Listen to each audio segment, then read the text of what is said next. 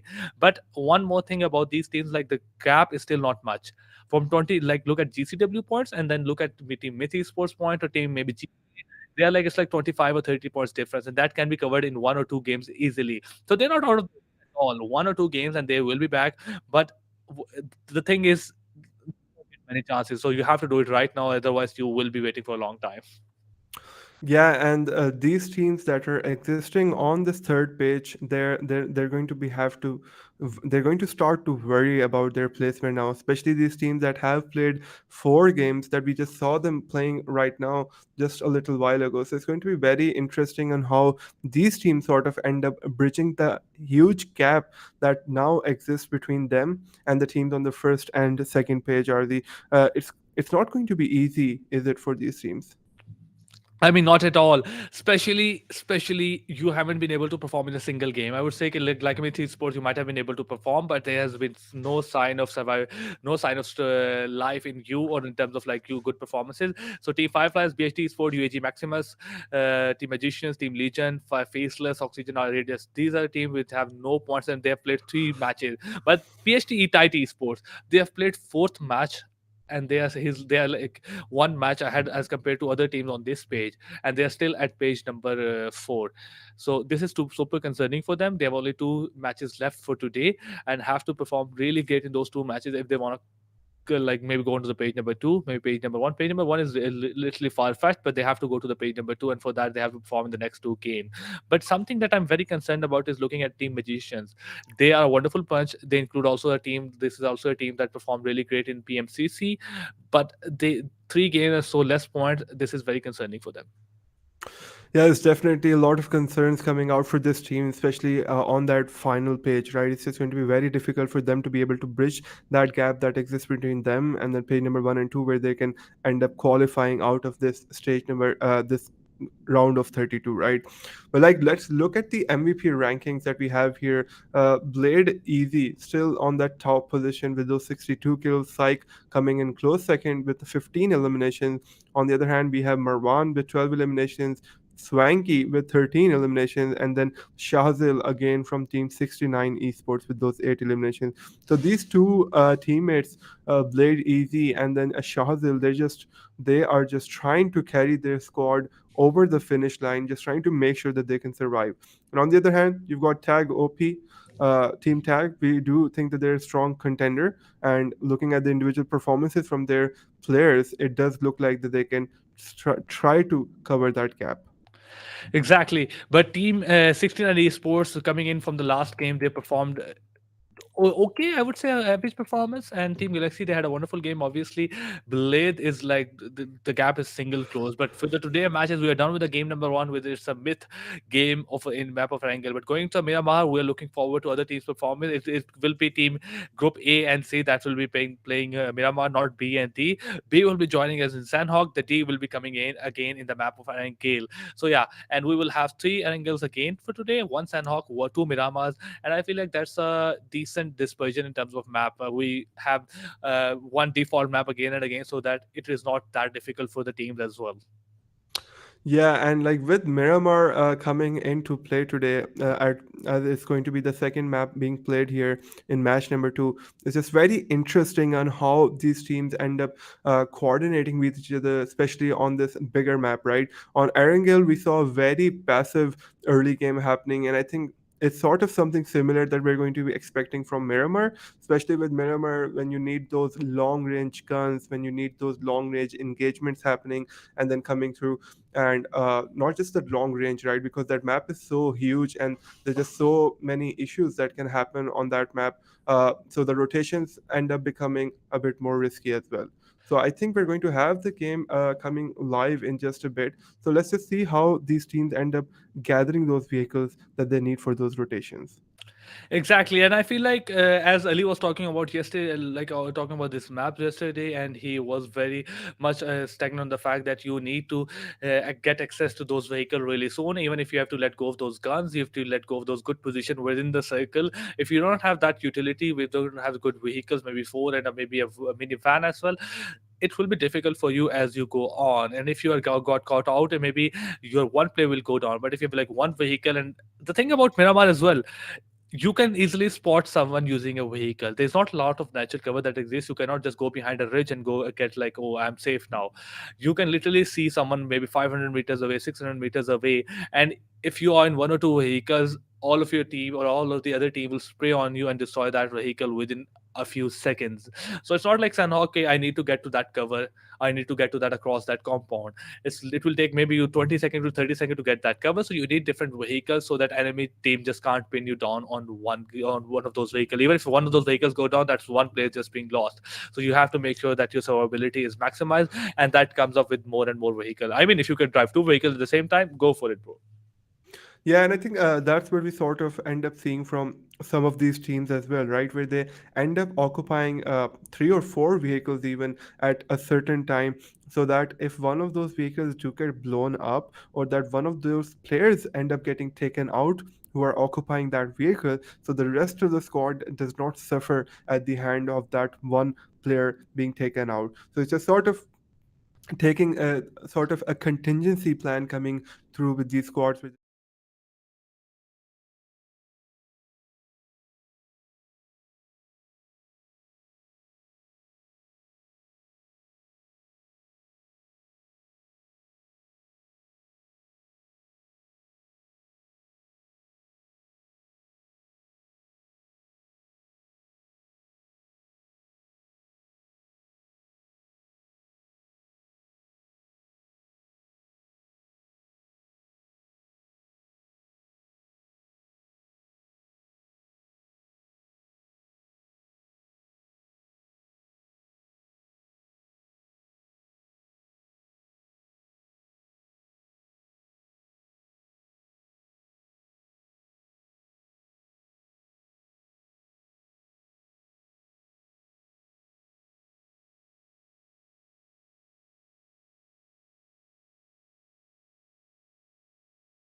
Wonderful spray coming in.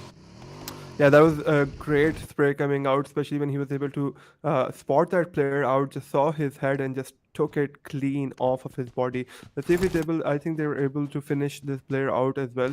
So Team TRZ, they are now, they have to feel a bit stuck now because they don't know the positions for these players from Team GCW.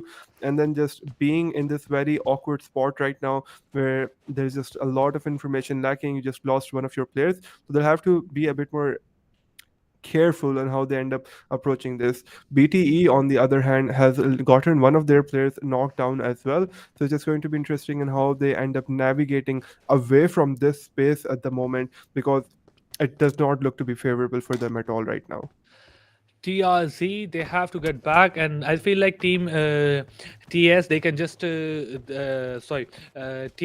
TS, they can move to actually go on Team GCW as well. They can actually capitalize on the fact that they have one more player in their backpack. They have one more player in terms of advantage, so they can actually capitalize on that as well. Team AS, they have located BTE Psycho, and I'm a bit curious that is BTE Psycho alone in this compartment, in these areas, and if he's alone, Team TS just use those vehicle, rush him down, and get that easy kill for themselves. Team TRZ, on the other hand, they are just moving away, try to get away from that situation. Yeah, and Umar just got hit in the head with I think that was a sniper shot coming out on him. So TRZ Umar, he gets knocked out. Saad has already been eliminated from the game, and it looks like Team TRZ, they are going to suffer from save a friend, save your friend syndrome, and obviously it just does not feel that good to lose a teammate that early on. They've already lost one teammate. Umar has gone down. He's going to be knocked out, and it looks like he's going to get eliminated as well. Team GCW, they have a very close hold on these teams, on this team, as they try to enter the circle, just try to get away from them. So this looks like this elimination is going to happen onto Umar. His teammates are a bit further away, and GCW, Zuxi, I think we just call him Zuxi for the moment. He is trying to spot out if anyone's going to try to come and help Umar out. Looks very unlikely, finishes Umar off and sends him to the grave.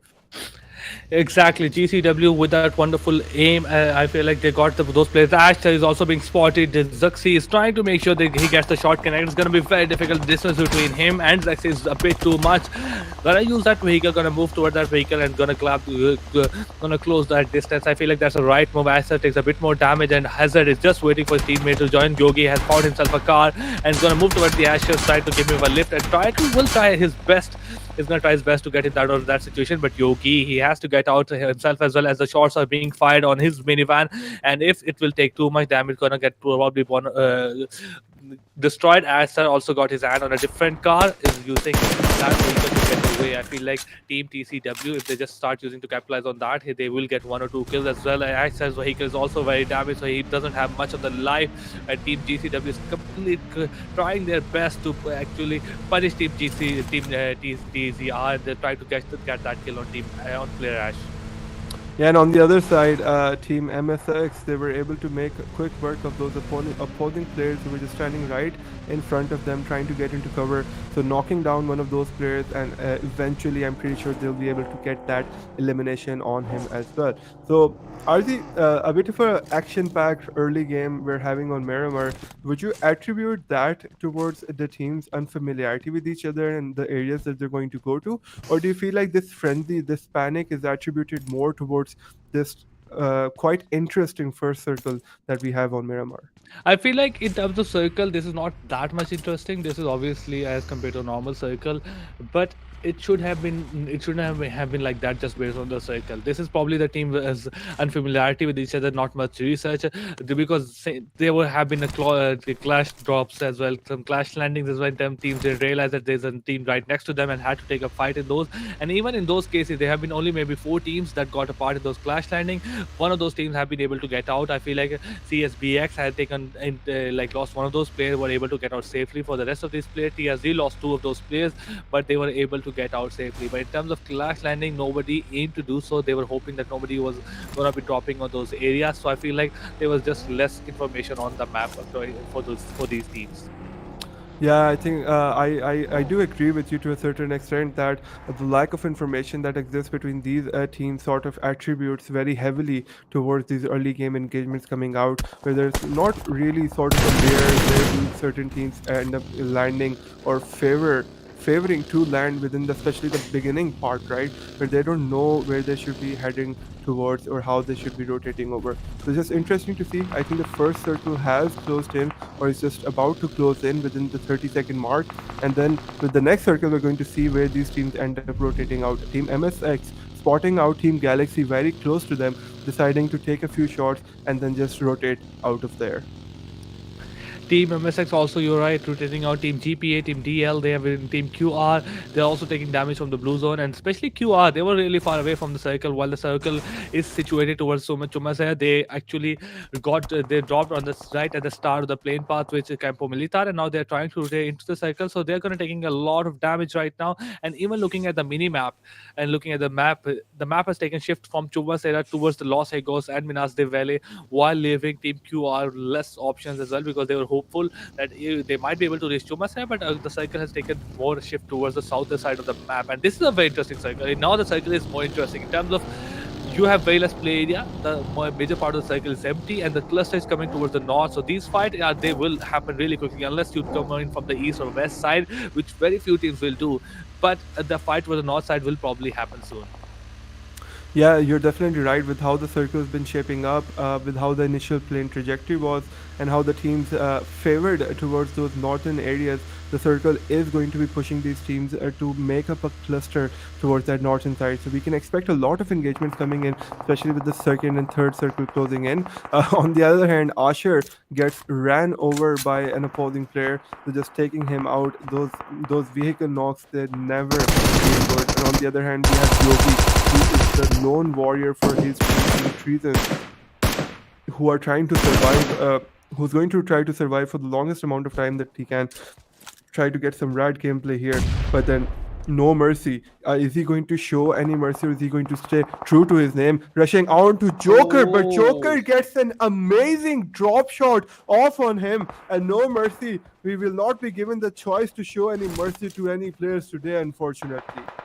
But Team All-Star, rest of the players are going in. They want to make sure they get some that kill. Obviously, the Joker and Yazi HP is also very low, and if they want to capitalize that, also they lost their player. They will not be happy with that. But Joker has been revived, and Team All-Star, they are being hesitant in just rushing away, especially because two of those players are towards the high ground, and they cannot just rush in from the right side. Oxy and Yazi has been revived. Joker has been also very low. Zehri trying to push in, trying to make sure he gets some damage done, but no, Niazi and Joker is safely in that cover, not giving any kind of information, not giving any kind of peek as well. They're just going to make sure that they have their health up. But one thing that's concerning for both of these players is that I don't feel like they have a first aid kit. It's just some of those bandages that they have right now. But Team Oxy, now they have 4 of those players, and Team TCTAS, Team also, they have lost this advantage, and feel like Team they can use that advantage as well. But oh no, they're going away in a car. The shots are being landed from the Yaya, get 2 of those bullets across, but nothing much. And Team Oxy will be able to are able to just reunite with their teammates. Yeah, Team Oxy, very interesting strategy coming out from them there, as their teammate was getting revived. I feel like a lot of that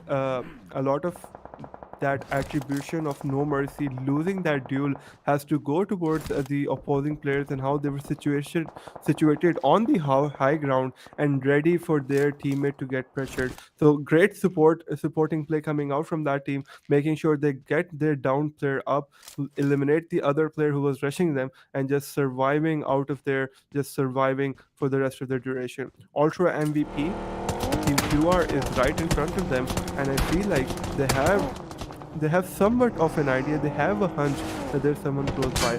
But RG, the second circle, it is now coming to a close. With the next circle, we're going to see how these teams are going to be forced to rotate into the circle. Team R360, they have been a very interesting bunch in terms of like they had a back-to-back performances were back-to-back, and I'm really hopeful they can turn things around, but things haven't been looking very good for them on the day number 1. At the same time, looking at the position in this map, they have been able to find themselves a seat spot toward the east side of the circle, and they can capitalize on that. And even Blaze is moving toward the center. He's trying to make sure that he wants to push as much as he can to the circle without losing those players. So that's a very wonderful position for them in this game. But the main thing is, can you capitalize that? On the other side, Team Legion, they have lost one of those players, and he's knocked down. Probably will be revived really quickly, but they're also 300 meters away from the circle. Has to let go of this fight, as just going to focus on how to get into the circle, because after 15 seconds, the blue zone is going to be pushing in, and he will be making sure that you move into the circle. Otherwise, he will be taking a lot of damage.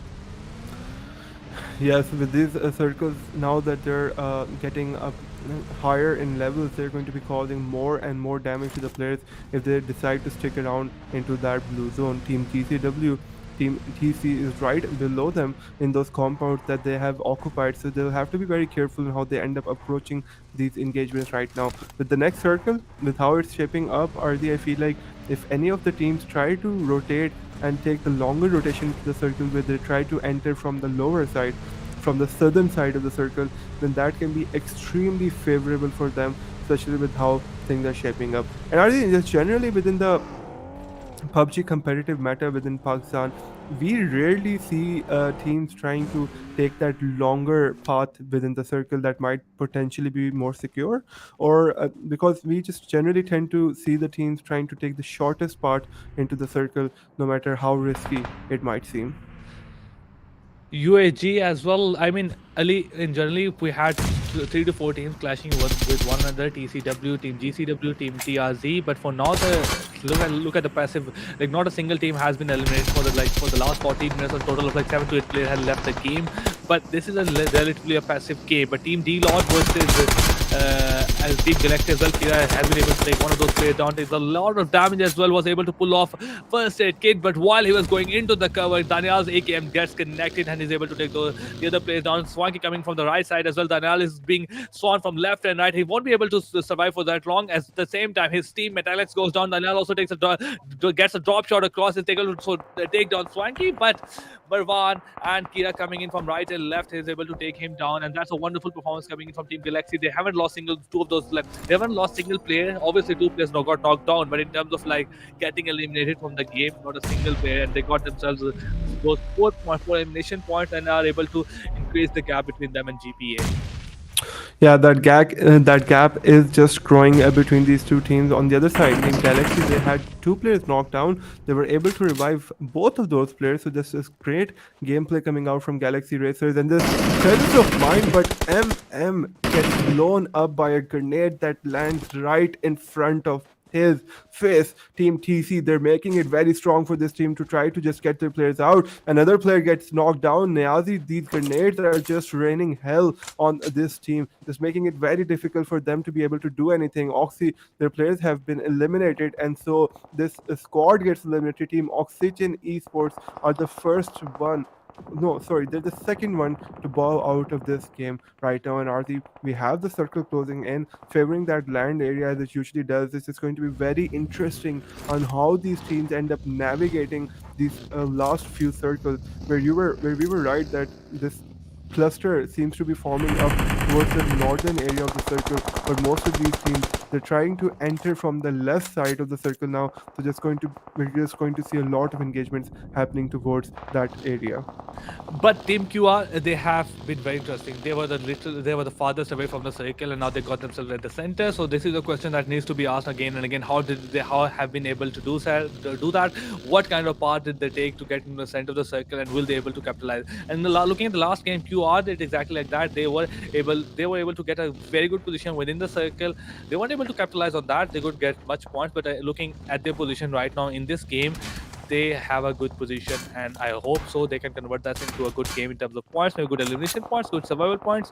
But let us see what the future holds for us in terms of QR performing or not performing. At the same time, Comrade just goes down and drowns within the game. That's one more player lost. Afnan has lost all of his teammates and is the only one left trying to find some kind of cover under the bridge. But unfortunately for him, he has been spotted by Team GPA, and they have their aims locked on him. R360 also looking really good. GPA coming from the south side of the circle and trying to enter and pushing as much as they can, and I feel like if circle has taken a shift toward the south side, they can find themselves being in the top 4, top 5 easily. Yeah, it looks like they could get those very important placement points by coming right on top with PC Redwell. He's been cocking his grenade for a while, throws it out, does not able to connect it with anyone, but he has been caught out. They know his positioning as well. So this engagement is going to be very important. Team TC, they do have their players a bit further back, so they could provide some very great tactical cover. And then this looks like that the opposing team, they were just not Team Legion, they were just not aware of the sort of dispersion that Team Chronicles has at the moment. The grenade being cocked, it's been thrown inside, and it does end up causing some damage, but then is not able to finish these players off. Walid, he's throwing his nades. This utility is being used very well. He chronicles Safi as he tries to enter these compounds. He gets taken out. Knight OP, they'll be pushed because of the blue zone as well. So it's now or never. They have to make a move towards Team Legion, because if they don't, the circle is going to make quick work of them. Exactly. TC Walid moving in. Ghost is in front of him. Walid deals some kind of shot. He's also taking a lot of damage, but the play zone will be helpful for Team TC. While a lot of shots were being convinced from TC Walid's side as well. But okay, he's going to go down to the play zone as well. Was trying to pull off that first aid kit, but it's going to go in the nick of time. At the same time, TC Knight OP, he has been able to pull off that first aid kit. He's going to move into the circle, but unfortunate for him, he has lost all of his teammates. LG and Ghost also goes down at the hand of play zone, and the play zone is also proving to be very difficult. But on the other side, UAGxMAXIMUS, he's been trying to make sure that he gets his hands on GCW, but they are a very slippery patch. They have been able to not been able to get in hands of any team out there. But Circle has taken a shift towards other side as well. Look at that, Team QR in the center with Team Galaxy pushing from the right side as well. And it has always been a very interesting question that how Team Galaxy, despite the fact they're not being favored by the circle at all, find themselves in the circle, the last circle, like 6th or 7th circle. And right now, look at them. They're coming from the right side. There's no or very less retaliation from other teams, and they will be able to survive in that edge, and maybe will get themselves to the top 3 or 4. The major concern is for Team R360. They have to come in from the left side, and the rest of the teams also coming from the left side as well. So this is a clash, or this is a fight that is just waiting to happen. Yeah, it looks like they're going to find a lot of engagement when they try to enter the circle from that side. Very highly contested area. Call it a red zone here right now. But yeah, with this circle or with this game in particular, especially on Miramar, we've seen that the play zone has been very pivotal on how it's sort of been clumping these teams together and trying to forcing them into the circle. Marwan gets shot at multiple times. The family causing a lot of damage to him and just taking that player out. He gets knocked down. It's just going to be very hard to get him up. Swanky is close to Kira. The player's been knocked down, but just raises his head just a little bit, and the shots coming out from the Mini 14 make quick work of him as well. Swanky is the last player who's up at the moment. He'll get knocked. He's already knocked down. He could get eliminated within just a few moments here. So some of these teams are in a very good position. Let's talk about Team Galaxy, RG. You're completely right about that. They almost always end up finding themselves in a favorable position. But right now, I feel like those favorable positions have been cut down for them because they only have one player up at the moment. Esports Network, Professor is the only one left right now. 16 meters into the circle, it's not going to be easy. At the same time, R360, the fight we were talking about, they have been a part of that. And look at that, 3 kills in their backpack already. 4 players alive. They are not making it easy for any other team. At the same time, Jin from R360, Spot Professor across the map, takes him down as he eliminates the team Esports Network from the game. And 8 teams alive, and look at that zone closing in a few seconds. R360 has been able to get themselves finally in the circle, and unfortunately, I really hope that circle doesn't go away from them. At the same time, Jin OP is proving to be really overpowered right now. Back-to-back kills coming across for him, and he's able to manage to take another knockdown. Step Code take the dangerous man Marwan out from the Galaxy. It's one of the most dangerous teams out there. So it's not just that Team Galaxy days all over again, and other teams are proving to be really great right now. GPA also trying to push in slowly and steadily into the circle. R360 have that bit of a high ground that makes it difficult for them to get into the circle. The position is great, but 111 meters into the circle, so how will they do that? 40 seconds left, and they have to make this really quickly. At the same time, they have to pray to the god that none of those shots coming from Team Q other side gets connected. But GPA found Afnan, who was the last player surviving from MSX DCD, gets him eliminated, number 8, and we have 7 teams alive. R360, obviously they got spotted as well with the players going down, and he will be eliminated. And R360 Scream coming into the circle, trying to push in. Gold Boy sir has spotted him down, but unfortunately he didn't get any shot connected. Yeah, weren't able to cause the sort of damage that they needed to get XTREME eliminated from the server, and he goes in, eliminates FIMC over there that was stationed towards that house, and then Team Step, realizing that there is a player out here on the zone, and trying to get him and eliminate him. UAGxMAXIMUS, they get eliminated as well, and that will be the last player from Team Galaxy. Team Galaxy Esports getting eliminated at that 5th position, something that we did not usually expect, and then Ultra MVP. Team Step is right in front of him. He knows that those players are stationed there. It's just trying to cause a lot of damage to these players as they try to get their downed teammate up. But right now, the way that this game has been shaping up, it looks like Team Step and Team GPA have really great chances of surviving within this zone, and this is what's happening. Ultra MVP, he spots out Haris, who just tries to make a run for it on his foot and just survives there somehow. Ultra MVP, his shots did a lot of damage, but he was not able to eliminate them. We have 5 teams remaining at the moment. The 6th circle is about to close in within 50 seconds. We're going to see how these teams try to survive and how to try to get a step in. But Hamza, he was almost oblivious to Ultra MVP's position, although he had been taking shots at his squad for a very long time. And Ultra MVP is the last player alive at the moment. He has to be very careful. Berlin is very close by, and he has some support in the form of Psycho showing up for him right now. Ultra trying to use some kind of defensive utility in his hand. He has grenade cooked multiple times, but didn't throw any single one. At the same time, BT has an idea that it's only single player in this compound. Must just try to push in. R360, I feel like they have enough kills in their backpack and should try to survive as much as they can. Because now if you get from 5th to 4th to 3rd position, you will get 3 to 4 more points as well. And if you're able to get into the top 2, you have 12 points in terms of like survival points. At the same time, GPA has lost one of those players from the nade coming in. Magma also trying utility towards the beat towards Ultra, but Ultra has himself really covered. Psycho is still bleeding. Old boy trying to provide any kind of support to his team as well, coming from a spray. A wonderful spray coming. Gets 1, gets 2, and gets the 3rd one. And with that, Team Step has lost 3 of those players. Goat is the only one left, and GPA is all over Team Step. And the LAD is able to find the last player, seals the deal. And Team Step family, who are looking really good, just goes down by a single spray coming in from Team GPA. And they have clearly shown why they were one of the best as well. QR Musa, she has been surviving. He has been surviving for long spots. The Psycho takes him down, and now Team BT is down to 2 players. Musa trying to make sure that he gets his kill, but needs to be careful that Berlin is on top of that ridge, waiting for him to make a mistake, and he has to prioritize a bit of survivability. At the same time, Berlin and Magma, they have to move into the circle. So I feel like if Musa just plays as much as he like, just keep doing what he's supposed to be doing, he could get some sweet 2 kills as well. But GPA, they are right behind him. They have the whole circles hold as well, and they are outside the zone. They are like 6 meters into the circle. I feel like that's not much, but this could be a very good game for GPA as they have the numbers advantage. Yeah, that numbers advantage could end up proving very pivotal towards their victory towards this end of the circle. So they have to be very careful. Team GPA, they have 2 squads right in front of them.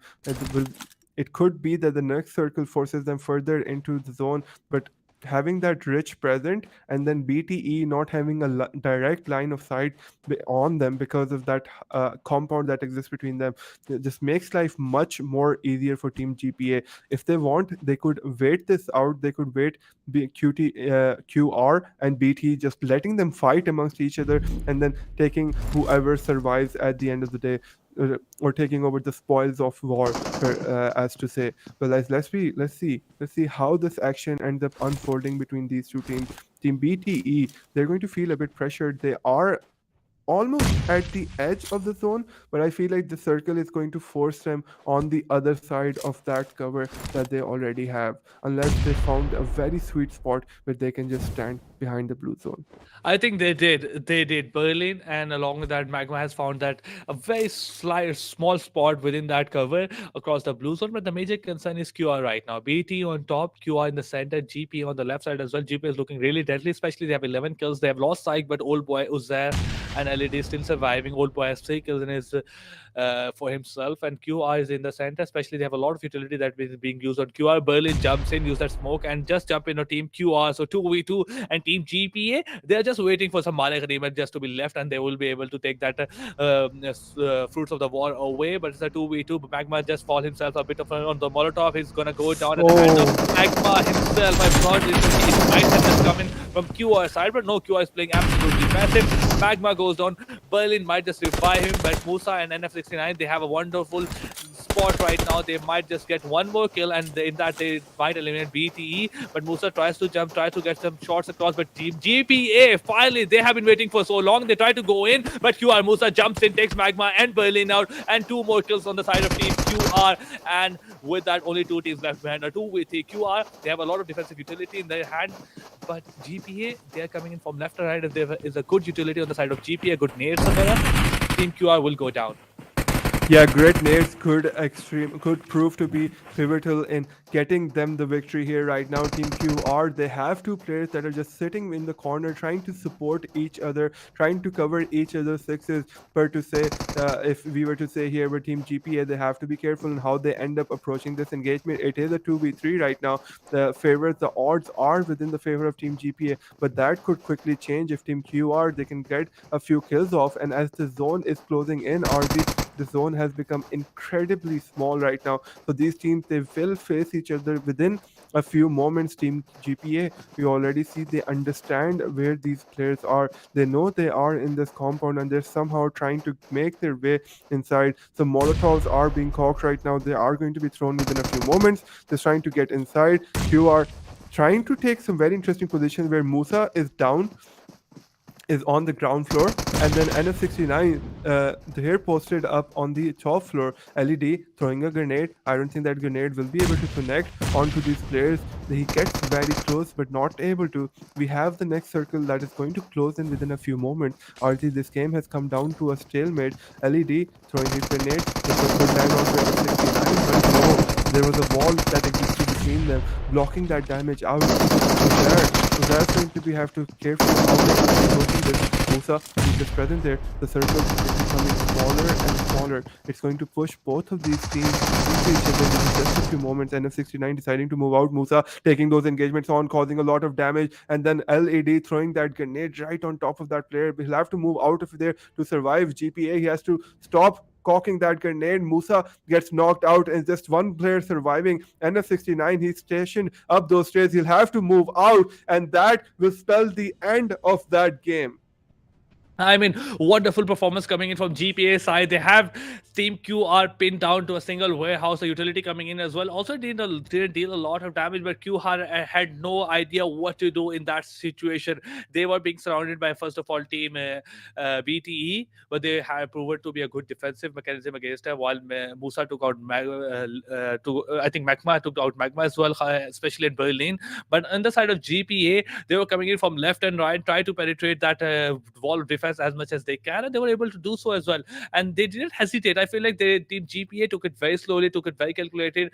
They knew that Team QR might just make a mistake as well, and before they actually started going into the house, they dealt enough damage to one of those players and then started rushing in, and they got one of those knocks, then just rushed in with those 3 players and made it look very easy for themselves as well. At the same time, Team QR had a wonderful game. They were really very far away from the circle, so I would say that was a wonderful rotation coming in from them. At the same time, Team GPA coming from the south of the circle, they secured the chicken dinner and they got themselves away from that fights very much.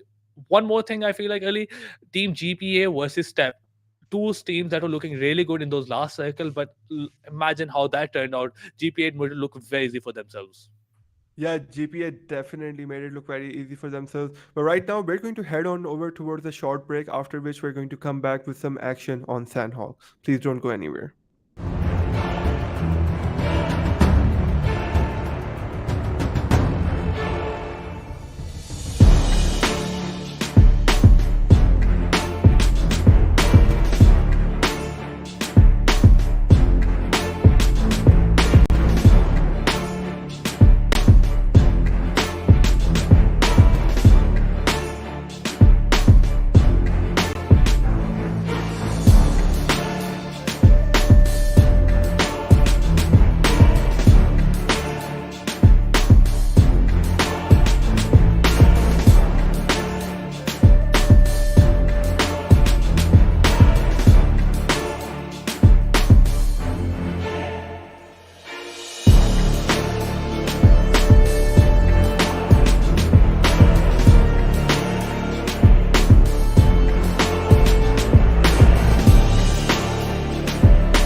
Hello there, ladies and gentlemen. We are back with a PUBG Mobile National Championships. RZ, we've had two very exciting games happening here right now, and I think our viewers are locked in. What an exciting game, and what a performance coming out from Team GPA right there. I mean, you're absolutely right. A wonderful performance coming in from their side as well. In terms of their Khan, performances, I key feel like prediction. they were being a bit passive throughout the start of the game. Then they started pacing things up as well when they realized that we had to go in and we had to secure those easy kills that are waiting for us. And I feel like they did a wonderful job in those cases.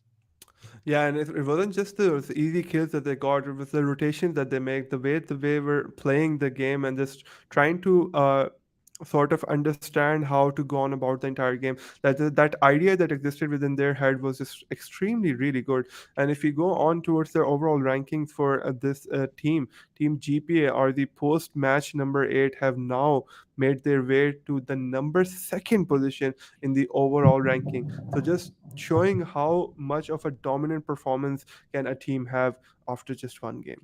Exactly, and I feel like they were looking really good before this game as well. They were maybe in number 3 or number 4, and in terms of like before this game, they were performing. But this game really put them on the map, right up with the team Galaxy Esports. And look at that performance: the team match MVP GPA Leo at number 1 with 5 elimination points, 705 damage, and 2 knocks out and 1 assist. And so that's a wonderful performance coming in from team GPA as well. But I feel like they have to continue. They have to keep on going on, and even if I suggest that, even if I didn't suggest that, I feel like this is what they would have been doing otherwise. They have been a wonderful bunch. Yeah, they have definitely understood how to go on about the game and how to sort of conduct themselves among all of these top teams. But let's look at the overall stats within this last game coming out. The utilities that were used were 125. We had 54 total eliminations coming out. That's not quite a lot of eliminations if you're talking about this level of competition. And then 49 total knockouts that had happened there. So just not being able to convert them. And on the other side, the longest elimination comes from Old Boy Sir, quite the name there, at 318 meters. Airdrops have been looted. I one airdrop looted. Total headshots of 11. Total knockouts. I feel like the knockouts have been converted into elimination in this game. So wonderful game coming in. Total healing of 6027. That means like very less knockout have been allowed to be revived. All knockouts have been converted into kills. So Thoibles as compared to the last game of Erangel, I feel like very few Thoibles being used, but total rescues of 9.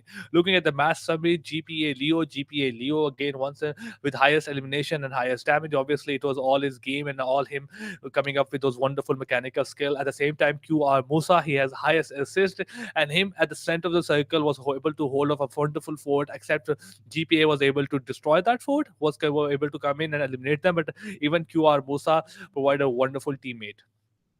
Yeah, QR Musa proving to be a very wonderful teammate over there. And then on the other hand, we have the longest elimination from Old Boy Sir, and then LGN and Ghost getting the highest amounts of knockout, or the 5 knockouts coming out from them, just the same amount as GPA Leo had the eliminations coming out in that game. So you really have to wonder if Team Legion, they played just a bit better. Maybe they could have been able to convert those knockouts into those eliminations as well, and then getting those points. But post match 8, let's look at the rankings that are there for the teams right now. Team GPA finishing off very strongly on that first position. With combined with that, RD, they had almost the same amount of points through eliminations as well, which is 13 points. So making their total up to 28. On the second position, we have Quantum Range Girls, who had 12 placement points and then 7 eliminations, giving their total points up to 19. RD, we had somewhat of a dark horse showing up in this game today, and that was BHT Tight Esports. They were able to secure that third position combined with 2 eliminations, securing 12 points. And I think these 12 points sort of are more than the amount of points that they were able to secure across the past 3 games yesterday. And in terms of Team BHT Tidy Esports, obviously they had a wonderful game. This wonderful game, and that show that they are able to do a lot more than than overall ranking tells us. But they still have to keep going. And even looking at the Step family, I think yesterday's first game was a very good game for them. They couldn't convert that into a good day, and in the second day as well, they have a very good start to the day. I'm really hopeful that they keep this momentum going. But looking at the elimination slash damage, Team GPA look at their damage and kills almost the same. Team QR dealt a bit more damage as compared to the kills. Team Step also dealt a bit more damage as compared to their kills. BT dealt less damage, so this is something I don't usually like. We got to see that you deal less damage and get more kills, so that means they were just like securing some over kills, some like stealing some kills maybe, or maybe like whatever you want to call, like I'm securing the kills. Yeah, now after match number 8, we're going to take a look at the overall ranking. So most of these teams are now starting to settle into the sort of position that they've had. But Galaxy Esports, they're at the top with 88 total points and having played 5 games. So that's also another important part of that equation. They have one additional game as compared to all the other teams here. Team GPA, after this performance, they are now at the second position, having secured 2 chicken dinners and at 84 points. And then after that is 69 Esports, Myth Esports, Team Angry Gamers, Team Tag. Again, all of these teams, they have played one less game as compared to the 2 teams that are at the top. But not to take anything away from their stellar performances. XTREME Esports, this is a team that you have to look out for, because you have to notice that they've only played 3 matches, and with 3 matches they are at 48 total points. So they're giving some very strong competition. At the same time, Quantum Rage Girls, they have played 2 of those games and only one game left for them. 43 points, and if they can they're able to get themselves on the page number 1 after last game of their after their last game, I feel like this could be a wonderful day for this could have been a wonderful day for them as compared to the yesterday where they were on the page number 3. But let us see how this turns out. Team Negatives at number 10, Team Road to Glory at number 11 with 40 points, Team Chronicles at number 12 with 36 points, Team All-Star at number 13 with 30, and Team Unbroken No Fair losing their position. At the same time, they haven't played a game today, so that is why they're losing their position. Esports Network at number 4, BST Tight Esports with that performance and with that jump that you were talking about earlier, they're at number 17, but it's still a long road to go. And something that is still concerning for them is like they have played 5 of those matches, while at the same time teams in this page have only played 3 matches, like Team Just Victory and Team Pakistan Growing Esports. Yeah, some great performances coming out from all of these teams that are present here. BHT Tide Esports, we just saw their performance, but just being on the third page despite such a stellar performance and having played 5 matches, I think they're only going to have one more game left for them to play on this day. So that could be a bit discouraging for them at the moment. And then the rest of the teams that exist within this page, except for 141, Just Victory, and Pakistan Growing Stars, because they have 3 more games to go within this day. So that could be very interesting on how they end up trying to approach this. And I think this last page is somewhat of a danger zone. Danger zone, I would call it more of a graveyard where these teams are sort of finished with the way the points are at the moment. Exactly. I feel like Team Demented, Team Trezens to Faceless, Team Oxygen Esports, the Team Legion, and UAG, they have placed 4 those matches. We're looking team head to head. This is something the most interesting thing that we could talk about. Number 1 at Team Galaxy Esports, number 2 for Team GPA, total points of 88 and 84. There's not a lot of difference. Average damage is almost the same. Survival time is almost the same. Elimination point, like Team GPA has more. At the same time, Team Galaxy has more survival points. 2 chicken dinners for each game, 5 matches played. So it looks like I'm almost looking at the same teams if I look at the stat, and there's not much of a difference in terms of like maybe more survival points and less kills, and more kills and less survival points, and that's like not much of a difference for them to constitute as like somewhat very different. But both of them onto a very good path. GPA coming in with on the second day securing that chicken dinner as well, not letting Galaxy Sport getting anywhere near that top number 1. But one game left for the both of them for today.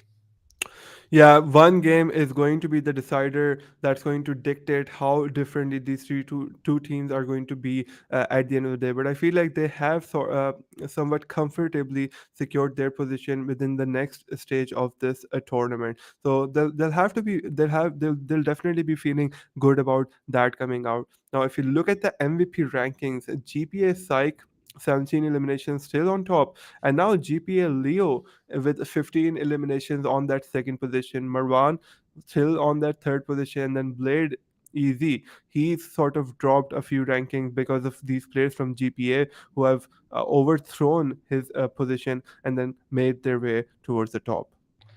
Exactly.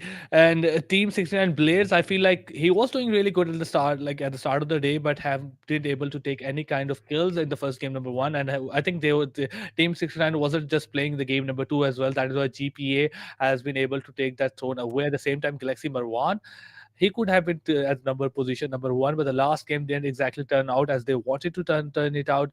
But it is Team 69 Galaxy GPA in this overall MVP rankings. But Team Tag OP as well at the last two spots as well. So I feel like they are just there, but MVP ranking is generally is being dominated by these three teams, or specifically by Team GPA and Team Galaxy. But looking at the today's matches, we are done with the two games, and in a short while, we'll be going on the game number three, which will be played on Sanhok.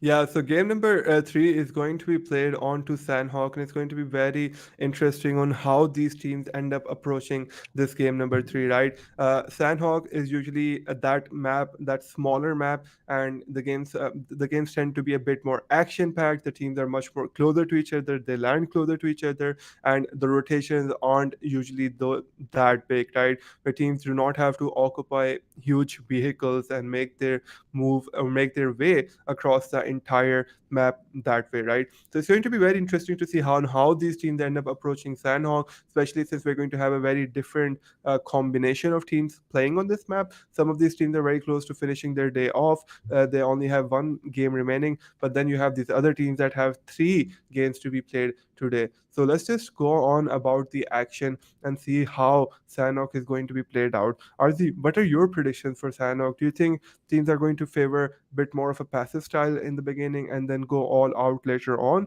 Or do you think they're just going to take a bit of a chill pill and just go on about things as if it's business as usual? I feel like teams will try their best to play passively in this game, but I feel like their actions or their whatever they try will be futile, because Sanhok will not allow you to be play passively even in the first circle as well. There will be a couple of clashes happening all across the map, and even if you try to avoid for the first 6 to 7 minutes, the first rotation will force you to take a fight, because some team will be passing right by you, or you will be passing right by some team as you try to get into the circle. In generally, the map is 4x4. It is almost like half the size, maybe, or like not like very few small sizes compared to Miramar and Erangel. So in generally, I feel like we will be seeing a lot of fights happening, but major concern for is what strategy teams employ. We've seen some heal battles in the last game as well, so definitely we're going to see some of that, more of that as well. But at the same time, Team Myth Esport had a chicken dinner in the last Sanhok. Can they do so again? Yeah, it's going to be very interesting to see how Myth Esports ends up performing within this map. Sanhok, again, a smaller map, and there is going to be strength in numbers. So Myth Esports, we've seen that they tend to have all of their players surviving towards the end of the game. So that can prove to be the difference between you securing that chicken dinner, getting that sweet, sweet victory, or coming up just a bit short on that second or third position. And I'm pretty sure all of these teams that are going into Sanhok playing their last game of this round of 32 are going to want to finish strong and sort of cement their position as the first team to get that coveted number 1, number 2nd position on the overall rankings. But we're going to see all of this action just unpacking right in front of us within a few moments as we're going to jump into Sanhok very shortly. I feel exactly. And one thing that teams have to realize while going to the Sanhok that we've especially talked about, don't get your hands on any kind of vehicles or cars or maybe bikes as well. That will cause you to end your life very shortly. So stay away from the vehicles. Try to get more and more utility. At the same time, if you're taking a fight, just be careful of third parties, because Sanhok is a name of like is the map of third parties. Everybody is accustomed to third parties as well. So if you're going for a fight, just make sure that you have this idea in mind that you could get third party. So don't commit yourself to a fight where you are possibly giving your life to some other team or giving your points to some other team in very easy way. And so I feel like the fourth thing that teams can generally do is just don't let the circle get away from you. If you do that, it's going to be really quickly over for you, and don't shy away from the fight even if you have to fight for the circle. Yeah, and especially within Sanhok, right, the circles are so you sort of have this illusion since the map is a bit smaller that it is easier to rotate into the circle since it doesn't really take that much time when you are rotating. But RZ, I think that was some genuine advice for the players. They have to understand that although it can be a bit more easier than as compared to all of those other maps in terms of the amount of time it'll take you to enter the circle, but generally I feel like it's this map proves time and time again that it is actually harder to enter the circle if you're going to be rotating a bit later on, because those engagements end up proving to be more deadly. There's just not a lot of cover when you're moving in between those two big areas because you're going through a lot of open area on the map. So the teams will have to be careful on how they take into account the circle and then adjust their strategies for rotation onto the map as well. So just generally, you just have to be careful on this map. But one thing that you guys, that teams could always do, that once you have realized that it is very difficult for you to get into the circles, instead of just pushing into the circle, just trying to get your head into the like a tent, or maybe just not putting you yourself in a place where it's not supposed to be, you will lose your life. So instead of doing that, you should always leave a teammate behind, give him all the first aid kit that he has, and he could go for those heal battles and get your team maybe set that sweet 7 to 8 points if he can, because obviously it depends on what position you have and what time of like cluster, if you're away from the cluster, or the distance between you and the circle, and if there's any team or teams in between you and the circle. So if all of those things are true and you can't get into the circle, then you should go for heal battle. But if you are really like at the edge of the circle, there's not many teams in front of you, and you're for the 4 players alive, don't go for the heal battle. You could go for something greater, and don't try to play safe. You should try to play safe only when you have no other option, and you could like probably lose your player very easily if you try to push. So in that case, go for heal battle, but otherwise just go for that chicken dinner if you can. Yeah, those heal battles are a very interesting strategy that we usually don't tend to see on a lot of other maps.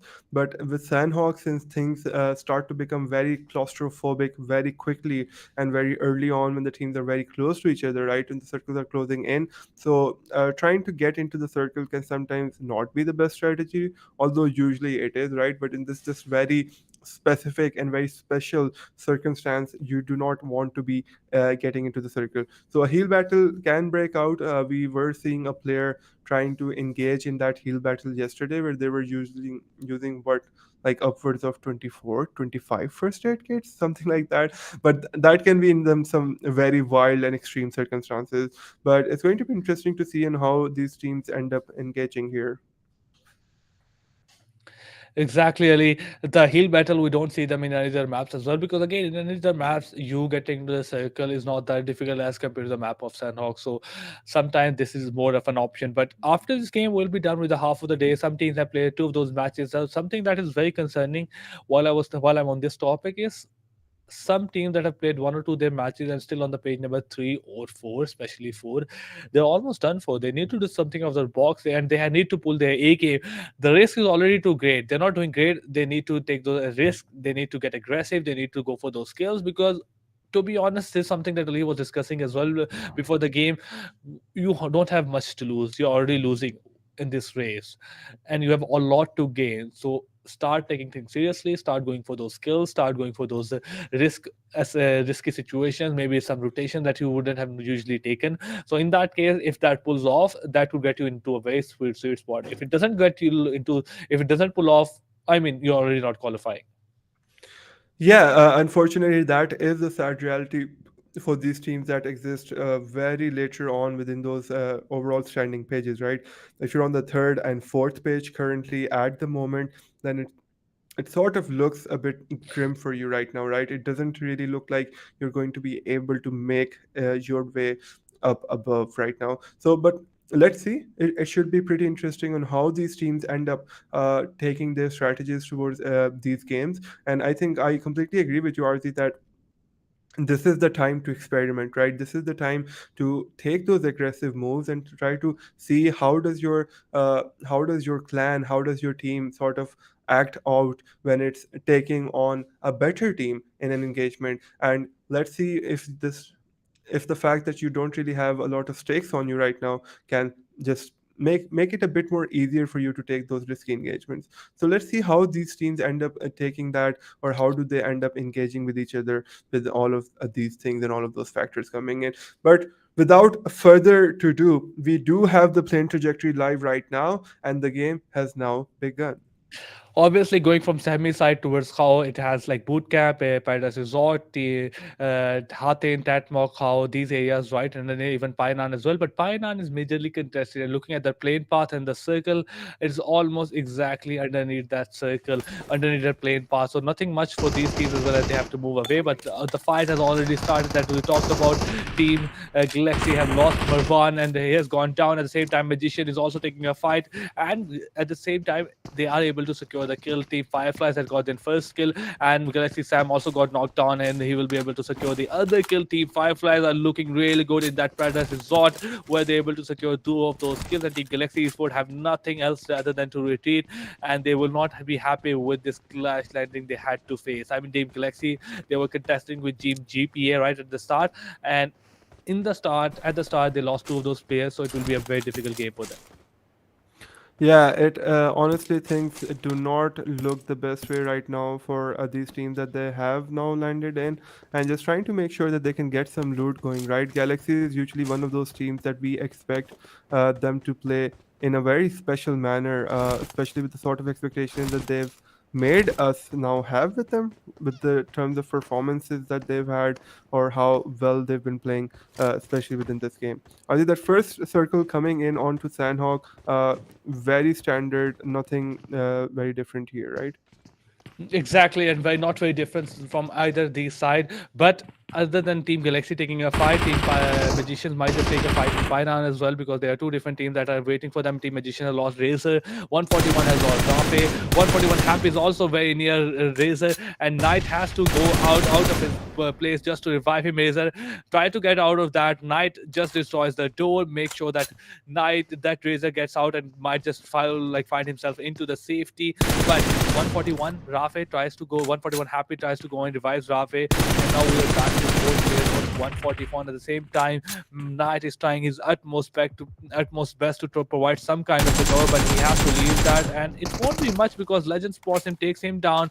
Rana G from the right side, not on Rafe, but they wasn't able to knock him down. On the other side of the map, Team beat a shot into against GCW has been started. Team beat a shot has already taken 3 of those kills. Fearless is being right in front of him, but okay, he doesn't realize that third party from the team Sorry is coming in and taking him down. And this is something that we talked about earlier as well. Chota versus the last player from GCW, Fearless. Both of them dealt a lot of damage to each other, but in the end, both of them are still surviving. And Team Meter Shot, we talked about this before as well.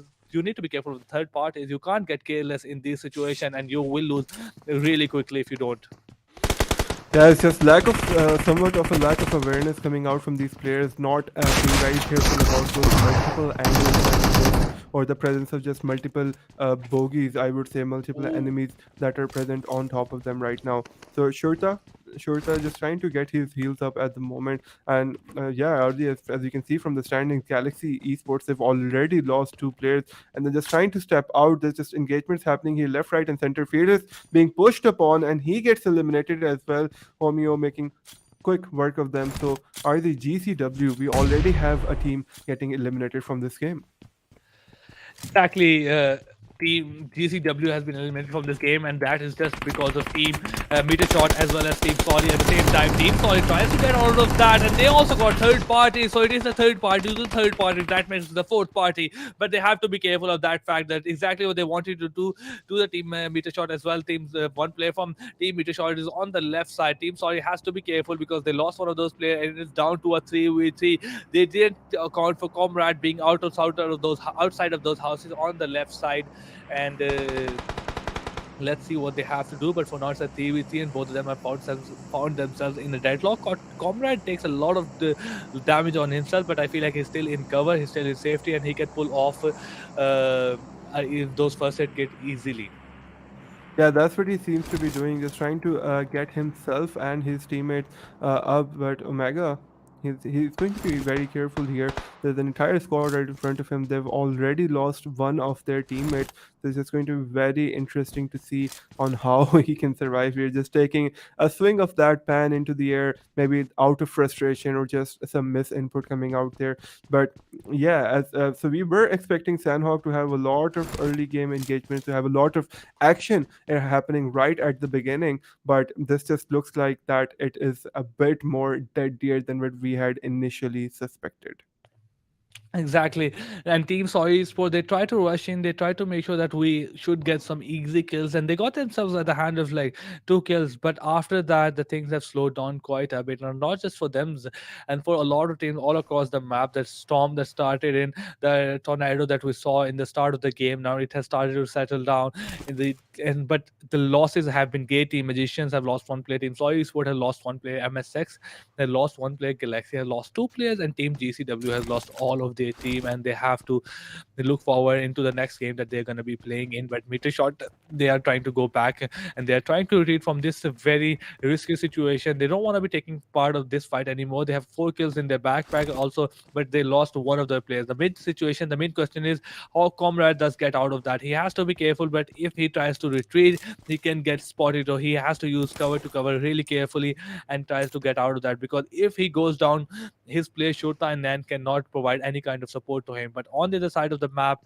Team UAG into Maximum, as compared to 141, they are still going on to a fight. Yeah, Maximus, they are not shying away from any engagements here. And if I'm not sure, I think Team UAG are not doing all that well when it comes to those placement points. I think we do have them. Yeah, they are listed at the bottom on the right side of the graph that we have there. So I think it sort of suits them, and it sort of suits what we were saying a bit earlier on as well, right? That this is the sort of team that has to play a bit more aggressive. They cannot just sit down and just hope for the best, because sure, you can get a lot of points from coming onto that top position, but I'll hold that thought as Rafe makes quick work out of Rana G, knocking him down as well. Team UAG, they've already lost one of their players in the form of Razor, who's been knocked out, and then Rana G getting eliminated as well. Just leaves 2 more players. So Team 141, it's good to see some signs of life coming out from this team, getting aggressive onto these players and just eliminating them. So that should boost their confidence a little as well. Exactly. Team 41 as well, they got 2 kills in their backpack and try to move ahead as well with those kills, and they have got themselves in a good spot. They have to be careful about Team JV on the top ground, on the high ground right across the Painan. So if they are able to count that, these 2 kills could be converted into 4 really easily. All they have to do is just to be together and try to spot that player. Night spot 141 happy. He goes down, but the skill is still not scored. With that, they will have the information where exactly the player from Team UAGxMAXIMUS is. So I feel like this could be used to their advantage. At the same time, XT Ninja on the other side of the map goes down. 141 will go take a step backwards, and after that they will take revalidate strategies, will move ahead. But Team 87 and 9 is just waiting for eventual death. At the same time, they also have to be careful about JV Ripple, who is on the backside of that hill. 87 gets spotted. Both of them deals a lot of damage to each other. 1% HP left on both sides. One more shot, and both of them could have gone down. But no, they will both of them decided to go back into the cover, apply the first aid kit, and go again. I was gonna try to go again for that fight. Okay, but at the same time, Knight gets spotted. Rafa takes a bit of shot to him, but at the end he was able to take him down. Yeah, Rafe tries to take him down at the same time as well, because he swings out way too wide on that engagement, but then getting that knockdown, this proves to be very pivotal. And then Team 141, they're just going to all clump up on those players, just try to make sure that they can make quick work out of the squad that is still surviving. So just engagements happening at Painan, especially early on within this beginning. And then Team Magicians, I think they're only down to 1 more player surviving at the moment. And I think that player has decided to make the more appropriate choice, or the smarter choice I would rather say, and just trying to get out of here, just trying to survive as long as possible. Exactly, but for now, Team UAGxMAXIMUS, they are trying to get out, and I feel like it's not going to be very long. He has been spotted as well. There are shots being fired onto him. The cover doesn't exist, and one player in this difficult map, in the map of the best, it's not going to be a very long ride for him. At the same time, BTE have lost one of the players, and the second one is also knocked down. So BTE, despite the fact they had a wonderful last game, it's still looking very difficult for this team. MSX, after losing 2 of those players, they're still doing decently. They're still surviving, but BT, Magma is still very low, and they found themselves right across MSX BTG. So both those teams have been lost, but BT Factor coming with the shotgun takes one of those players down. Try to land some shots on Comrade as well, but he has been failing to do so. But Magma coming in, should give that final shot to meet a shot extend. Team MSX into DTD will be eliminated from the game at number 2, and we are left with 14 team. But what a wonderful shotgun coming in from Factor. Yeah, just great gameplay coming out from them. Just understanding the strong suits of that weapon, understanding the potential for the amount of damage that they could cause here, and just eliminating those two players. So just a great showing from Team BTE. They've been showing more signs of life as of late, but I feel like it might be a bit too late, especially at this point on for them for this sort of showing. But you never know, right? You never know how your points and how your performance, and because obviously it's not an isolated performance, right? There are other teams that are competing with you. So with all of these things combined, let's see how all of these things end up happening. Exactly, but at the same time, Park growing esports, they I think played only one game. The last game didn't turn out very well for them, so this is the second game of the day. But GPA, they are in the kill feed again, and back to back, they're trying to take a fight with the BTE. They've lost one of those players. The Factor has been retaliated in terms of like taking one player from the GPA, so it's like a 2v3 fight that is happening on the side of GPA versus BTE. At the same time, GPA has to be really careful. They have the advantage, and they need to maximize it. If they take this fight, they should be able to take so without losing a single player, and this is what they did. GPA has been able to revive that player. Pakistan going esports is just holding that area in query and trying to be a bit defensive. At the same time, Team XT is right in front of them. XT lost one of their players, but I feel like they have been able to revive them really quickly. Yeah, that revival coming through, and that is something that is usually pivotal, right? If you have a teammate down, then it's just very important on how long does it take for you to be able to get your teammate back up, get him back into the squad, so that he can continue to contribute towards your team.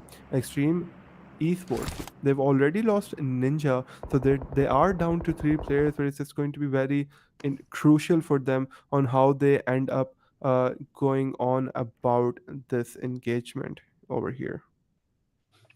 Exactly, but Team Magician, player for Magician is just holding in, trying to make sure that nobody gets him spotted, and he's hoping that even if he has to push late into the circle, he tries to do so. And once he gets his hand on some of those first aid kits as well, that if at some point he tries to go for that first heal battle, he has enough of the utility to do so. At the other side of the map, Team Chronicles versus JV. Chronicles has lost Night OP in the early engagement, and Team JPA on the other side has started to move in, try to rotate within the good part of the circle. Leo tries to find his teammate, gets him picked up on a buggy, and will tries to reunite with Psych as well. At the same time, they have to be careful because this kind of a movement gives a lot of information to the teams all across around you. At the same time, Psych is trying to scout anyone as he can, and they have their aim on Team Sorry. They realize that some team is waiting in those compound as well, so that is why they're not pushing in. So probably they will be holding those compound on the other side of the river, and after that might just push in if they get 1 or 2 knocks. Or at the same time, oh no, they're not gonna wait in, crosses the bridge onto the other side of the river, and gonna be slowly steadily pushing in. So it's a 3v4. GPA has the advantage, but it's not to a greater extent, so they have to be very careful.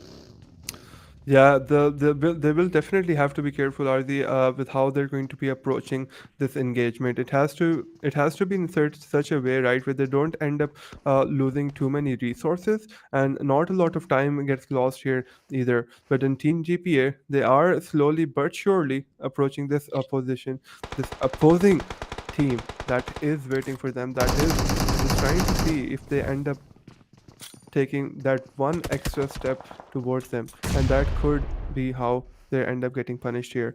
But for now, I think they're doing a very good job of avoiding them. Team Sorry, they do realize that this entire squad is in front of them, that they have pulled up onto these compounds, but it's the element of surprise that they'd want to be able to capitalize on. Exactly, that direct spotted old boys, but trying to land some shot on him, but Old Boy is using some kind of utility. He can easily get across that map and will be able to get that kill. Okay, some shots are being landed on Leo, and at the same time Old Boy as well. Leo gets himself across that tree, but they have been able to cross that gap that existed between Team Sorry and GPA. At the same time, Sorry will uses that information that Leo gained, but Leo's nade coming in takes Omega down at the same time. Okay, Omega down takes on Leo as well. Dan is trying to land some shots on Psych as well, has been able to deal some damage, but isn't able to get a knock as well. At the same time, Team GPA Psych is on the right side, and Leo, he has been revived as well, and they have a advantage of 4v2. Let's see if they can capitalize on and take those easy kills. Foot goes down, and very less Omega as well, and he will be able to go down as well. Yeah, just grenades coming left, right, and center onto everyone. Darth Danny standing on that boulder across from the river, trying to provide as much support as he possibly can to his teammates who are being rushed right in front of him. But Team GPA, they're not in the best of conditions. They do have two opposing teammates and two opposing members of the squad right in front of them. They're now starting to push onto them. Psych causing a lot of damage onto Darth Danny, and the other player just trying to rev himself, but won't be able to do that. GPA, they're able to push in successfully, and then the shotgun making quick work of them. Leo is pretty close by as well. He has the shotgun up as well, and Omega is able to take this player out with his own shotgun. Leo just putting down guns and bullets towards this player, Omega, but he is sticking the revive onto his teammate. He gets his teammate up. Omega, what will he be able to do? Will his teammate be able to revive himself to get all of this HP off? But then the push comes in. He uses the shotgun, but he misses all of his shots, and that's how SORRYxDARTHH gets eliminated. Great gameplay coming out from Team GPA. Exactly, Team GAV at the other side of the line, they're holding at high ground, trying to make sure they try to get any kind of kill as they can. Insane MVP on the other side, they are able to knock him down, but I'm not sure they were able to get that kill. JV has a good position within the circle, some high ground, 4 of those players alive. Let's see if they can capitalize on that. At the same time, Team TAS on the other side of the ridge, Team Galaxy on the right side, and they are at the, I feel like if they're able to spot Team Galaxy, that could be easy 2 kills that could be waiting for them. Yeah, there could be some easy kills coming out for them, but with how the situation sort of looks like right now, just shots being fired from everywhere, and we do have the 4th circle almost coming to a close now within a few minutes, right? So the circle is also really going to dictate where these teams end up going, what sort of engagements do they end up taking. Are those engagements looking favorable for them, or does it look like that is just not going to happen for them at the moment, right? So Sanhok is a bit of an anomaly when it comes to this. Not an anomaly, but I would say rather an outlier, because it is one of the more smaller maps, or the smallest map that we have within this rotation pool. So these engagements, they end up becoming very different, and then you have a lot of these open areas where you have these thin trees that are just there for the cover. So Team 141 spotting Rebel X trying to rotate in, just trying to take some shots at him, trying to cause some damage, trying to knock him out, but not able to do so right now. Exactly. At the same time, the airdrops are being looted as well. JP tried to move in slowly and steadily as well. They got Rebel down, got Wooly down, and I feel like this is their chance to capitalize on that. At the same time, on the other side of the map, Team Fireflies, who just took 2 of those players down from the Team Galaxy, they are trying to make sure they get more kills on Team BTE, but QR coming out of nowhere. Sports factor down takes him out of the game as well. At the same time, Zone is going to be closing in really quickly. Let's see if they're able to capitalize on it. Team Star gets eliminated. Number 13, 12 teams alive. A lot of fight happening all across the map. JB Hassan goes down. Rebel tried to get in, but Safi, he has a lot of HP, and Rebel is down to few very less HP. He cannot just pull off a first aid kit. He's trying to find a spot where he can just go into the cover and pull off a first aid kit, and he's been able to do so, get himself a really good spot. At the same time, JV losing their players one by one. Rebel is also very low on HP. Looking at the other side of the map, the Circle is taking a ship from all the way from a lot of those teams. TC has been proving to be a wonderful team right now. Their defense is really on point. Rebel is low on HP.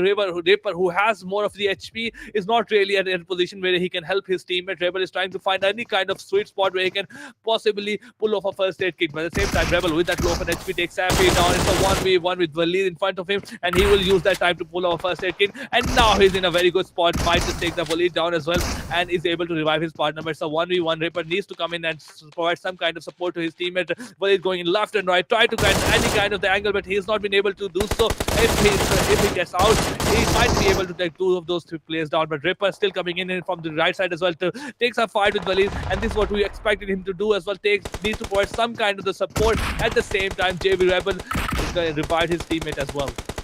That JB Rebel, he is attempting to get a revive off onto his teammate, but then that pesky shotgun that is right in front of him. His teammate is present on the overwatch position as to speak, so that Walid is constantly covered. Ripper coming and trying to make that push happen onto River and just takes a huge chunk of his HP away. So he's just no longer interested in continuing this engagement on, right? So a lot of shots coming in, a lot of engagements happening, and then just a lot of revives happening at the same time, a lot of heals happening at the same time. So Team JV, they have all of their teammates at the same position. This compound is present. It has been compromised, but now with the circle moving in, it's going to force these players out, and that they end up making quick work of that player. Team Chronicles are the team to get eliminated at the 11th position, but JV, they just got done with one squad while another one just takes a look at them.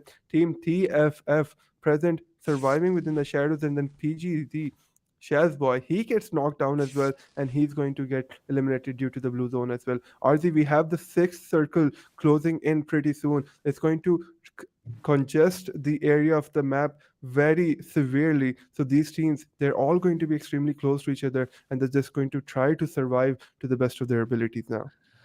All right, at the same time, two huge giants from the game has been eliminated. Team GPA on the other side, Team Galaxy Esports has also left the game. We're left with the 7 teams alive. Q are also taking a lot of damage here.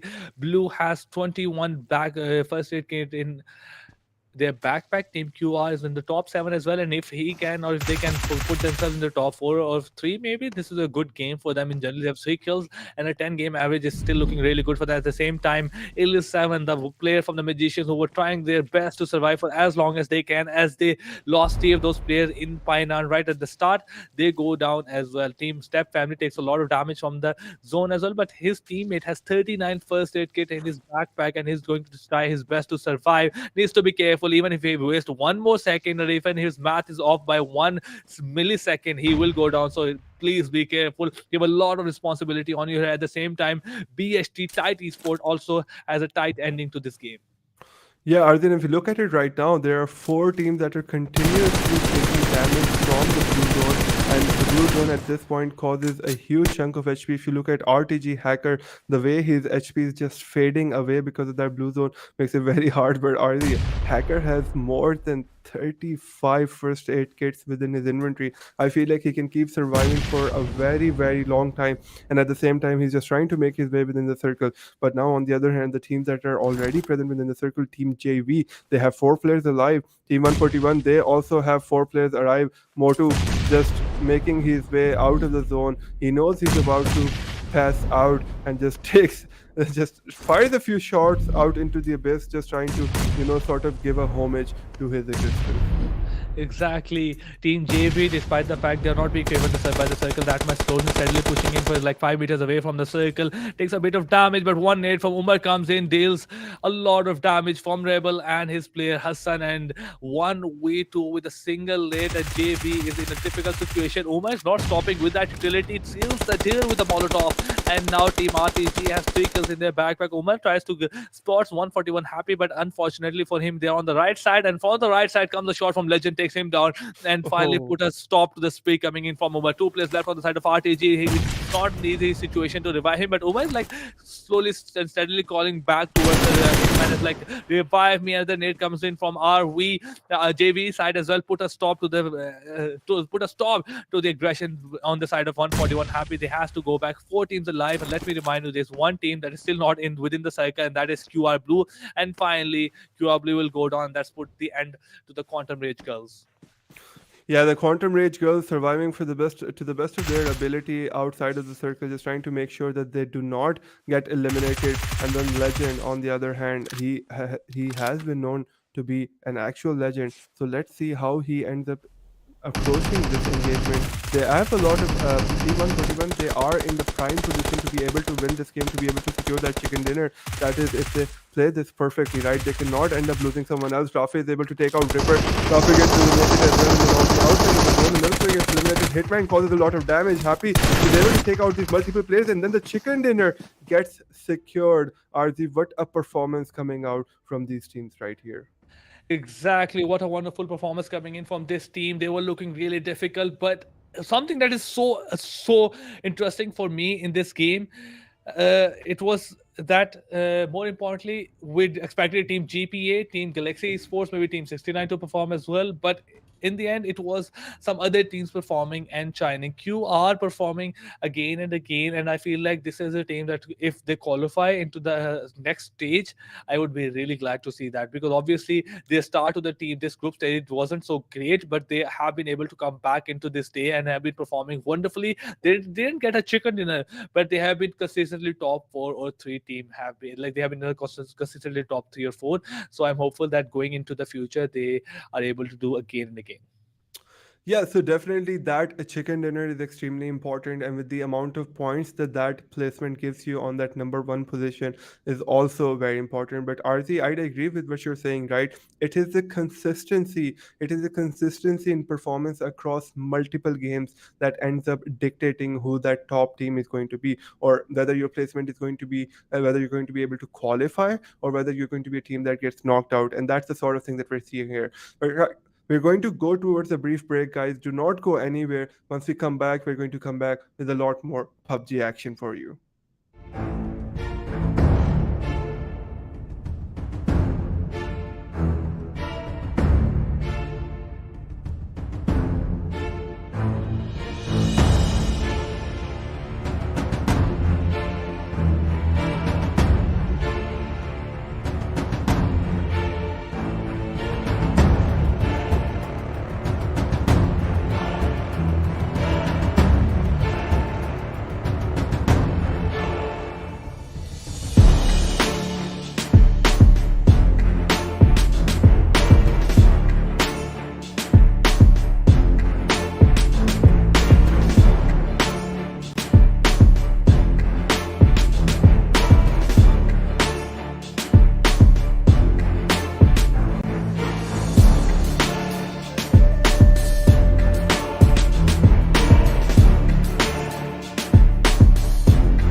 This अगर बात की जाए limitations की 5 और अभी उसके बाद 15 points उनके पास मिल गए प्लेसमेंट के, तो 20 एक अच्छे पॉइंट के साथ Khan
for them. Last page, our radius R360 from 32 to 25th position. That's a good start for them. They have to keep it going. Not a single team with 6 matches played. Sorry, Darth as well. They had a decent game, but again, 14 points in 4 matches is nothing. But it's not just for this. Sorry, it's for UAG, Team Legion, Magicians, Team Demented, Faceless, and Team Oxygen Esports. 4 matches and 15 or 16, 10, whatever points that you have, it's absolutely nothing. You need to try something differently. You need to up your game in terms of like your kill points, your elimination points, survival points, or coordination, whatever you have to do. But for now, whatever these teams are doing, it's not working out at all for them. Yeah, it definitely is not working out for them. Things are not looking the best for them at the moment. Team Oxygen Esports, they are present towards the end, and then it's Team Trezens X Faceless. That is an interesting name there. Team Demented, their position looks very demented at this moment. Team Magicians, not the most strongest showing from them. But the good thing about all of, I wouldn't say it's the good thing, but all of these teams, they do have 4 games played, right? So they do have 2 games to try to significantly change the outcome of theirs within this game or within this tournament. Where if we go towards the player head-to-head, GPL Leo versus Galaxy Marwan, 2 players that we've consistently been seeing out fragging everyone and the rest of the server. And something that we see from GPA Leo, he has a significantly better headshot percentage than Galaxy Marwan. And at the same time, look at the throwables. 13 more throwables as compared to Galaxy Marwan. And even if gets one of them connected, like out of 13, or probably 3 to 4 did get connected, deals a lot of damage as well. So that's more elimination on the side of Team JPA Leo. I feel like Galaxy Marwan could just change this by increasing the amount of utility that he's throwing. Obviously, he's doing a wonderful thing right now. 14 kills, 7.14 percentage headshot, 2487 total damage, great survival time as well. Total is the same as the Leo right now. But something that is lacking very much is like amount of throwable between Leo and Marwan, and that is a gap that needs to be closed. Yeah, he will try to. I'm pretty sure try to close that gap. And if I'm not sure, Team Galaxy has 6 games played. I think they are close to their total number of games that they've been able to play. So just a great matchup that we have between these 2 players. It's just very nice to see the competition being very close. On the other hand, RZ, we have match number 4, match number 5, and match number 6 fast approaching today. The 4th game is going to be played on Erangel again. Then we're going to have Miramar, and then we're going to circle back to Erangel. So Erangel gets played thrice on the same day, while the rest of the maps not so much. So it's just going to be very interesting to see how these teams and how their strategies end up shaping up or just sort of changing a little from this map to map, especially when the map gets repeated within the same day, right? And that is something that usually ends up proving to be a bit of a factor. But Erangel, everyone knows the map. It's the most common played map. It's the most frequently played map, especially within the competitive pool as well. So you sort of see these teams showcasing their A-grade strategies on Erangel. But Ali, something that Ali talked about, and we can see that in the stats. Erangel has something of 11 eliminations for the team Myth. Team GP Army has 13 kills in Miramar, and Team Road to Glory has 5 kills in Sanhok. And look at the difference between Miramar and Sanhok and generally Erangel as well. So if you're looking to make a comeback, the next game is a good idea, but the game after that, played on Miramar, is the best area to do that. You can get many kills as much as you can. You can get a lot of survival points as well. The things are looking really good. So it could be called a map of comeback in terms of like you have more play area, you have more control over things in Miramar. Sanhok doesn't give you that much control. So going into the second part of the day, teams that are looking they're like looking to come back into this tournament. Teams that are looking to qualify. This could be their chance, because if you let this go, you might not get another one. Yeah, and especially since it's going to be the second last game of this group stage, right? So I think that is going to be the most ideal time for you to end up making that comeback, because if you just delay it any further than that, then it's just going to look pretty impossible going on forward from that. But right now, we're going to have Erangel starting within a few moments, and we're going to see on how these teams, what sort of strategies do they end up changing up. And since we have a group stage or a round of 32, so like we have 32 total teams, so we're going to have a different permutation of teams that are going to be playing here. So you can have a mixture of these teams that we did not expect to be playing so well, or some teams that are a bit lower down on the ranking within the group stages, so they're going to throw caution to the wind and they're going to be playing much more intensely. And that is the sort of intensity that we saw on Sanhok as well, right, where all of the teams were playing with a sort of this revigorated intensity, right? This intensity existed within the gameplay that we did not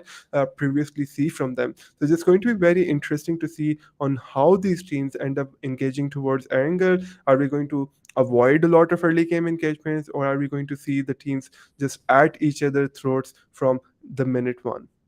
I feel like it's gonna be passive out games, like just like last angle that we have seen in the game number one. We saw like 14 to 13 minutes of passiveness.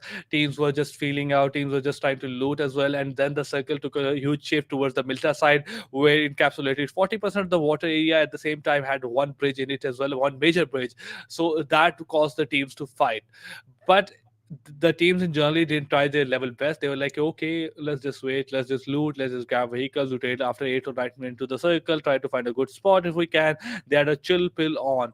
And I feel like this is going to be a repetition of that, unless we see a very extreme circle, maybe towards the south side of the map, maybe towards the extreme north of the map, or maybe towards us in a map where it's in the first cycle it is like having maybe 20, 30 to 40% of the area of water. Then we could see some early clashes going in. Yeah, those early clashes sometimes in Erangel do get dictated by what the first circle does, right? Sometimes the first circle is usually so.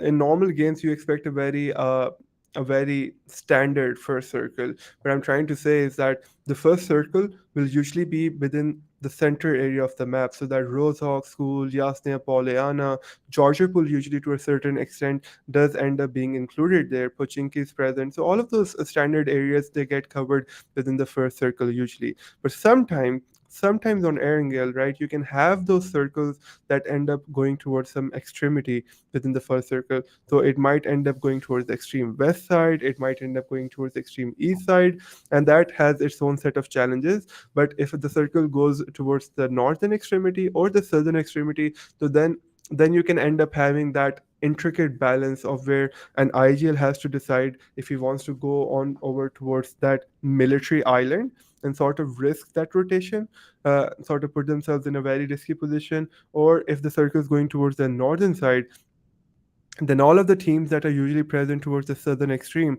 do they end up taking that risk? Do they end up deciding to take that early rotation and sort of get a more centralized position within the circle? These are all decisions that end up going towards and that an IGL ends up making for their squad and dictating the sort of rotation. And all of these things contribute towards a team's positioning towards that game. Whether they end up winning that game, securing that chicken dinner, or do they end up sort of fizzling out a bit earlier on.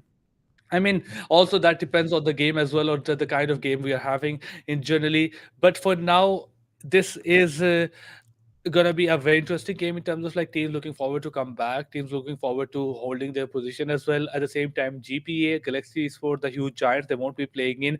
This is a good chance for 69 Esports if they're playing in this game to come back to perform really great, especially when they don't have to clash. We know one of the best teams out there in this tournament. So yeah, they will be looking forward to just playing, just going securing those skills. And I feel like these games could be a good turning point for them in terms of coming close to the top 3, top 4 as well. And I feel like even if you're qualifying for the main stage, you would like to do so from a place of comfortability rather than a place of anxiety and nervousness that if it's coming up, or like whether we're qualifying or not qualifying, whether it's depending on one match or not. So you want to get yourself in a greatest position as you can, and it also gives you a bit of a confidence boost as well, that if you qualify in the top 4, you're like, oh, we did great in the group stages, so there's nothing that should stop us from doing great in the main stage or in the next stage as well. So let's be hopeful for that. At the same time, teams that have played their 6 matches and are still not able to do so, this is like a really concerning point for them. You have played a lot of matches, you haven't been able to do a lot. So what is your next strategy? What are you going to do, and will it work or not? Yeah, they'll have to see and how they'll have to, go back to the drawing board with their team, with their in-game leaders and the sort of the team management, the players, to try to assess where were they going wrong, right? Where was it all falling apart at the seams for them? They'll have to see that, and because moving forward as a professional team, as a professional organization, if you're getting opportunities like these, like this tournament, PUBG Mobile National Championship, that sort of gives you a path towards competition at the international level. And not only that, it gives you this amazing prize pool, right?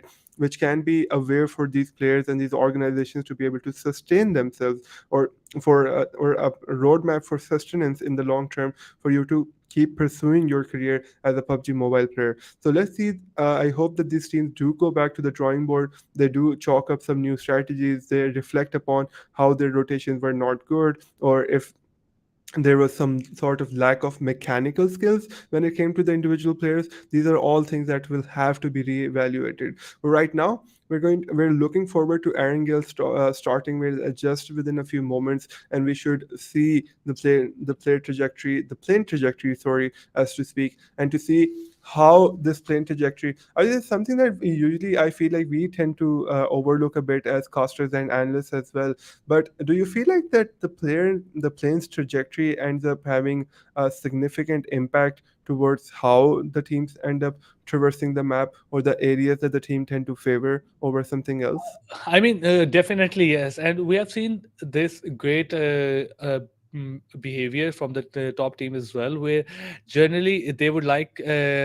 They are surrounded. If the plane is coming from one angle and it's generally away from their drop spot, they would go to the second drop spot as well. And if it takes more time to get to their second drop spot, they would go to their first drop spot as well. For example, if a plane is coming from the south side and their drop spot is toward the north side, that is going to be already wasting 1 minute of them going to that angle, looting, and then there's like less time for them to actually be on the map. So generally teams would like be, oh, let's just get out early as we can and start looting as soon as possible so that we can rotate as soon as possible again.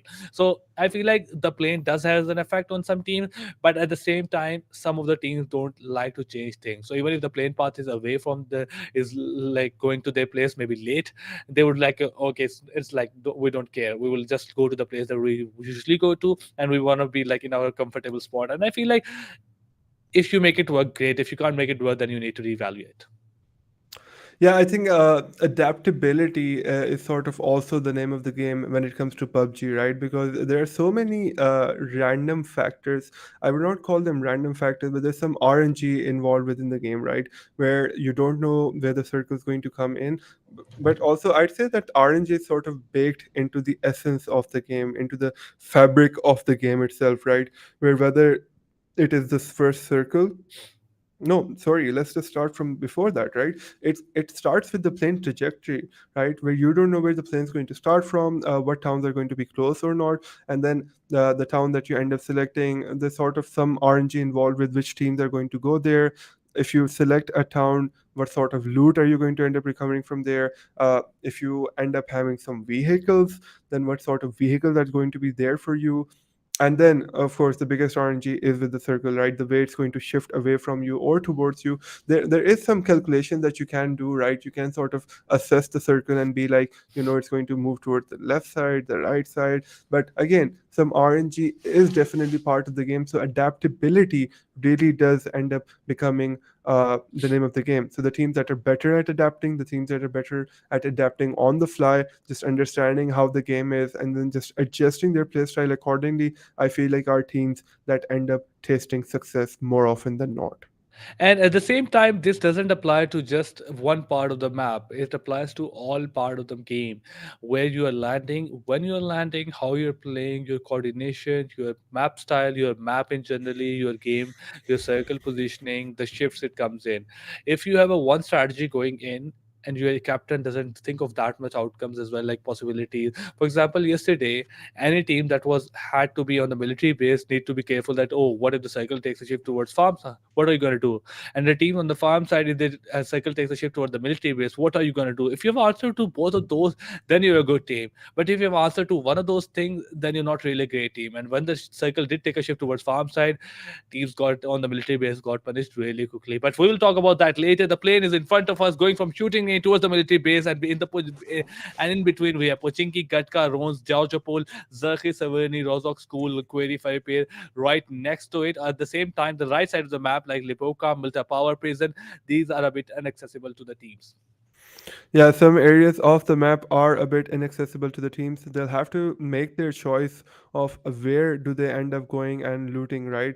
So right at the beginning, we have Team Tag preferring that Zerki area, just going on over there, getting their loot up. Severny, we have two teams that are landing very close to each other, so we might end up seeing some action happening here. Rozok has been favored. None of the teams end up going towards that school area or Yasnia Polyana at the moment, which I am a bit surprised about, if I'm being very honest. And then Team Step heading on over towards that Katka area.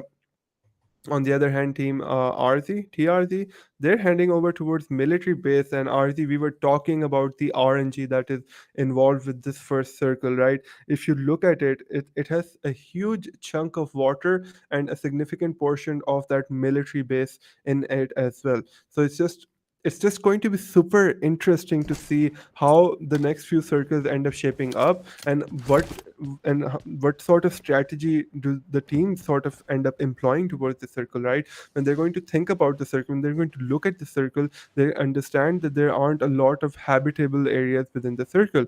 So if you're going to bet upon the fact that the circle is going to end up towards the mainland area, towards that northern island, so then do you go on towards towards an area like Primorsk, so that you're almost at the edge, you can move north or south wherever you might need to go, or do you just generally tend to chill around and stick to your guns?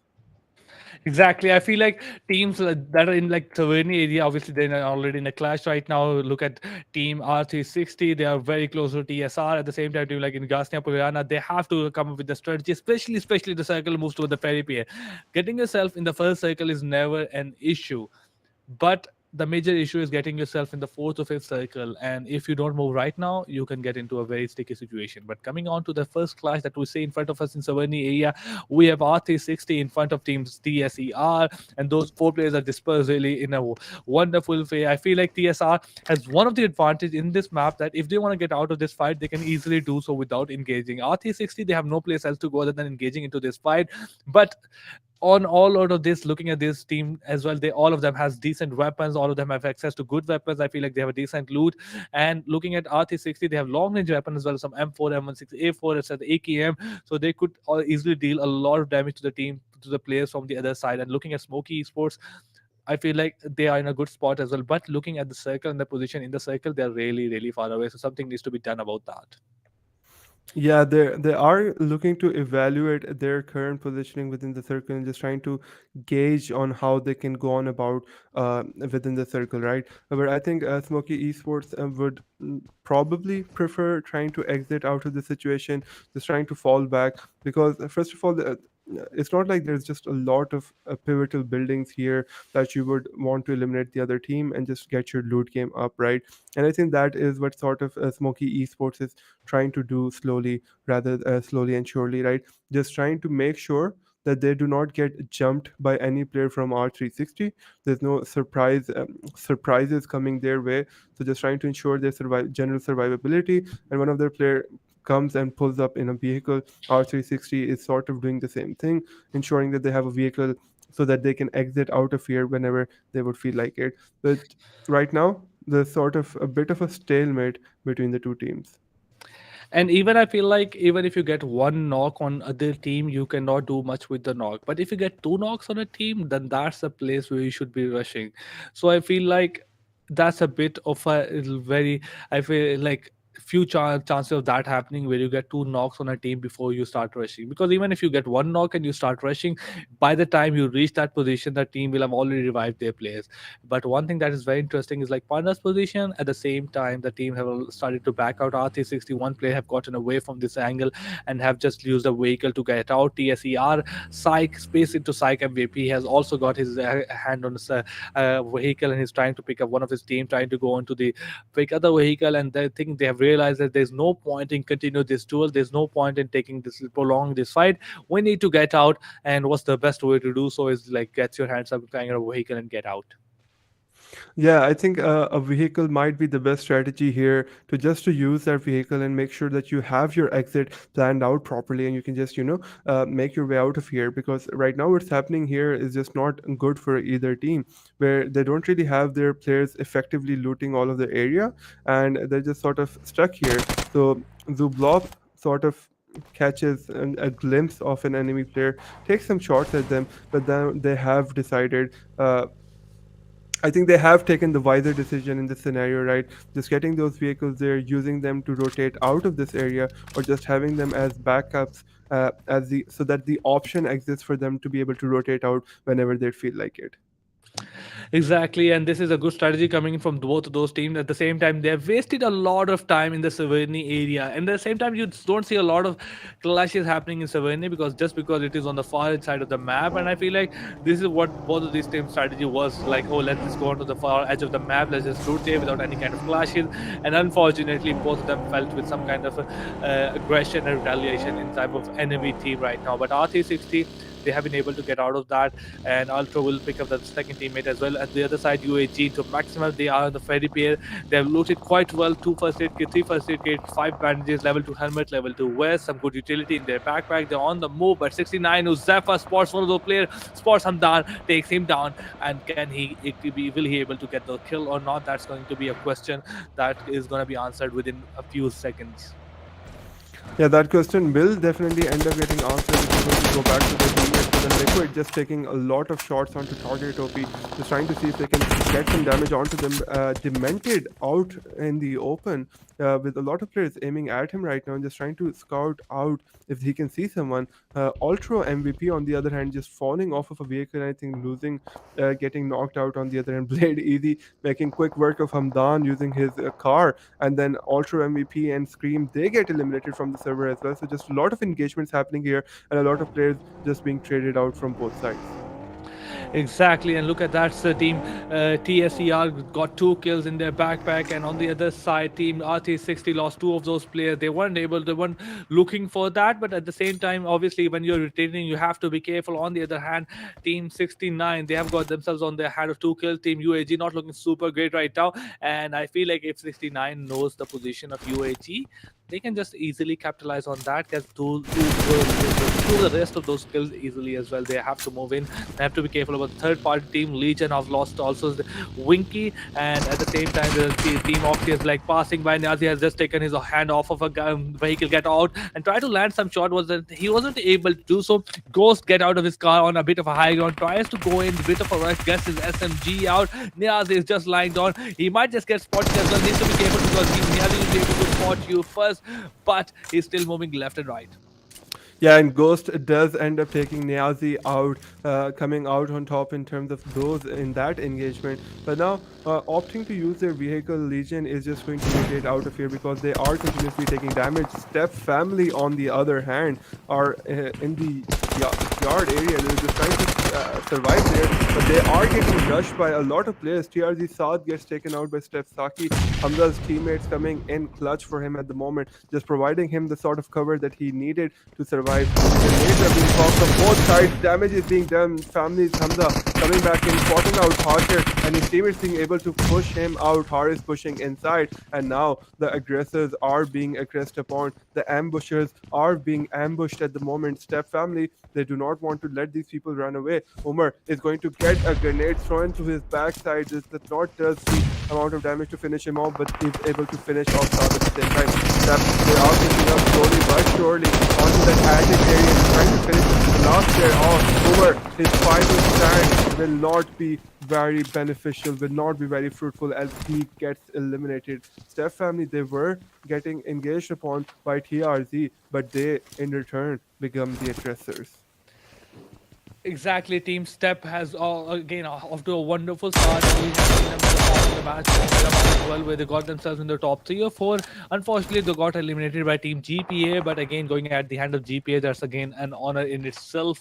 Team Step Family 3 kills in their backpack. Yogi has been spotted, and after some time, they might just be rushing for the 4th player. They're like, okay, we have the kills, we have the backpack, great loot as well. Why not just get one more kill? And you should do that. I feel like this is something that Ali was talking about, our analysts were talking about yesterday, that you will be regretting those 1 points. That 1 point comes into the play when you cannot qualify or will be able to qualify. You're getting a lot of the prize pool. So I feel like if you see 1 point a bit far away from you and that is an easy point, use everything in your power to get that kill. You will not regret it later. But if you don't get that kill, maybe 2 days later you could have like, oh, I could have done that thing differently. Maybe we could have rushed. Maybe we could have gotten that kill, and now we would have been qualified. So instead of having that regret, why don't you make that move now?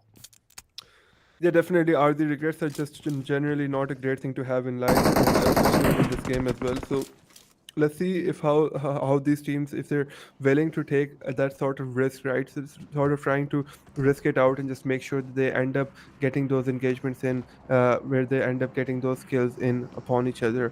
Just let's see how they end up going on about it. Unbroken, no fear. Right now, it looks like they aren't broken, but fear has to be somewhere there right now, because they are being looked at upon by Team RG that has sort of their line of sight, that has their number, and they do have some good loot coming out from uh, the airdrop as well. The damage being landed, Unbroken, Ablo and F, he was able to catch out and just cause some damage. And Professor, this is not where you want to be right now, and that's exactly what happened. He was just trying to rotate out, 2 players standing there right in front of him, and then the buggy is usually not the best vehicle to be in if you're going to get shot at.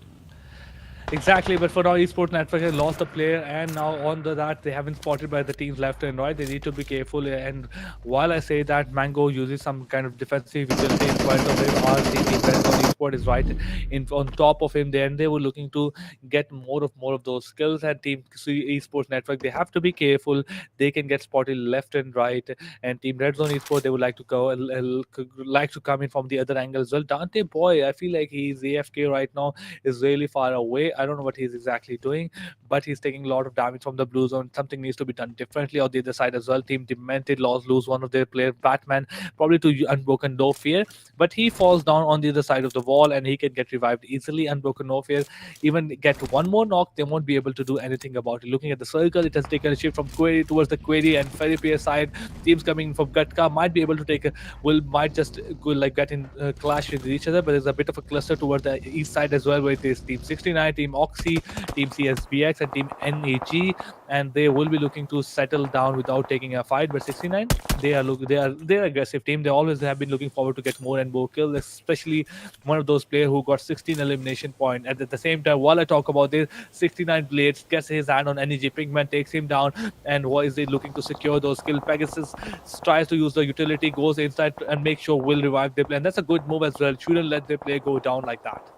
Yeah, Shahid spotting out Shahzil and making quick work off of him using his gun, which is this Mini 14, which is when it comes to the long range, that gun does a lot of damage. So you just want to be careful when people are aiming at you, when people are looking at you while you're using that gun, right? And there's something that's coming out from there. TRZ, nobody, just trying to use the grenades that they have, the utility that they have to the best of their ability to make sure that they can pressure anyone that's looking to cause any harm to them right now. This Ferry Pier has become this area that we usually do not see a lot of engagement happening, but due to the nature of the circle, right, due to the positioning of the circle, a lot of teams are positioned here. Snake MEP, he has given his position away, and now he's got little over 3 squads or a little under 4 squads looking exactly at them.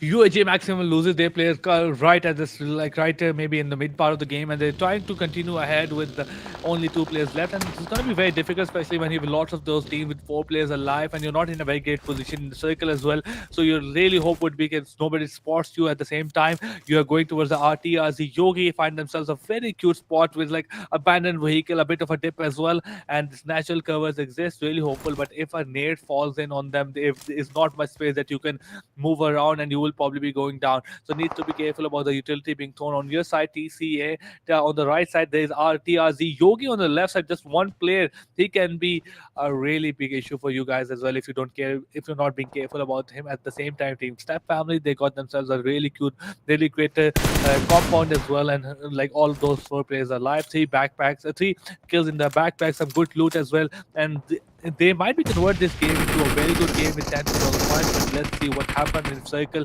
is where it is right now, I feel like they might even just get the chicken dinner. But on the other side, Team Oxygen Esports against the Team Legion, it's a 2v1 right now, and very low HP on Lord STFU. Yeah, Lord STFU losing a lot of his HP towards the aggression of these players, right? Just trying to run away from there, just trying to make sure that he can survive, but then he gets taken out by nobody, hitting him right in the head as he was trying to exit that scenario, that situation that existed within there, but is not able to do that. Geno, on the other hand, he has his aim on radius 360. He's just trying to look at him, trying to make sure that he can get some damage out onto those players. It doesn't quite look like it. Query is that central area where all of these teams are sort of converging onto, and it's going to be that southern side of that circle where all of the teams are going to try to enter from that area, and you're going to see a cluster. We're going to see a few bloodbaths happening here. Just all of these teams are going to engage each other and just try to make sure they survive. But on the other hand, towards the northern side is where that myth squad exists. It's where that tag squad exists, and tag has just now realize that they're going to have to leave this position. They're going to have to leave this set of compounds that they had previously been occupying. So it's just going to be interesting to see how they end up rotating into the circle. Red Zone Esports, this is a bit of unfamiliar territory for them because usually they have been eliminated right at the start of the game or almost at the pit part of the game. But for now, they have 4 players alive and they're trying to circle around R360 Jin OP. They have to be careful because the UAGxMAXIMUS is right next to them. They're trying to land them some kind of shots as well. But for now, Jin OP takes away a lot of damage. It's down to only 10% HP, and Dante is rushing in with that AKM in his hand. And Bobby and a lot of his teammates are just using utility from left and right, throwing those nades as well without just wanting to rush. And I feel like that's a bit of utility being wasted right now. You guys just could easily rush and take him down. Even if you lose one of those players, if your player knocked down, it's like nothing much that you need to be concerned about. You have 4 players with you. You can just take him down and get that easy kill and also secure that compound. Don't waste any more time. At the same time, Dante uses that Molotov, and look at him. He has no more Molotov. Bobby as well at the same time has no more nade except one. Needs to be careful about your utility. Needs to go in. R360 Jin also is throwing nades, defensive nades, but it's yielding absolutely no result. Yeah, no results are being yielded by this amount of utility that is getting used at the moment. But it's just the thing, I think TRZ just is not sure how many players are there with R360. They finally make that decision to go up on him and just eliminate him. So team R360, they have been eliminated from the server as the 15th team to go. I'm not sure if we had a total of 16 teams starting here. So they might be the second team to get eliminated from the server, but there is some improvement. Shahir aiming at OP and taking a lot of shots. Pop surviving there with just a sliver of his HP, and it's just going to be able to get his healing off. On the other hand, we have Team Negatives that is standing here. They're just trying to make sure if they can get some sort of aim on anyone. This grenade causing a lot of damage, and Team Trezens like Faceless, they get eliminated as well. Enraged, he's standing behind the vehicle, a grenade coming out on him, and that grenade could do a lot of damage. Well, these grenades are smoke utilities just to make sure that they can give him cover and then try to get him revived up. Exactly, 69 Esports, they're doing wonderful right now. They got 3 kills, 1 player is right next to them. That could be one more easy kill in the terms of Demented Stallion. He's in a very, very risky spot. It is like eventual death waiting for him. 4 nades in his hand. He might be able to deal some kind of damage, and hopefully he might be able to get 1 or 2 kill. But it is just like, how long can you keep this on? They have to go in. It's like 1v4 that you have to pull off. At the same time, Mango is on the top of the hill. On the other side, the nades come in from 69 player. Takes Team Demented out at number 13, and that's 4th kill for Team 69. UAGxMAXIMUS, they are still surviving with 2 of those players, and TRZ, look at that, they have been like a lot of shots being landed on Snake. He has to go back, apply those first aid kit. I feel like he still have a lot of HP, so those bandages could really be useful here right now. You might not find another time to use it, as things will get more risky going to the later part of the game. At the same time, UAG still on the edge of the map. Team Negatives, they lost Pegasus right at the start to Team 69, but Pinkman, Shahir, Buzzit and Shahir are holding that edge of the west edge of the circle and trying to hold and just trying to make sure that they survive it. But again, they are surrounded by a lot of teams left and right. On this side, Dlord, Xotics, it has a high ground on the end. He's holding that tower, trying to land some shot, but unfortunately, he has to be careful because he is really open from the right side. Yeah, he is really exposed from the right side, so just has to be careful not to get caught off guard from that side. Right? So the players just spot him out and they just make quick work out of him and just eliminate him. Right. On the other side, Team 69, they are rotating in. Saki is able to take out Shahir as well, and then this rotation is just going to be very impressive. Nobody taking a lot of shots onto Shahir and just eliminating him. On the other side, grenades going off left, right, and center. Team Myth is being dealt with right now. UNF, they are making quick work of him, and Team Myth, going from a very strong contender within this game, is now down to only one player. Myth Joke is the only person surviving. I believe there's so much action happening here right now. Tag gets multiple players knocked down and eliminated from the server there as well. 3 players getting eliminated are the 2 of the very strongest contenders for this map, for this game. Myth and Tag, they've been reduced to 1 player each now. Team 69, but they're looking super good right now. 6 kills and they are moving ahead. Try to make sure that they eliminate any team out there. And the only team that I could see as a potential opponent to this team, a potential rival that they're just a huge amount of kills, aggression, and some great communication is Team Step and Team TL. On the other side, CSB finally has been able to take one of those players down, but he's still knocked. He's not eliminated, so he can be still revived. At the same time, Team Step is out of those compound, is on the west side of the circle, and they have to move in. At the same time, they're on the edge of the 5th circle. The 6th circle, if they takes away, might be in a difficult situation for Team Step. At the same time, circle is closing in. The airdrop has been taken in from a CSBX players. A lot of damage they're taking in. Team Optic, they're also taking damage from the blue zone. Team Step family is trying to scout out NEG, but they know there are 2 players right here behind him, and he gets spotted. Wonderful spray coming in from Goat, takes him down, and he has also spotted Pinkman. Pinkman has used his utility, deals a lot of damage to Goat, but unfortunately he's still surviving, and hopefully he will go back into the cover.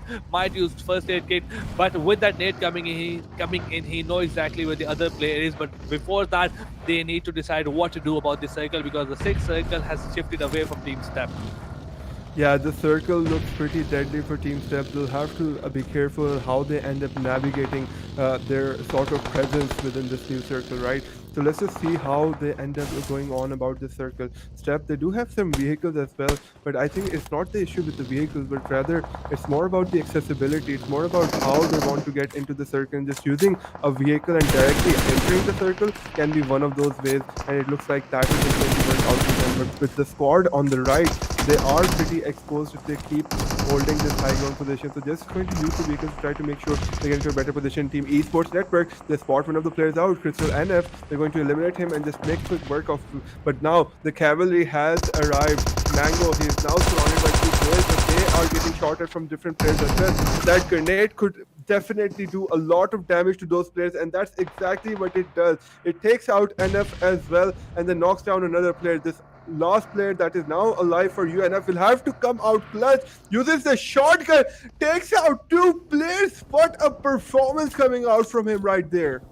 Exactly, nobody expected that to happen with him just holding that angle with that shotgun coming in, and it was like a UNB probably will go down. They have lost a lot of players right before, but no, he's holding there. He's proving to be the clutch for his team. At the same time, Team Step, they are looking really good again. Team 69 on the other side is just continuing that aggression, continuing that momentum that they have, and in that way they will eliminate Team Smoky Esports from the game. On the same time, look at Team Dlord and Dlord as well.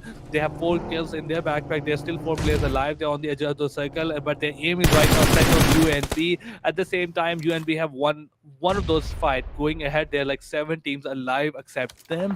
And it's not going to be an easy journey for them towards the check-in. They have to pull off some huge, like good amount of clutches like that again if they want to go the winner. But I feel like that's just a bit of a stretch right now. Yeah, Haris gets knocked down by the grenade coming out at him, right? So Step, they might end up losing one of their very important team members here. They just want to ensure that they can get that revive off, and nobody trying to get behind that huge boulder, just trying to get some cover between him and the opposing players, right? The opposing teammates. Let's see how they end up approaching this right now. Pablo NF is able to get that res off onto his teammate for 69 Esports. They're just going to be very careful on how they end up engaging this, right? Because they are in a great position. They do want to end up securing that champion. RD, we have this next circle pushing in, and so many teams alive at the moment. 7 teams alive, and this circle is just going to push them very close to each other. So it's now going to be all about these vehicles and how these teams end up going on about this. Pablo NF is still alive. Dlord Alex, he wasn't sure where those shots were coming from, but now he knows it's right behind him. RTD Rage, he's trying to get a great position onto this player, but decides against it, decides to go back. They do have this side of the field.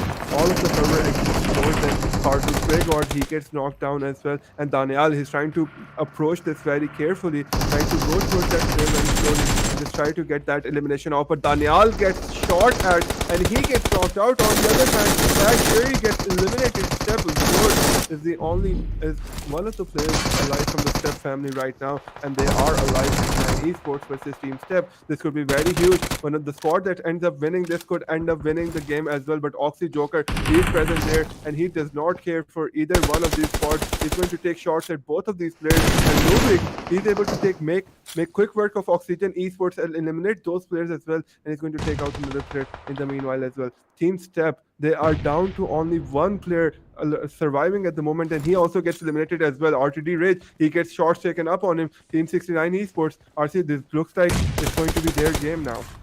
Especially Dlord as well. One of those players goes down. He tried to get a bit aggressive, but RZ on the other side, they were looking really good. Takes him down. Team 69 has like 13 kills for themselves, and RTD Rage is bleeding. Something needs to be done about that. At the same time, Daniel is getting a bit aggressive on the RC side. Bobby takes a lot of damage, but they have a good cover on that side, and something needs to be done about your Rage partner. He's bleeding out. His utility is being thrown on his side, and they will try their best to revive him. At the same time, Team 69, they have taken a lot of fight. They will use this time to put them on some first aid kit, put on some bandages as well, and will have that loot from those dead players for themselves as well. And exactly, Shazal is applying those bandages. Look at his utility. He doesn't have much of that. Zephyr is also dropping some of first aid kit, some bandages for his teammate, while they are getting themselves ready for another fight. 3 teams alive. It's a 4v4v2. RZ will try their best. We're really hopeful that they don't get part of this fight, but unfortunately, they're not in a very great position.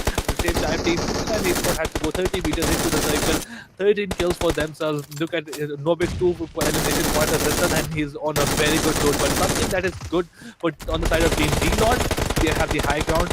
Unfortunately, they have to leave 39 meters into the circle, and both of the teams have to go inside. Novik gets spotted, deals a bit of damage as well. Try to go ahead as well. Needs to be careful about Daniel on the left side, and he spots one of that person. Deals a bit of damage goes into the cover. Deals a bit of damage again. Goes outside, and he will take a lot of damage from the right side. Players try to provide some kind of cover to him, and exactly takes one of those players down. Novik is still bleeding. Dlord coming from the right side, but RZ on the other side, they're holding that position. Dlord in this situation tries to revive their presence, but needs to be careful because the circle is moving in and you have to be careful. Yeah, Care has to be part of the game right now because Team 69, that play coming out from their teammates, just making quick work of Team Dlord, making them push onto the lower ground, and on the other hand, they have lost a lot of players. 69 there, easy, make quick work of all of these players from Dlord, who are now busy with RZ at the moment. And that squad that is causing a lot of carnage, and then Shazil gets a lot of shots onto him, but is not able to finish the knockdown because the player exists behind coverage. Dlord, who's going to get eliminated first. Shazil makes a rush onto them. He's going to eliminate them, and now it's Dlord versus Team 69. Dlord, they're getting one of their teammates up, but they were not able to do that. And as soon as that happens, they are going to end up getting that elimination as well. And I believe that the chicken dinner is going to go their way as well. Exactly. 69 Esports has been wonderful throughout the whole game. They started their fight right at the start, and we were like, oh, this is a team that was looking really good. Even before the game, we were discussing while in the analyst section as well that Team 69 has a great chance of proving like getting some good kills, getting some good points generally in this game. And one of the reasons for that is like don't have Team GPA, Team Galaxy Esports playing in this game. So 69 have no huge giants competing against them. They can win this game easily, and this is exactly what they did. Not so easily, obviously. They have eliminated 4 to 5 squads completely from the game. At the same time, they have been really aggressive. They had the communication is on point, the coordination is on point, and the way they have taken this fight is immensely crazy. Look at the Shaz, the way he aggressively went on those 2 players behind the cover, took of them out as well, giving them no chance to revive one of his teammates. That was quite impressive, and I feel like Team 69 Esports, they will be in the top 3 teams definitely by the end of the day. Yeah, and definitely, I think a lot of that late game victory has to be credited to the way one of the players of 69, right? When he pushed on to Dlord, and they all had great positioning on top of that hill, right? But they did not expect one of the players for 69 to be that close. He got a knockdown, he caused a lot of damage onto those players. And at the time that they had to rotate in, they were just sort of paralyzed. But great gameplay coming out from 69. That was our game number 4 for the evening on Erangel. We are going to go on a brief break. Do not go anywhere.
Guys have been seeing, we've been having a lot of strict competition between all of these teams. RZ, right now we just saw 69 Esports taking away the victory and just securing that chicken dinner for themselves. Exactly. It has been a wonderful game for them. 13 to 14 kills for them. And not just that, all of those four players were alive till the last part of the game. And while we were going to the mid to last part of the game, we were like, after 15 minutes, a team that is looking really good to get the chicken dinner is Team 69. Their their gameplay, their body language, their thinking, you could easily see them getting ready themselves for the chicken dinner. Look at their overall ranking right now. Third position in overall ranking, 34 points, 19 kills. Okay, I was wrong. I was like a 13 to 14 kills. No, 19 kills for themselves. They got a great game. And look, 69 blaze, 8 elimination, 1356 damage, 9 knockouts, and 2 assists. And they are just going to go up again and again. And I'm quite sure they might just end up at number 1 at the end of the day. I feel like they have one more game to go. Let's see how they perform. Yeah, that a number one position could be up for grab for them, depending on how they end up playing within the rest of those games, right? But if you look at the overall stats right now, are the 58 total eliminations, 9.5 thousand heals coming out, 61 total knockouts, and then this time in this game, especially, right, that airdrop, that air loot proved to be extremely pivotal. 3 airdrops being looted, 251 pieces of utility being thrown, a lot of rescues coming out, just a lot of great gameplay coming out from these teams overall. Exactly, and I feel like look at the elimination distance, longest elimination distance as well. It's like 266. But on the side of throwable used, Erangel in generally has more throwable used. Sanhok has more of a healing, and in terms of total headshots, maybe that's like varies from game to game. But I feel like Miramar will have more of headshots as well, more of knockouts. But healing was a bit like as compared to last Erangel, there's a bit of more healing in this fight, in this map as well. That shows okay, there's a lot more fight goes on. Maybe long range fight going on between these two teams, but airdrop loots as well. But something that is very impressive for me is like 251 utility throwables being used in this game, and as compared to the last game, it was like maybe 78, maybe 80 in terms of Sanhok. So that's a number that has drastically increased. But going to the map of Miramar, I'm curious like what is going to be their number. Yeah, it's going to be very interesting to see how that ends up happening, right? But then coming down again to the match summary, we see just straight up domination from the squad of 69 across this entire game, right? Blade easy, highest eliminations, taking out 8 players, then the highest damage coming out for Blade easy as well, 1356. Then Blade who's 69 Huzefa. He had the highest amount of assists, right? Assisting Blade Easy, I'm pretty sure, in a lot of those engagements and a lot of the kills that he's gotten.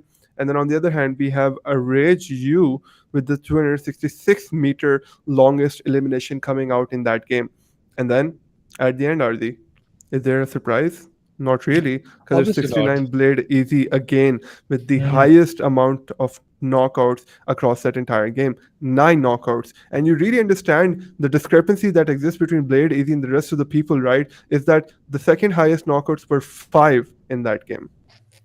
Exactly. I mean, he has been doing wonderfully, but looking at the match ranking, I would say 69 Esports with 34 points. And look at the second team. If the team has ended up second position, even if they got the chicken dinner, they would have been nowhere near 69 Esports. 19 points, Red Zone Esports. They obviously is like up their game by a lot right now. 14 points, Step Family with 12-point team. Oxygen Esports at 12 point. Unbroken Nowhere with 8 points. Team Angry Gamers at 6-point. Team Angry Gamers is this is not what they are supposed to look like. They are obviously they were at the part of top 4 before the day started, and they really have to up their game. Esports Networks with 6 points, Team Smoky, then Maximus, negatives, Myth Esports. Okay, Myth Esports as well. They got the first chicken dinner in like game number 1, and looking at the second Erangel, they were able to secure only 1 kill, so that's a bit unfortunate for them. Yeah, that is a little unfortunate coming out from them, the way that game has been going on for them. And then on the other hand, the rest of the games, the teams that we had, are the Myth Esports? They're a bit anomalous right now to me, right?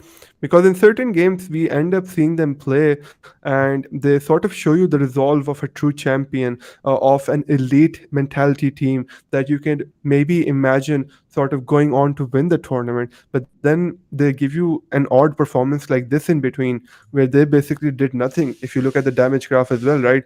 Myth 0-0. They caused no damage to any player on the entire server. Exactly, and not just that. Look again, instead of damage, look at the RT60, or like 77 damage, 0 kills, DMT 0 kills, DRZ 0 kills as well. So even if you dealt a bit of damage, that's absolutely nothing in terms of like your ranking on like your position or overall ranking. So you need to convert that damage into kills. That's one of the like difficult tasks. But at the same time, look at 69's damage. 3,830 damage, almost 2k more damage than DL, almost 2.5k more damage than RZO and the other team that exists within this game. So it was like a one-sided affair, and it was all in the favor of Team 69. And with that, look at the push that they've gotten. One more game to go, and I'm quite sure that they will definitely be at number one. Galaxy at number 90 points, Team GP at 89 points, and Team 69 Esports were like, a, don't forget us. This was our game, and we're back into the race for the number one. Yeah, so speaking of it, right, Galaxy Esports, Team GPA, they have the same position, 69 Esports and Dlord x Xotics. We understand these are two very strong teams, and with 1-1 game to go with both of them, 69 Esports will probably end up taking that first spot within the overall rankings, and Dlord Exotics will sort of have to see what spot they can end up taking up because they have one game to go as well. Road to Glory have 2 games to go. I'm not sure how that is going to happen since we oh yeah, okay. So yeah, they should be able to play 2 more games today since we do have 2 games remaining, right? And then going on, we have XTREME Esports again at 4 games. They'll have 2 games to go as well, so they can sort of cement their position a bit better onto that first page. Team Angry Gamers, they got eliminated relatively early on, and Step Family were not able to get such a great placement within this game as well. So they both have 1 game to go each as well, right? So it's just going to be very interesting to see on how they end up going.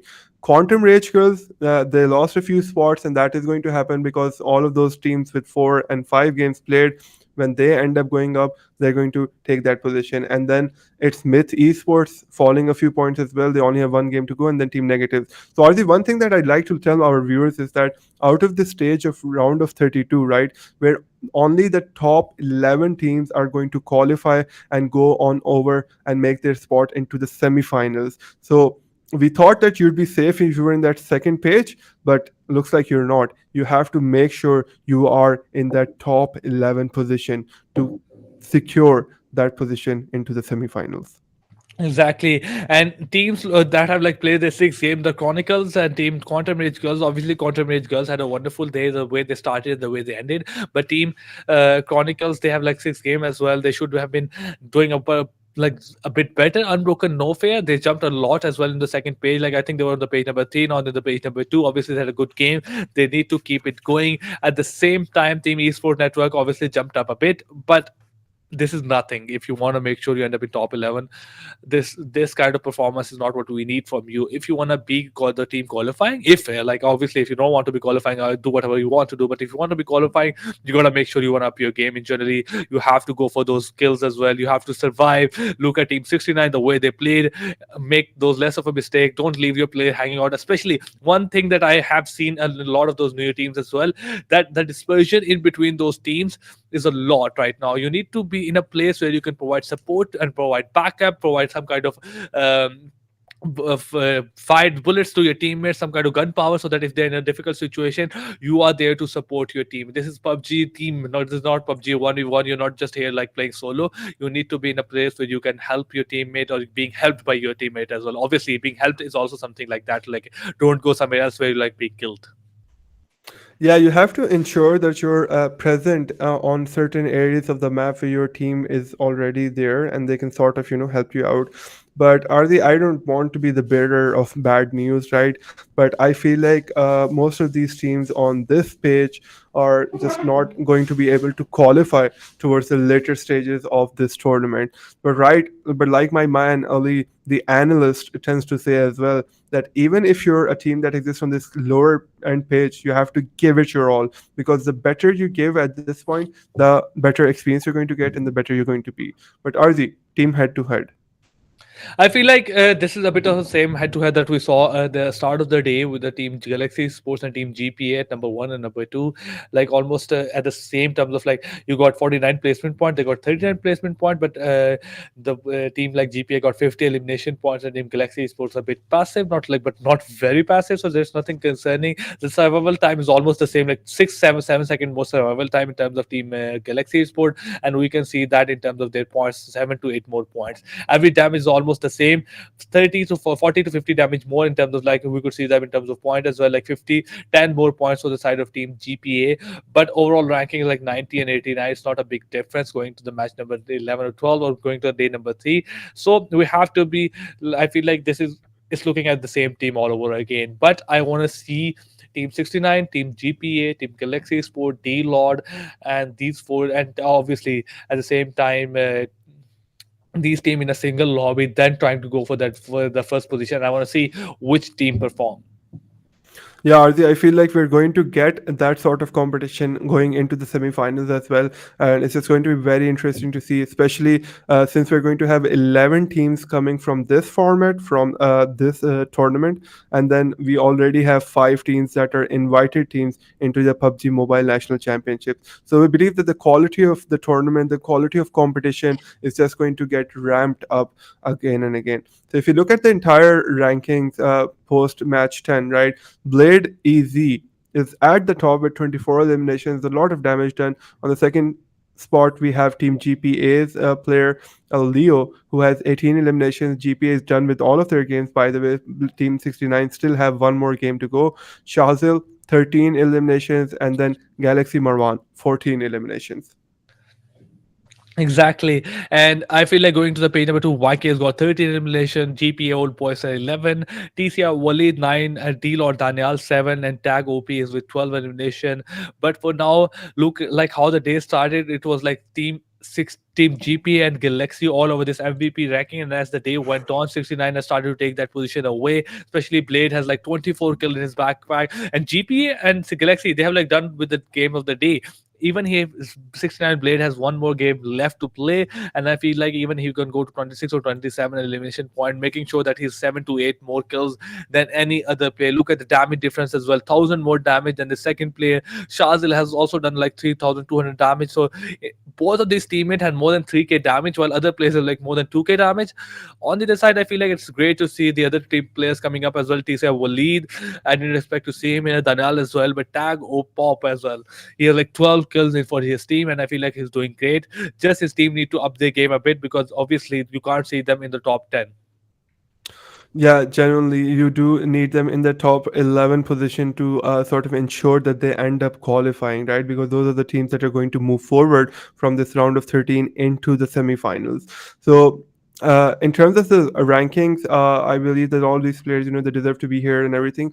But it's just that sort of the damage, if you look at the damage numbers, right? So they're not pretty consistent, with Blade Easy having to do almost close to 4k damage and then 24 eliminations. But then for the other players, it's just a bit different. So if you look at the player head to head between Blade Easy and then the next best player on the server, again, you have to remember Blade has one less game played as compared to Leo. So he's just outshining everyone, right? Elimination, he has more kills. Headshot percentage, okay, it matters, doesn't really matter that much. Total damage, 1k more. Throwables, not that much, right? So it seems like he's just a very talented, mechanically gifted player. Wouldn't you say, Arzi? I would say definitely. I mean, the even Leo as well. Like, look at his headshot percentage, 22.2% headshot. So every shot he gets connected is like 1 out of 4 shot is like a headshot.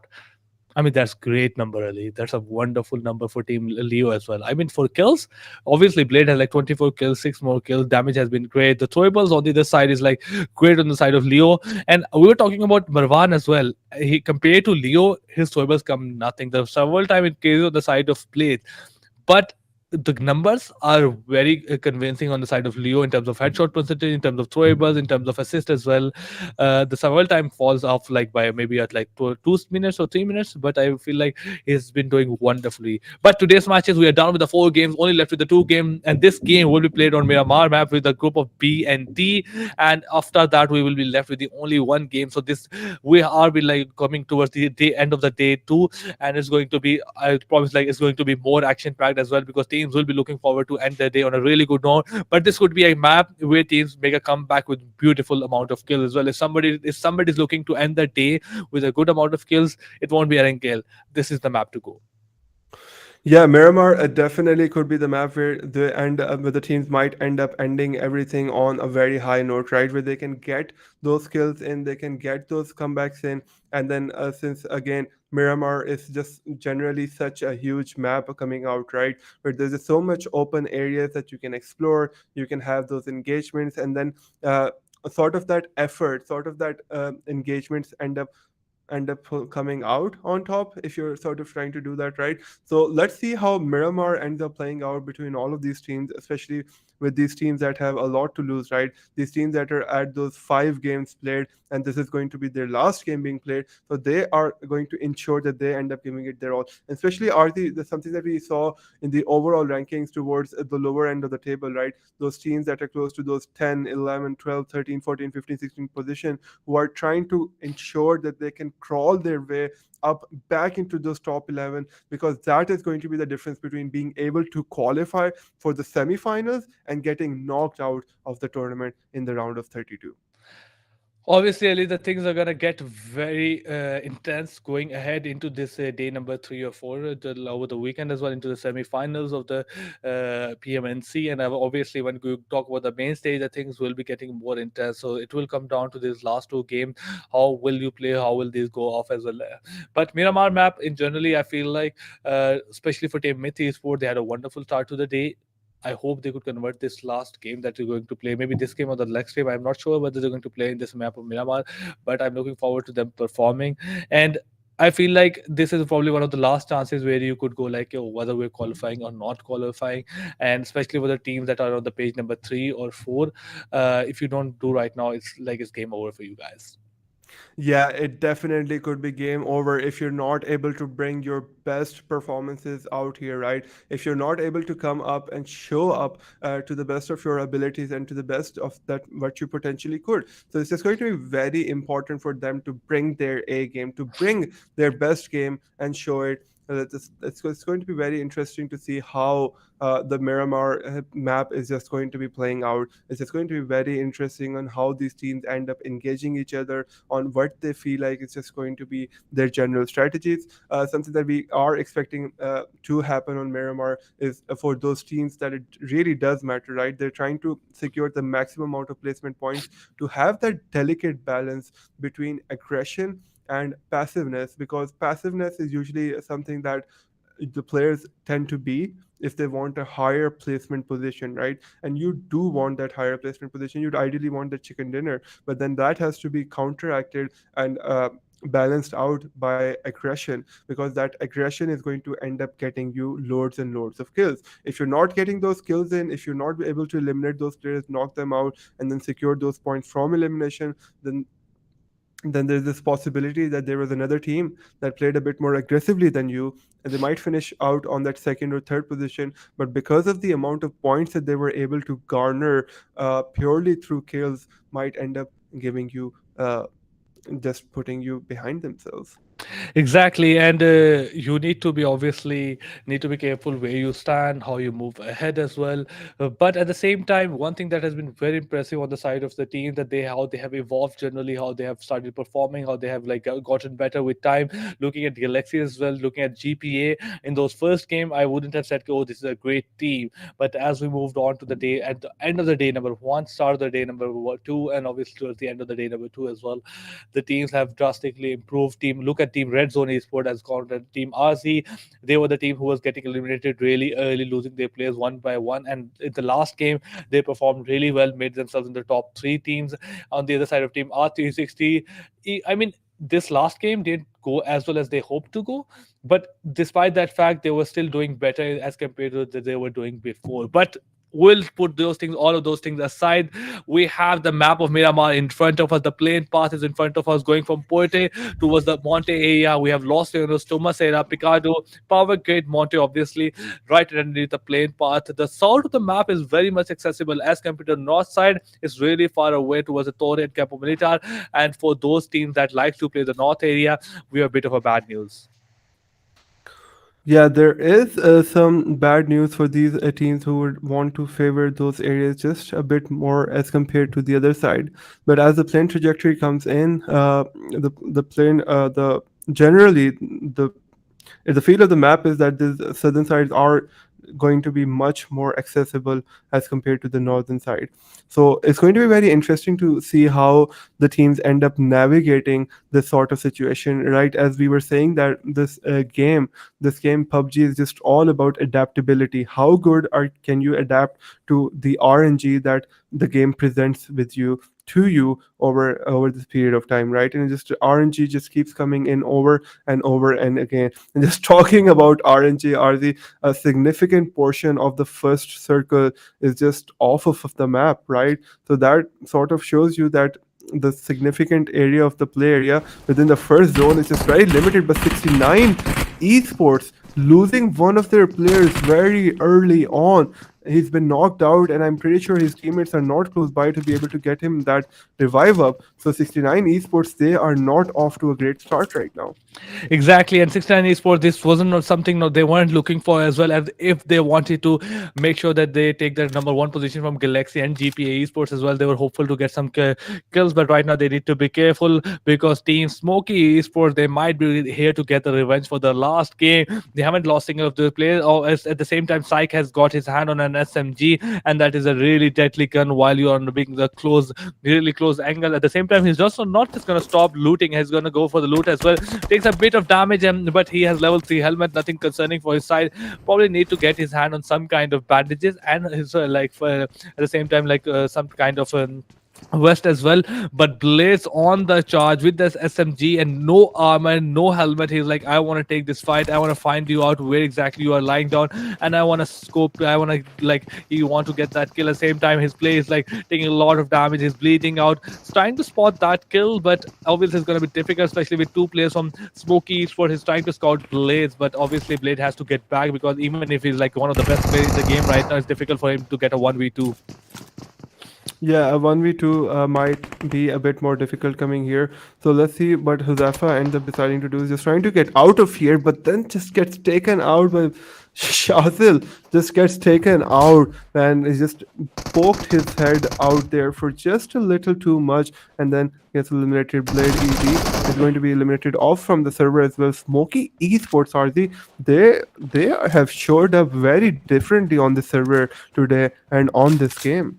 Obviously, taking up one of the best out there and dealing, absolutely destroying them in a 4v4 fight right at the start is a big statement in itself that they are not out and we don't care who you guys are. Even if you're the best of the best, we're going to take you down and we're going to eliminate you in a way that you didn't think of being eliminated. Because one thing is that's a big statement. You're going up against 69 Esports. The other thing is you have just taken 4 of those players out, 3 of those players out without losing a single HP, and now Zephyr is moving towards Erangel. Will try his best to revive that, but that's also a risky situation because Team Smoky Esports slowly and steadily they're trying to push in, trying to scout that last player. So needs to be careful while you're reviving that player. You might just go down. Panda gets his hand out as well, trying to spot the 3rd or 4th player, but he doesn't realize that the player is on the right side of him without behind that car. But with that, Kubi goes down. MVP boys know where exactly he is. Chase Shazil out as well, and the rest of the damage will be done with by his teammates. And now Panda seals the deal. Team 69 Esports will be the first team to get eliminated from the game. But not just that. Look at the other side of the map. There's a lot of fight happening. XT versus UN. B Block is bleeding along with a Clasher. Geek is really far away from Eco. But that will not stop him from landing those shots. Yeah, Ardi, I think I just have to take a moment to sort of digest the fact that 69 Esports, the way we saw them performing in that last game, they just got eliminated. And it's not that they just got eliminated, right? It's just that they were the first team to get eliminated. But I think in the overall rankings of this tournament, of this round of 32, this elimination for them is sort of going to be inconsequential, because the way we saw, they were already like 1 point behind the team that was finishing top for this group right now. So it's not really going to have an effect like that on them, but just sort of finishing the group stages off and, just withering out as the first team might have some effect on the player's psyche right now. But Miramar, Arzi, we don't really expect a lot of teams going this crazy at each other from the beginning. But Motu, he's just lying down, looking at these teams rotating, and it's just aiming at them, causing a lot of damage. But now he's out in the open, and he has to sort of making a run for it or try to get behind cover so that these players don't have an easy opportunity or easy time just turning around and then taking him out in return. Exactly, Clash that was bleeding goes down. Ninja tries to go back towards his teammate as well, and NXT has no option other than to get out of this situation. But one thing that is concerning for TSER, Smoky Esports, that they got 4 kills on 69 Esports, but in the other side, they lost one of those players, Zubi, and going ahead with 3 players in the game is going to be difficult for them, especially if they have 13 to 12 teams alive with all of those 4 players. The game of Miramar has just started, so it's going to be a very long game with 3 players, and let's see what they can do with this lack of a player. But on the other side, they had a wonderful start to the game, 4 kills for themselves, and especially the 4 very important kills. A team that was looking really, really deadly in the last game, that team got eliminated, and that is a good news for Team Galaxy Esports and at the same time Team GPA, because now they will not be overtaken that easily, and they are almost at the same spot for as the Team 69 Esports. Yeah, closing their ranking out onto 69 Esports as well is just going to be very interesting. But we do have the first circle closing out now. It's going to be interesting to see how this circle shapes up and where do these teams end up feeling more comfortable going towards. Razor, on the other hand, has taken out Rafe with his shotgun and just going to finish that player out. Team Magicians losing another player in the form of Razor, and it just looks like it's going to get more difficult for them as the game goes on over here, right? Down to 3 players already, having lost one of them is just not usually a good sight, especially on a map this huge in the beginning. Illy7 sees a vehicle parked very far out and is taking multiple shots at usually where the heads of the players might be within those vehicles. The players realizing that they're being shot at and just sort of moving those vehicles around. Sort of a cat and mouse game going on between these players. They're understanding that they're so far away from each other that they can't really do any serious damage to each other. Exactly, but for our Team Magicians, I lost one of those players, and I feel like this is a team that I had great hopes for. Obviously, we were discussing this team before this game, and generally with this team as well, that they did great in PMCC, but going to the stage like PMNC, they haven't been able to do much. They haven't been able to find any kind of kills, survival parts as well, and they always get eliminated in some odd points. Maybe it is because of the circle, maybe it is because of some other aggression that they face. But for now, they have also lost one of those important players right at the start of the game. And now going on with Illy7, Malik and Rana G is going to be very difficult for them. On the side, Team Smoky Esports is still looting that area and not making any kind of aggressive moves. Needs to be careful about the team that had just parked right outside their city on the top hill. So they will be looking for those kill. Team Road to Glory, they got a chicken dinner in the last game. So let's see whether they can convert that into a good momentum for the day. But Davey, this is actually the rival for their last game. They both were trying to get the chicken dinner in the map of Sanhok. I feel like in the map of Sanhok, and we gotten to see them again going up against one another in the map of Miramar as well. And both of them are taking damage from the blue zone as well. Needs to be careful, because obviously you guys need to find yourself a good place within the cycle, and at the same time, if you don't prioritize the cycle, you're gonna get punished later on.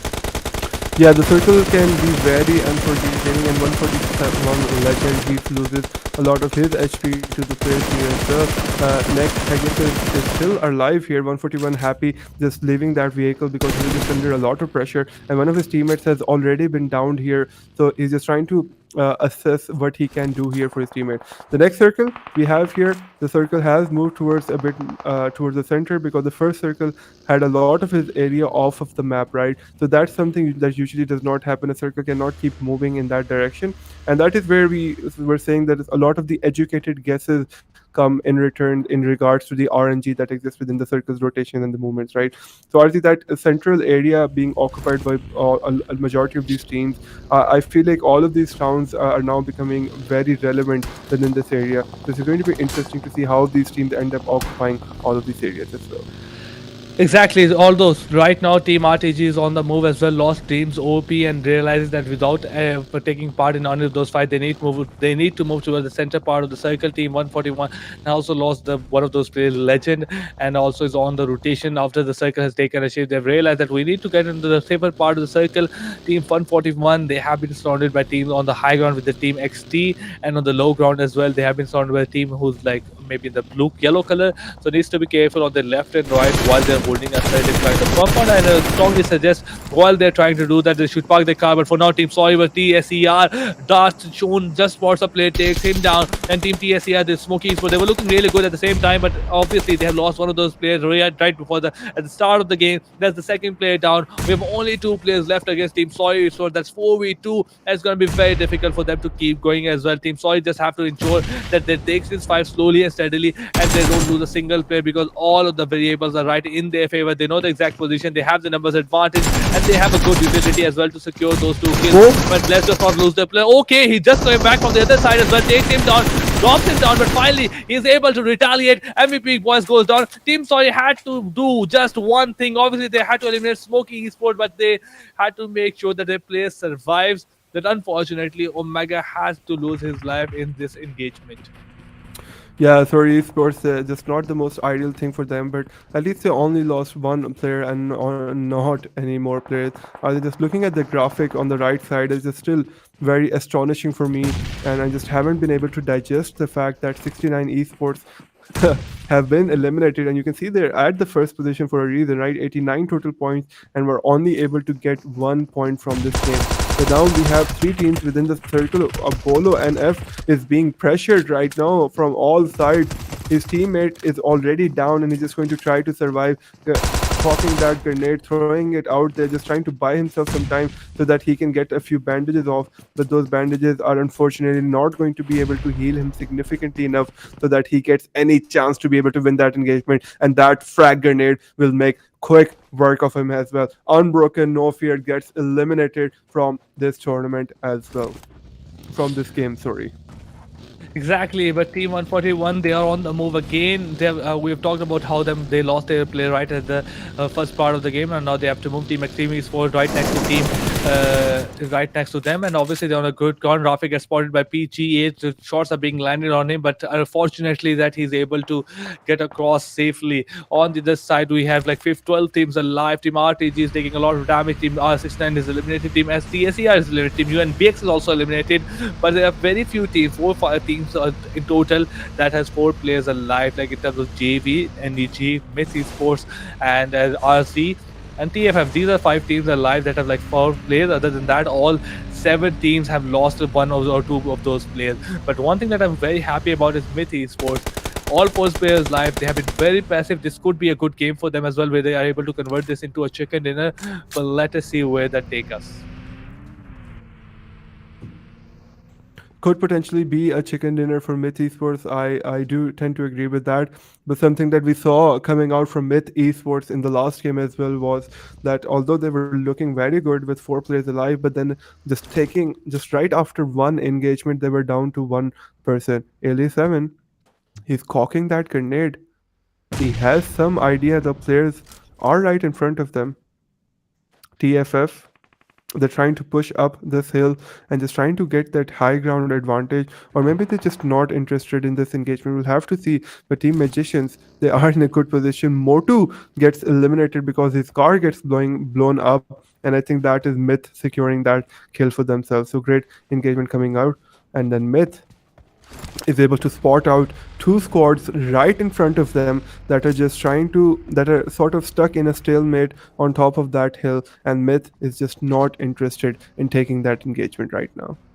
Team Fireflies looking really good. They got 2 kills at the same time. They have to be careful. Magician is right in front of them, and Satori7 tries to go back into the safety. Takes a bit. His vehicle takes a bit of damage, but fortunately for him, it's nothing concerning or something that is going to be daunting. At the same time, Professor tries to get a bit aggressive. Some shots being landed on him. He's knocked down, and the Fireflies will try their best to revive his teammate. Needs to be careful because the teammate is on the right side as well, trying to shot him. And Team Fireflies, they have been, I mean, they had a good spot. They have a great angle as well, but they are being surrounded left and right. But unfortunately, Fine Professor loses his life due to long range shots coming in from this side. Myth Esports also is doing really great. Team Fireflies, all they had to do is make sure that they hold that position. Try not to get a bit aggressive. Obviously, they are being surrounded from Team Sorry's for Team the Myth from the left side as well, and Team Magician right on the bottom of that mountain. So needs to be careful with their position. At the same time, Team Sorry Sports, they got 3 kills in their backpack in terms of TSER. After that, they have been completely passive. Myth Esports on the move. Obviously, Circle has taken a shift outside the Monte area, and there's Team Magician and Team Fireflies that is just within the circle. Other than that, every other team is outside the circle, and every one of them has to rotate to make sure they get a good position. Yeah, and Myth Esports and this other team that is extremely close to them, the team, I think they're Team Riflers, if I'm not mistaken. So we could see these teams engaging each other a bit earlier on towards the southern side of the circle as they try to establish their dominance towards there, because seems like a very good vantage point as it is on the top of a hill, right? So it's just much more easier to be coming down towards the circle as well from this top area, and that's what we're seeing right now. The Riflers, they are being charged by Team Myth. They are doing a great job of fending them off. They're able to take out 2 of their players of Team Myth, but now Shadow has to be careful that he does not end up getting knocked out, and that is exactly what ends up happening to him. His teammates just seem to be very passive at the moment, or I think unfortunately one player might have been disconnected, or he might be AFK. So that's just very unfortunate for him. JV Rebel, the car gets blown up. Roy, he was out in the open. He was not expecting that to happen. It just gets knocked down as well. 141 Roy gets knocked down, just get eliminated at the same time. Team 141, they are down to 2. They're already down 2 players, and they're already down to 2 players as well. So Happy spotting out those rotations coming out. Rafi gets knocked down as well. He'll be eliminated, and now it is all down to Happy. Let's see what he can make happen for his squad here.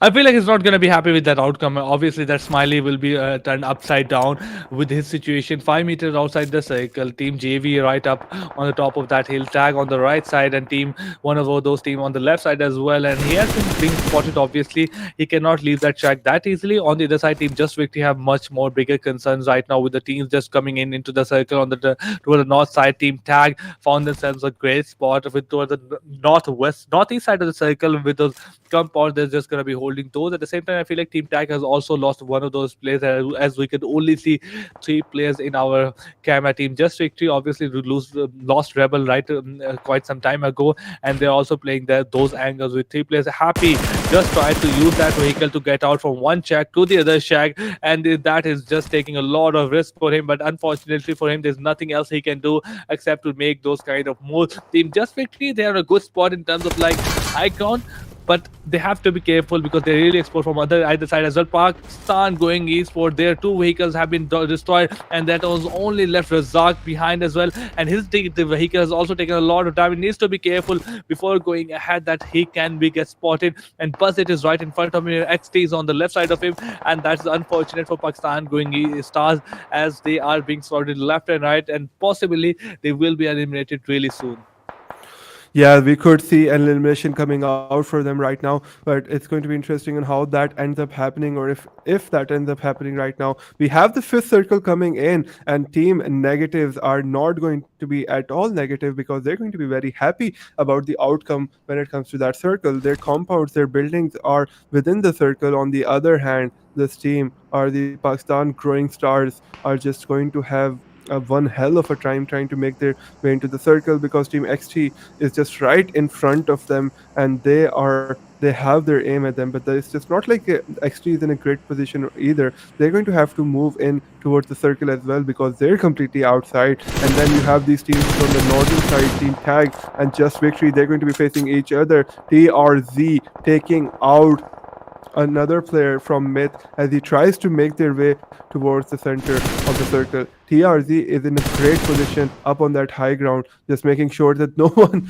Geek takes the great shot out onto the Raptor, and that's what happens when you challenge a sniper on that long range, RZ. Obviously, and when you get your hand on that great sniper and your mechanical skills on the par, you literally cannot, nothing can stop you. But for now, looking at that ranking, a lot of time teams are taking a lot of damage, and there's very few teams that have 4 players alive. Myth and NEG is the only two teams left behind that have 4 players alive. Other than that, a lot of the teams have lost their players. Team Just Victory, Vehicles takes a lot of damage, and Ripper goes down with that blast, leaving Hassan behind. And look at him, he's not in a great position to leave that mountain. Ripper goes down at the end of the hitman. Bobby RZ on the other side takes down Geek and has knocked him down. Will he be able to secure that kill? And that is going to be a big fight. Yes, on the other side, 141 Happy is just going to go down at the hand of the play zone. One more team getting eliminated in front of us, Team 141 Whites. And we are left with only 10 teams, 26 players. On the other side, Team Pakistan going Esports have only 1 player left. And he is just trying to make sure, along with the player from TFF, JV, that how can they survive. It's going to be a very difficult thing. On the other side, Team Fireflies also goes down. And we have Team Just Victory also being eliminated. So in a blink of an eye, 4 teams have left us, leaving us with 8 teams behind. The 6th circle is going to be coming in soon. Team Tag just rushing towards the Pakistan going Esports, caught him down. There's a bit of damage to Pop. He's only left with 1 HP, but in that case, he has eliminated Team Pakistan going Stars and made sure they're not doing so much. Yeah, I think the growing part has ended because of that elimination, but Myth, he gets knocked down because of that vehicle getting exploded, and now Myth Reaction is the only player alive here. He has to ensure that he can get his team a few more points through the placement position, because RZ, again, Myth Esports is one of those teams that are in the contention for being those in the top 11 to qualify towards our semi-finals, and will have to be very interesting to see and how they end up making that happen. We have 6 teams alive, top 5 fraggers at the moment. XT Geek, I would rather say, has 4 eliminations, 3 eliminations coming out from Myth Reaction, and no, it's been overtaken by TRZX Bobby RZ. Quite the name there, guys. I'm not sure what are you guys doing with those names right now, but yeah. 5th circle, RZ, it's about to close in, and it's going to force all of these teams to come out of their little hidey holes that they're in right now and just come out in the open and expose themselves to the wrath of all of these guns. The smokes are now going to come into play. RTG Umar, he gets knocked down as well, and he might consequentially get eliminated. Rana G takes that headshot on his head. Well, where else would he take that headshot? And then he gets knocked out as well. I'm sorry. Yeah. It's like saying you requested my great casting. It's like going saying like stomach ache. Oh yeah, obviously it's gonna be the stomach ache, like the stomach. More but of yeah, that migraine that happens in your head instead. obviously. But for now, I'm talking about the migraine on the side of Team Myth. That gun, that blast for the vehicle, literally put them in a very difficult position. NEG, one of the teams in the top 6, have only 4 players alive, but had to be careful from RTG. Hitman takes a bit of damage from Shahid, and he goes down. Unfortunately, Pegasus goes down as well, leaving Buzzit and Pinkman alive. A lot of responsibility on their hands. Buzzit throws smoke just to provide some kind of artificial cover. Hitman on the charge. He got the advantage. He know he has to maximize it. Pinkman using the buggy tried to come back to his team, but Hitman, he got his hand covered all on the side of Team NEG, and he might just spot Pinkman as well. Needs to be careful. Can he capitalize on 1v2 as well? Spot Shahid takes him down and will make sure that Pinkman won't be able to do any kind of revival process that he wanted to do. At the same time, his Umar tries to come near him and like revive me, but he will unfortunately go down. On the side of the game, Team RZ versus Sorry as well happening, and Sorry Esports has lost Dani. At the same time, Bobby RZ is trying to make sure that he lands all of his spray or takes a lot of damage from the blaze zone. Fortunately for him, he is able to get into the white circle. Yeah, he makes his way into the play zone and now is surviving right now. Team Story, they seem like they are going to get eliminated from here because Team Magician is putting a lot of pressure onto them as well. We have 5 teams alive at the moment. Sorry, they do get eliminated and they are out of the server as well. SORRYxDARTHH are going to be our team that bows out at that 5th position. Ranaji is just trying to get some heal off right now, and Team or RZ, just we can see Myth reaction is still alive at the moment, just trying to ensure that he gets the maximum amount of points. But then there it is. That is RZ's positioning that is proving to be very vital right now because they are present on the high ground and they can look at all of these teams on the lower ground. RZ taking out that player that was shooting at them, constantly pestering them. Magician gets eliminated, and now Pegasus, he has a positioning on them. He sees all of these players of RZ, but now able to eliminate any one of them. Myth reaction ends up taking one of the players for NEG. Pigman has been eliminated, but now Myth's position has been given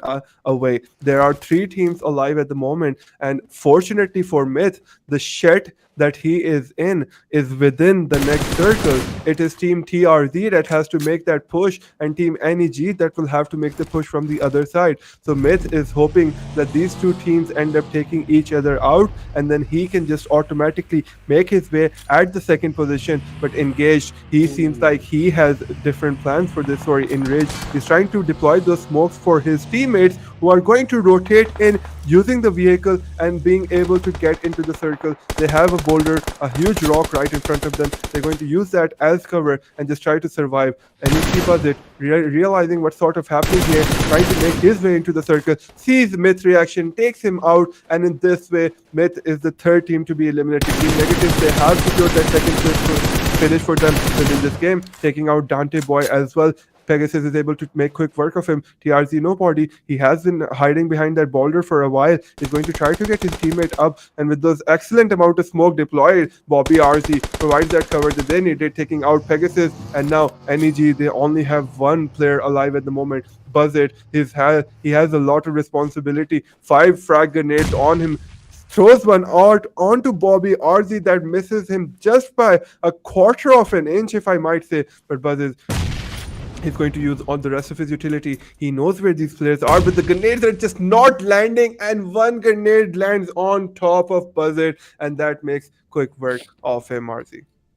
Obviously, a wonderful performance coming in from Team RZ side as well. The way they use those nades, I was pretty impressed by Enraged. The way he threw those smokes to the place the team gonna rush in, that was great communication. I didn't see that kind of communication in a lot of teams. Like, oh, we're gonna rush that. I see a boulder there. We're gonna rush our vehicles there. One other teammate has to leave behind, has to throw smokes exactly. And when he throws those smokes, the two teammates rushes to that position, and he will come afterwards. So obviously, they are prioritizing those 2 other players. They're prioritizing to make sure that those 2 players survive. Needs to be careful.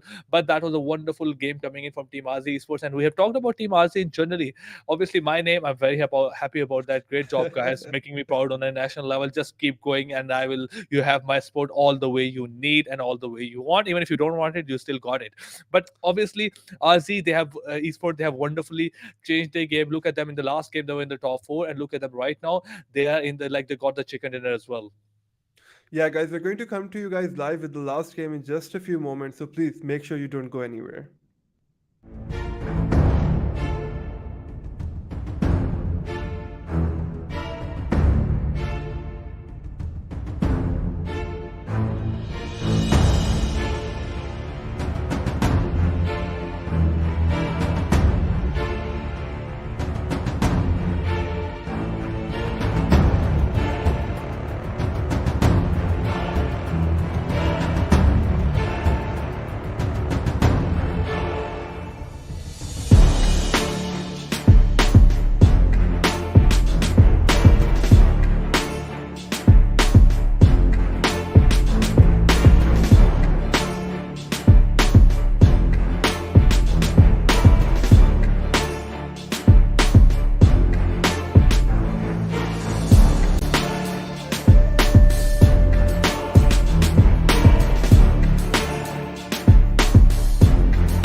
Hello, everyone. Welcome back to the PUBG National Championships. We are about to finish the round of 32. We only have one more game left to go. But before that, I just want to keep reminding you about the beautiful person that I have with me, besides me, casting these games for you. It's Mr. Rana Jawad. Thank you, Ali, once again for that wonderful introduction. And if you guys realize that there was this pause at the start of the game, it was all for the dramatic effect. Like we're waiting for something to happen. There was nothing happening, so it was just all of that. So guys, don't get confused. But more importantly, going into the game number, last game of the day, let's see winner chicken dinner for the team number for the team. Obviously, RZ Esports, they have been wonderful throughout the game. Look at those elimination points: 11 points, 26 total points, 1896 of those damage, and we didn't expect them to क्या perform नहीं this होगी greatly. Obviously, I was like a team RZ Sport has been obviously they have the up game up a bit and they're looking really good. But to get the chicken dinner in the second last game, that was something completely out of the box. And let me tell you, I absolutely love it. Yeah, RZ, it was definitely a riveting performance coming out from Team Red Zone. Here, and they're able to secure that chicken dinner. It's going to be just very interesting to see what effect that ends up happening on the overall rankings for this team. Would they be able to qualify into that semifinals? Would they be able to make their way into the top 11, or are things going to look just a bit different for them? TRD, Bobby, RZ. I'm sorry, just these names are just very interesting, right? 9 eliminations coming out from him. He is the MVP for that game. 1480 damage done by him. 8 knockouts and 1 assist coming out from him. RZ just generally looks like a stellar performance coming out from him, and just something that we expect to if there's something that we just expect to see from him. And if you look at the overall stats for this game, we had 55 total eliminations, 124 pieces of utility used, and then 22 total rescues coming out within that game. Exactly. A lot of healing done being on this side as well. Airdrop being looted, only one throwable used as almost as half as Erangel. The rescues are being a lot. I feel like no other map have seen this amount of rescue. The total headshot is also a good amount, but look at the longest elimination distance. I feel like in the last game it was 240 or 260, and now Five Sticks have got 364 meters of elimination distance. And I don't know if that is with a sniper or that with the gun or like a M4 or maybe like assault rifle. But if it is with an assault rifle, that is very much impressive on that side as well. But looking at the Team 5 or Team Fireflies, because I feel like Team 5 Sticks is a part of Team Fireflies, they had a great position. They had a very good high ground position, and it was very easy for them to spot plays all across the map. The difficult part was for them to get those shots connected, and Five Sticks has absolutely done that. But total 54 eliminations, and the airdrops looted is like average amount of airdrops being looted. Yeah, the average amount being one, Yeah. just across all of those. It's just Thanks, Ali. Thanks. the statistics statisticians and how they manipulate words around to make them seem to be what they're not. Sorry, I just had to make that joke over there, right? If we Thank look at you, the Ali. match summary coming out over here, we have the highest eliminations coming out from Bobby RZ again, highest damage Bobby RZ, and then OG Cryptics with the 2 assists. Five Sticks with the longest takedown at 364 meters. RZ, that has to be on the higher end of the longest takedown that we've seen across most of these games, right? And then guess what? It's Bobby RZ again with 8 knockouts. So that really looked like a great showing from Team RZ, right? Obviously, like, I mean, look at the difference between like highest elimination, highest knockouts as well. So that's a great thing coming from Bobby RZ. Highest damage as well. So I mean, he almost got every part of the match summary covered by himself, and nobody comes near him. Like for example, 9 elimination from Bobby RZ. The second one has like 4, like 5 more kills. Look at his damage, like 1480 damage. The second one has like 1680 damage, and highest knockout like 8 knockouts, and XTREME like 3 to 4. At the same time, the longest shot is 364 by 5 sticks, and the second one is Bobby RZ with 349. Then they should have just given that to Bobby RZ as well, I feel man. like, yeah, and look, and even with the highest assist as well, Cryptics at the number 1. Then there's Bobby RZ at number 3. Obviously, the number is not so great. It's like number 1, and then like you could say like me, they're coming up with the stats again. But let's not talk about that. Let's talk about the match rankings in front of us. Yeah, looking at the match tracker and the overall, not the overall rankings, but just the match ranking from this game. 15 placement points, 11 elimination, and then a very strong showing from Team Red Zone, getting 26 total points in that game. Coming in at the second position is Team Negatives, a great showing from them, getting total of 20 points. And then Myth Esports, RZ, again, that team that is just very unpredictable on what they end up doing in from a game to game, right? They might be one of the first teams to get eliminated, and they might be a team that ends up securing that chicken dinner. So they only had one player alive that made sure that that happened.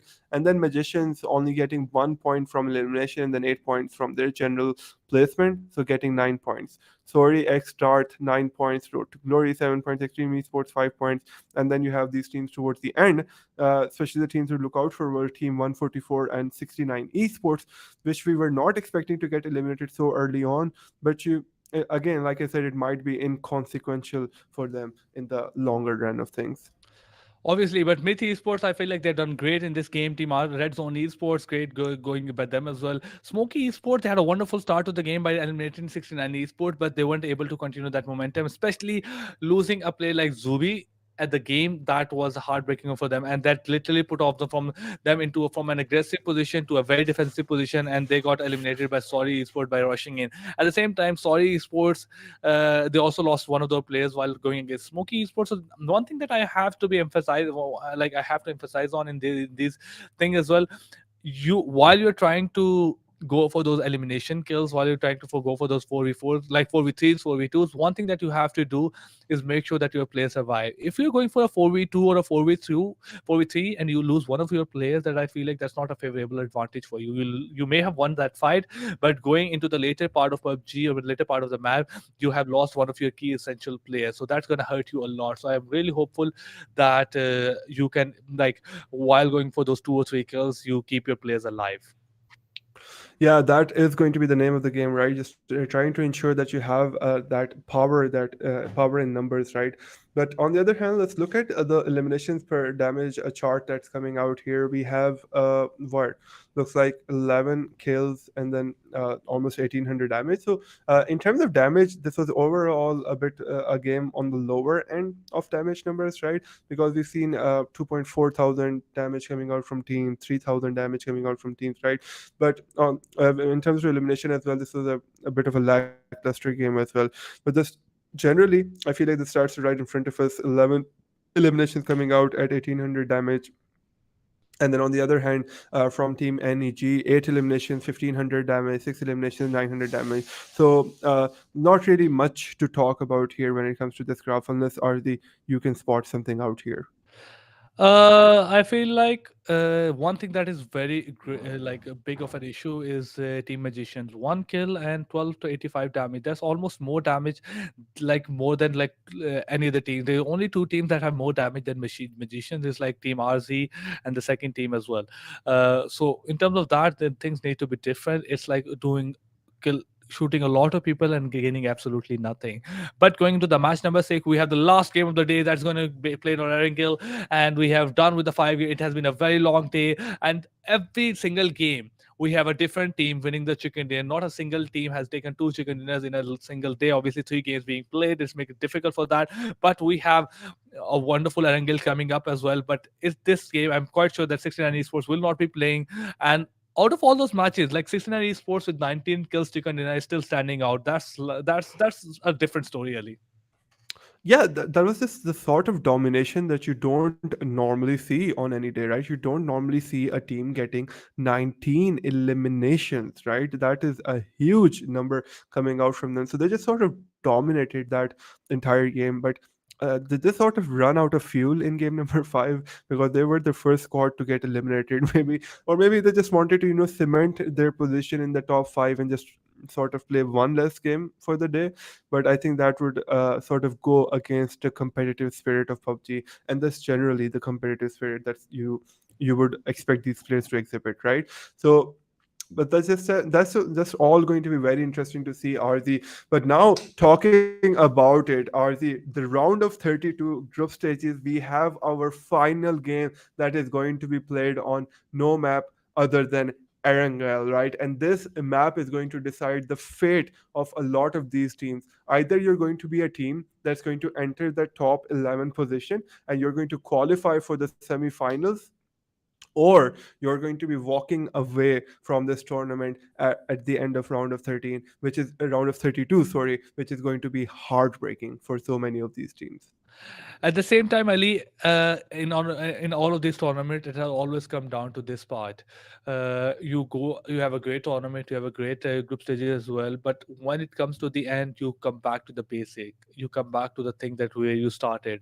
You come back to your roots, and this is what's going to happen. The last game of the group stages, only maybe top teams going to qualify, and it's going to come down to the last map for Erangel, the way you started. Where I mean, you started your journey as well. Ali, I started my journey as well, and this is what makes it so much interesting and nostalgic as well. Like, you have the ground set, you know the ground, you know, you're familiar with the territory as well. It is your everything is like the world is your oyster. You make like you do whatever you want to do, and if you qualify, that's could be a really great thing. Obviously, it could be something that could be talked about for ages. So I am hopeful to see some team which is not qualifying and make a comeback in this last game. Obviously, that could be a really interesting story to tell, obviously, to your kids as well, if you have them. Yeah, and if you don't, then Well, that's a no, discussion which let's start getting to that. See, yeah, yeah, that's a sort of a discussion for a stream later on in the evening, right? So let's just look at this game, right? Arti, you're definitely I mean, right. There's I a mean, lot you of can follow Ali's Instagram, and he would see him with the live, like coming up in live on his Instagram, and he'll discussing those things later. But obviously, no. Let's no. Those are not the sort of things that I end up discussing on my Instagram very late into the evening. Arti, that just qualifies as false advertisement. But yeah, coming back to the action, Arti, you're completely right about the nostalgia that exists within this map, right? Erangel, I still remember the first time I landed in my squad. We landed onto Pochinki, and I opened this door. Like, because those are memories that are still vivid within my head, and I'm pretty sure it's the same for all of these players as well, or for at least a majority of these players, because they are now going back to their roots onto the map of Erangel, this map that we're all aware of, that we're familiar with. It's going to be interesting to see how these teams end up navigating what could be one of the most important games of their entire career, right? Because this game is going to decide whether you're going to make it into the semifinals and then get a chance to play against all of those teams that have been invited directly into the semifinals, or you're going to just get eliminated and knocked out of here. And that has to be heartbreaking for these teams that end up getting eliminated here. But that is what competition is at the end of the day, and we're just going to see how these teams end up bearing up on this map. exactly. And obviously, it has come down to this last map as well. Which team is going to qualify, which team is not going to qualify, except the teams that have already played the 6 matches of the day. And I feel like this is going to be a group. This is going to be a match between A and D group. So let's see what happens and how it comes off as well. It's not. It's going to be very interesting to see. At the same time, I'm really hopeful for something to happen to outside of the box. That just like as we discussed before, that. I'm really hopeful for a team to come back into this game if they're qualifying, maybe get some good amount of kills. Team 69 did that in the last game, as in the second last game, where they got like 19 kills. The chicken dinner as well, a total of 34 points for themselves, got themselves at the top 2 or top 3 position. And let's see if a team can pull off that. Obviously, as much as it is easy for us to say, it's one of the most impossible things to do, that you are eliminating 4 to 5 squads by yourself and securing the chicken dinner. It's a very tough fight, especially when you talk about PMC. This is like one of the best leagues. This is the best of the best out there, so you would have to be careful with these things.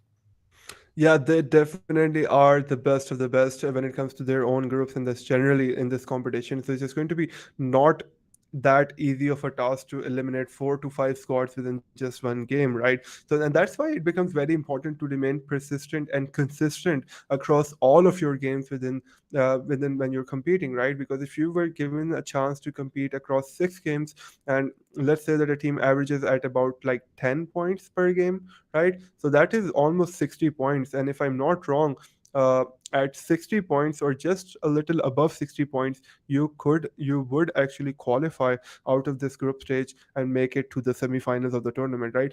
So that's why we kept reiterating, and Ali Khan, one of our analysts, was very quick to say this on day 1, which was yesterday, that persistence is the name of the game, right? It's not about how good you do in one game. It's not about how many chicken dinners you end up getting. Obviously, if you end up getting like 6 chicken dinners across 6 games, and you're an absolute beast, and nothing that I'm going to say applies to you. But if you're just another team that is competing, then I'm pretty sure you're not going to be getting a chicken dinner in every game, but what you can be doing is getting a decent performance in, getting decent points from eliminations and from your placement, and just get persistent scores across, right? And it is those persistent points across those different games that end up giving you your final position, right, Arzi? But without any further to do, this is going to be the last game of our round of 32. Let's jump right into it.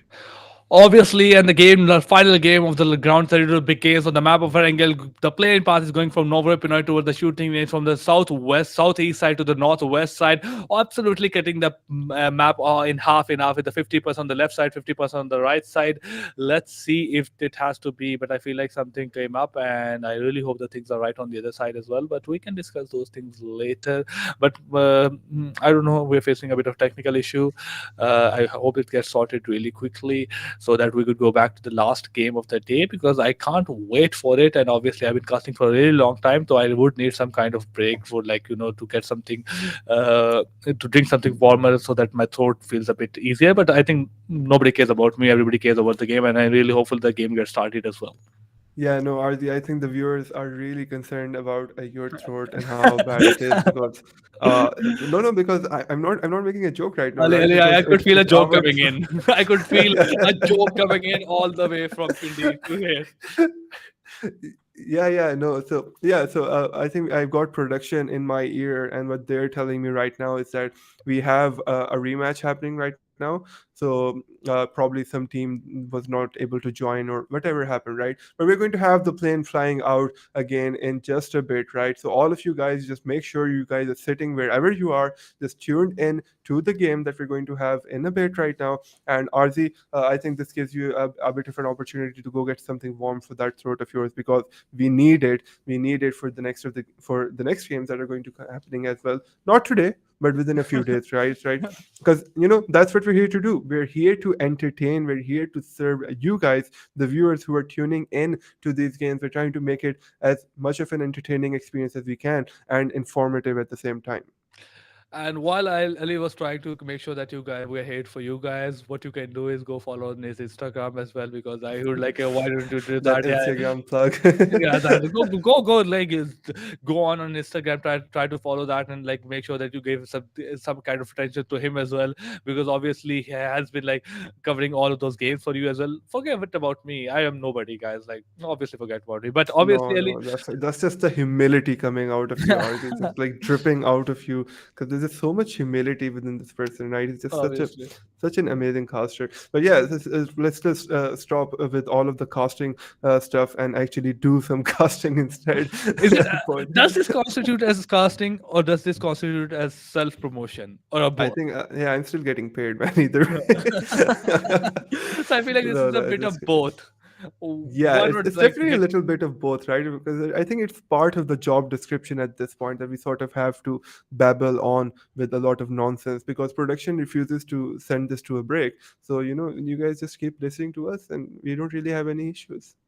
I feel like we can have a timer by ourselves, 4 minutes, 10 seconds, 4 minutes, 15 seconds, and like we could play that in front of you, and guys could feel like, oh, we're coming back into the last game. But Ali, Hey, do you think we could make a timer entertaining?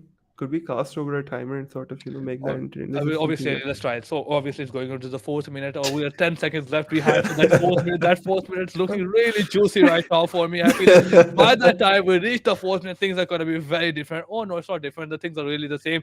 But I'm hopeful for the timer reach when 350. Did I do a good job, Ali?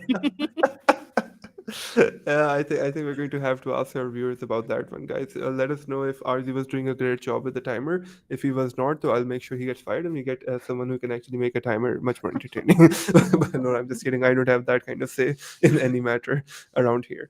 So Obviously. yeah, thinking and just trying to divert our attention back to this game that we're going to have on Erangel, right? I believe that we sort of analyzed the map to death, right? We've looked at all of the islands, we've looked at all of the towns that exist, we've seen how tactically they're positioned and what's up, right? So, I think let's take a different approach towards the analysis for Erangel now. What's your favorite town to land in Erangel? I feel like it always has been the military base. I don't know. I always feel like even all the analysts and the players have talked about this, but I feel like this is the maximum amount of loot I've always gotten is military base.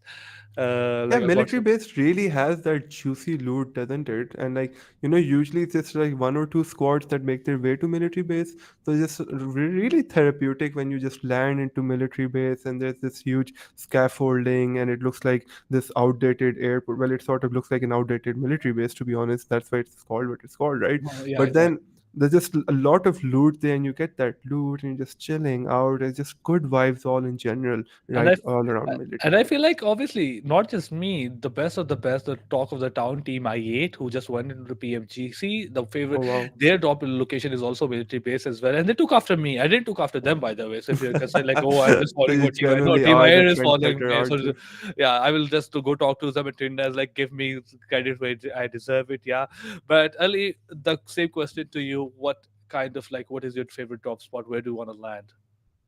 Well, if I'm being very honest, right, my favorite place to land on Erangel has always been school because I didn't really used to. So when I started playing, right, I initially started playing on PUBG PC. So I and in that time, I'm not sure if a lot of you people remember because you guys are primarily mobile gamers, but on PUBG PC, Shroud would go ham at school. Right, he would just kill everyone. So that's why I was trying to land there, but I never got as many kills as Shroud did. But yeah, guys, coming back to the game, Erangel is live. The plane has taken off. We do have the trajectory right in front of us. And without further ado, RZ, the last game of the round of 32 has now begun. Obviously, and the plane has going over the Yasna Polyana School, Rozok, Ruins area, hospital, Gatka side, Pochinki, favoring the center and not the center part of the map, while the south part with the military base where I really like to land is a bit out of access. But if you really like to go there, you can glide to the edge of the military base island and maybe take a vehicle from there, maybe go on the foot.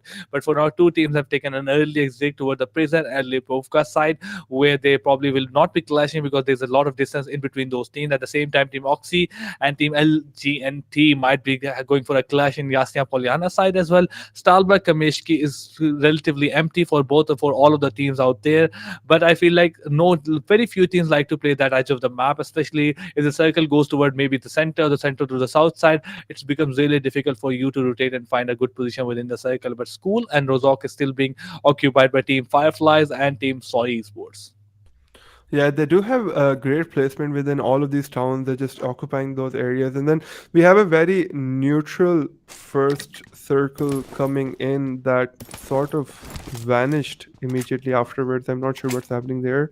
Yeah, it was probably just a bug in the spectating perspective, right? So you have a very neutral first circle coming in. All of those central areas of the town that you expect to be in the circle are there. Yasne Polyana, Rozhok, Promost, all of these areas, but again a double barrel shotgun being used to give one straight to his opponent's face, but then Geno, he's going to get knocked out as well. RZ, there's just a lot of action happening here. Team R360 has landed right close to another team, and I think this is within the Rozhok area, if I'm not mistaken. No, this is not in the Rozhok area, sorry. This is a bit further away that these teams are fighting with each other in the Severny area. They're right in front of each other, and these engagements have started off right at the start. Team R360 might be keeping their tradition alive of being the first team to get eliminated. They have two players that have been eliminated. One player is knocked out, and then Ultra MVP is the last one to survive.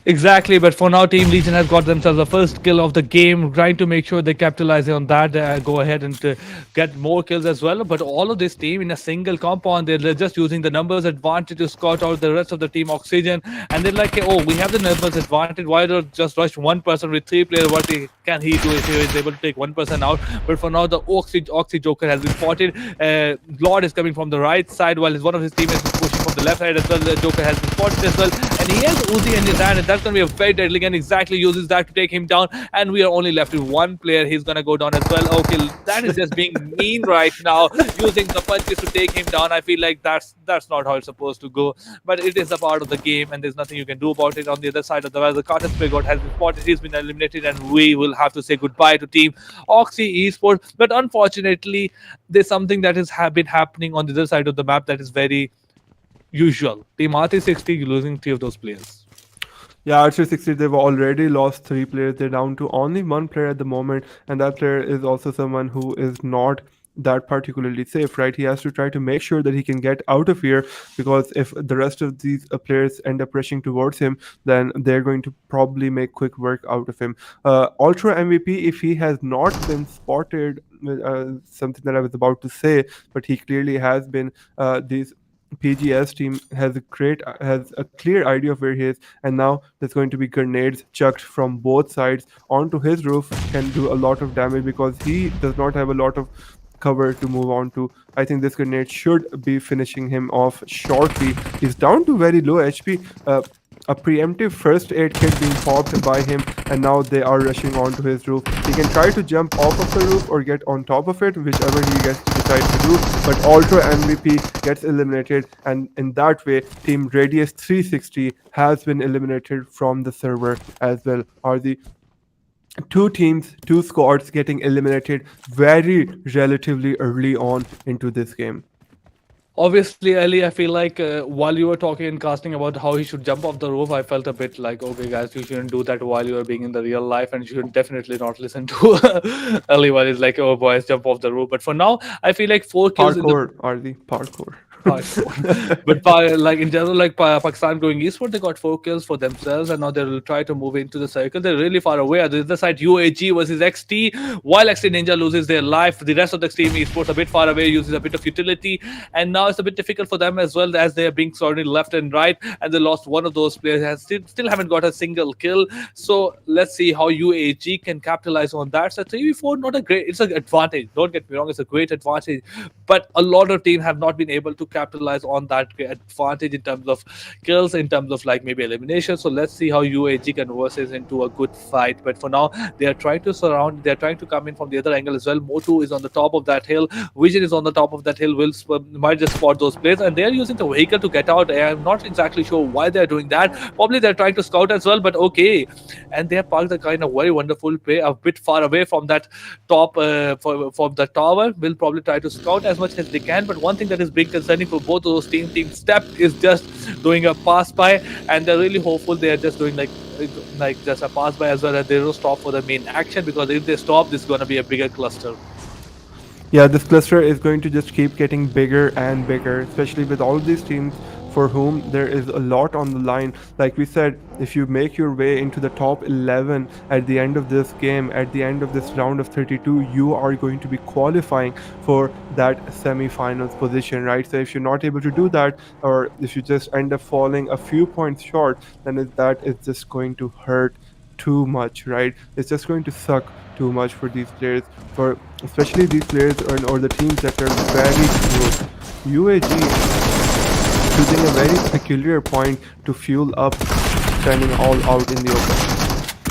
Obviously, but with the Soy Dog play going down, they're trying to make sure to get some kind of advantage for themselves. And then 1 play down, the 2nd play down, and the 3rd play down, only 1 left, but he has been able to provide some kind of retaliation, but not for so long.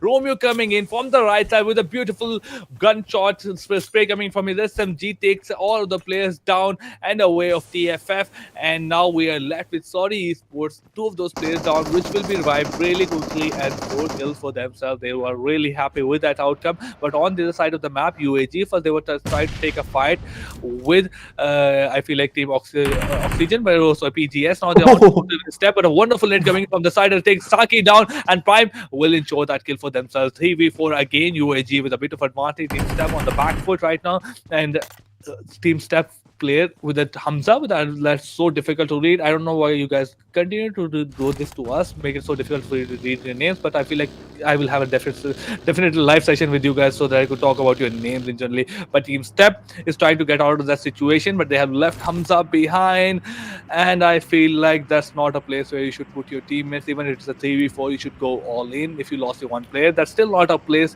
where you should retreat. A 3v4 is very much possible as compared to 2v4, but I feel like it's just a bit of time before Hamza loses his life. Maybe his teammates drop the other teammate off and come back for him to pick him up, but I feel like that's not going to happen at all. Yeah, it really looks like to me that Hamza is all out on his own right now. It just looks like it's going to be a bit difficult for him to be able to survive here. And looking at these players as they're just standing there, sort of, hoping that they can survive here as well. It's just going to look a bit interesting. Hamza is trying to sneak his way away from these players, and as long as they're not sure or they don't know that he's here, he might end up surviving here as well. As the team UAG, they're diverting their attention away from Hamza and just rotating out. C has also already left, so that might be a sign for them to retreat as well. But the Step family, they are waiting, they are still in position and still trying to see if they can get something done here. RZ, we have again a very interesting circle for Erangel. The military base area is still within the circle, but I think majority of the teams are going to favor the northern side of the circle because that's what the thing is going to end up going towards. And RTG, Hitman gets eliminated as well. His teammate pulls up, but no luck for him there. And then another push coming out, and that was a great push. He's able to take him now, and it looks like it's going to be very interesting how things are going to be happening. Darth Danny is in a great position. A Molotov coming in onto Hacker, and a Hacker falls prey to that as well. He gets knocked down, and then Dart Omega. Or Omega. It is Omega. He's going down with that shotgun as well in the hand. He has seen the other player maybe cooking that nade up, but he's trying to come in from the different angles. Want to make sure that he gets some of those damage done before he goes in, but obviously he needs a bit of a help as well. Okay, he goes in with that shotgun. It takes two bullet to the other team, and Road to Glory will be eliminated at number 13. A wonderful performance coming from SORRYxDARTHH as well, as they had taken on to much more challenge for themselves as well while eliminating teams early out in the game. And look at that, 10 minutes into the game, we are done with the 4 teams. 23 players have lost their life as well in the start of the game, and it's not going to be ending soon as well, as Magicians have taken down Umar, knocked him down and gonna eliminate him. At the same time, UAG is also taking damage from Team JB side.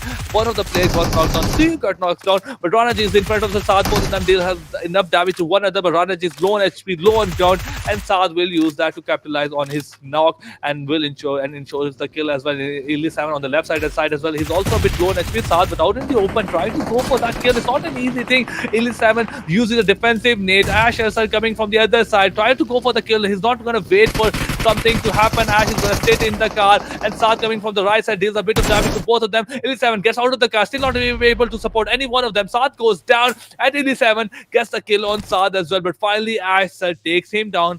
But the damage has been too much. Ash on the other side, he has lost all of his players, and one of those players coming from the Magician side. So 1v1 on the other side of that, Legion against UAG, while 3 of those players are bleeding. Ghost is also very low on HP, but it is the Magicians, Malik J, who will win the game at the cost of 3 players. But in the end, he can feel happy about the fact that he won this duel.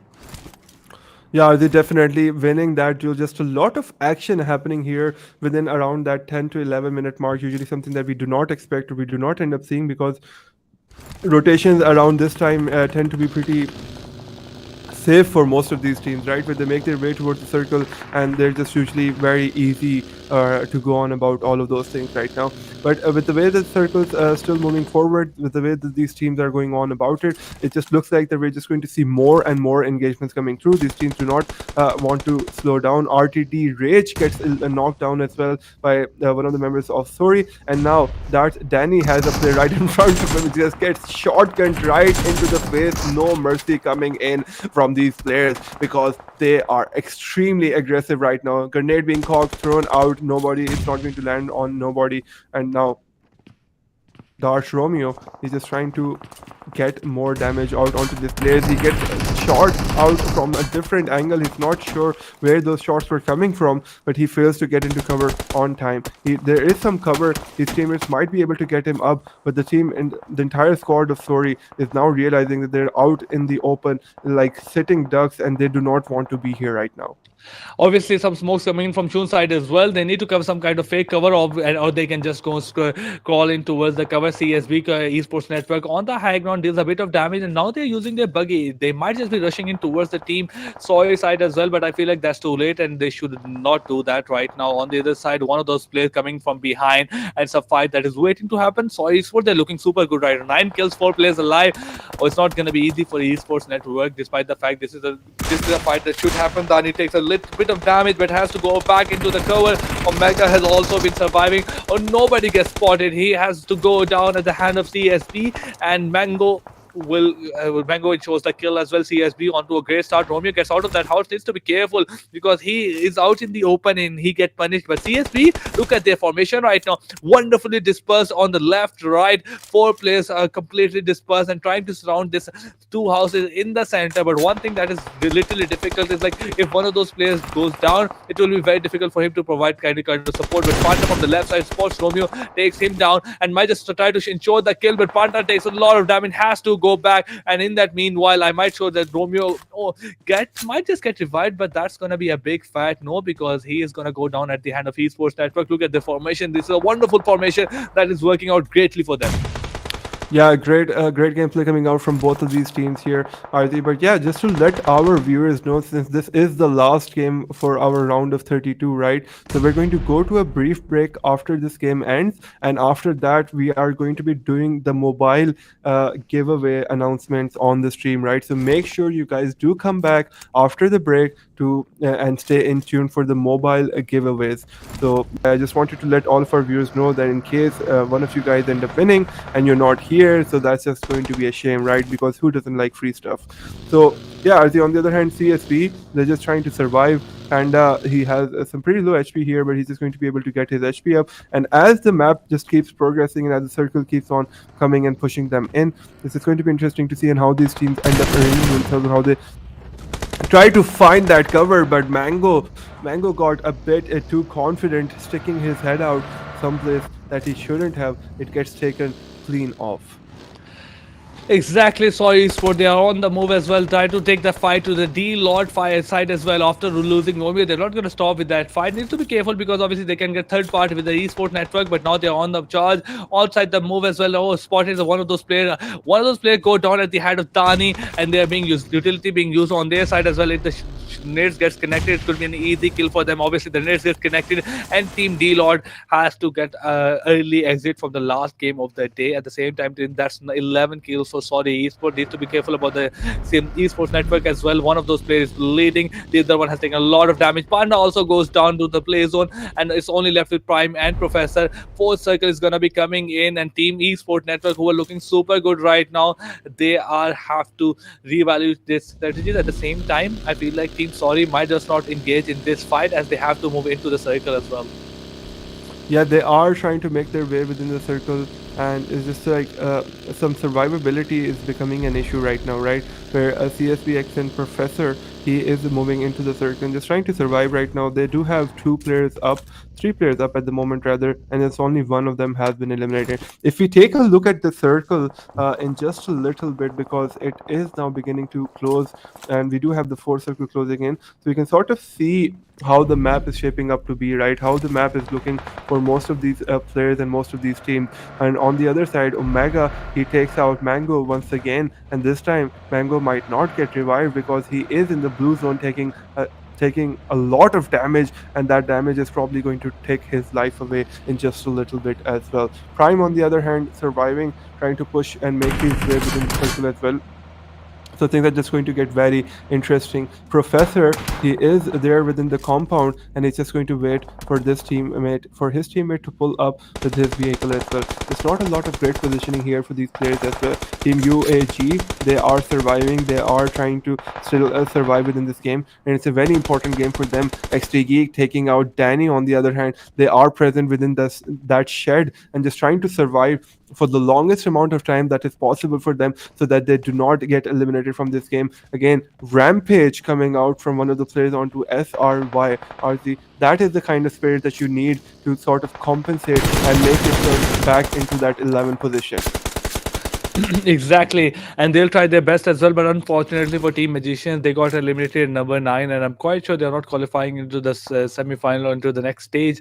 But for now, Team Extreme Esports, they have been playing very passively. They lost Ninja right at the start of the game, and now with the 3 players alive, they're looking forward to some good placement points. But on the other side of the map, towards the north side of the circle, Team 141 and Step Family right next to each other with 141, only 2 players left. And Team Step Family has 3 players alive.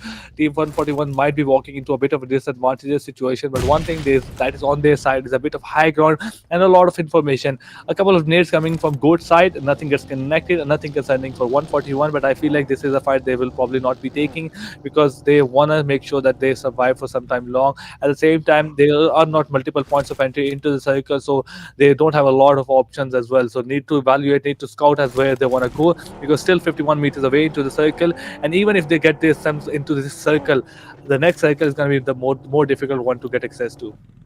Yeah, as the circles they keep on progressing, they keep getting progressively harder and harder for these teams to be able to navigate their way through them. And TH Danny had some clear shots out onto ECU, ECM, ABCDEFC. Sorry, I could just not see what that player's name was. But yeah, just able to land a lot of shots onto them. I'm just very surprised that he was not able to knock him out of this game right now. But yeah, as the circle keeps getting smaller and smaller, this placement for SRY just does not get better. And it's just not good news for them that the buggy that they're going to be using has its tires blown off, its engine is almost caught on fire, and I think it's just going to explode in just a little bit, right? But they're using it in a very smart manner, but they're just taking this longer rotation out from the circle, although it's probably the slowest buggy at the moment, but then just using it to get behind different cover. Exactly, but on the other side of Pakistan, Pakistan going Esports, they're having a decent game. They're in a great position. 3 players alive on the side of their one of CSB's played Prime on the other side of the wall, but it's going to be difficult for them to get access to that as he has got a lot of cover. Razak gets a bit of damage from that nade coming in. Prime uses the buggy to get out. Razak might just try to rush him, but obviously he needs to be careful. Takes a lot of damage from the nade as well, and in that time, Prime might just get back into the safety. Hamza coming from the other side, and Team CSB Esports Network is being surrounded by left and right. They have to be careful on the side of the map. Sorry, Esports loses one of the players. Mars with that beautiful nade being cooked in. If he gets that nade across, that will deal a lot of damage to Esports Network. Prime takes a bit of damage, but nothing too much for his side. Pakistani Esports going. They are also holding that angle, holding this compound wonderfully, and it's a good position into the circle. Possibly might just come into the next circle as well. So they have to make sure they hold this compound as like the fort, and their guns are really on point as well. And defense game is really great. But on the side, UAG versus Sorry, and Sorry has lost another player. I really hope they're able to revive him. But for now, Omega has to go down. He will be eliminated. Dani goes down, and Sorry into Das with 12 elimination points will leave us at number 8.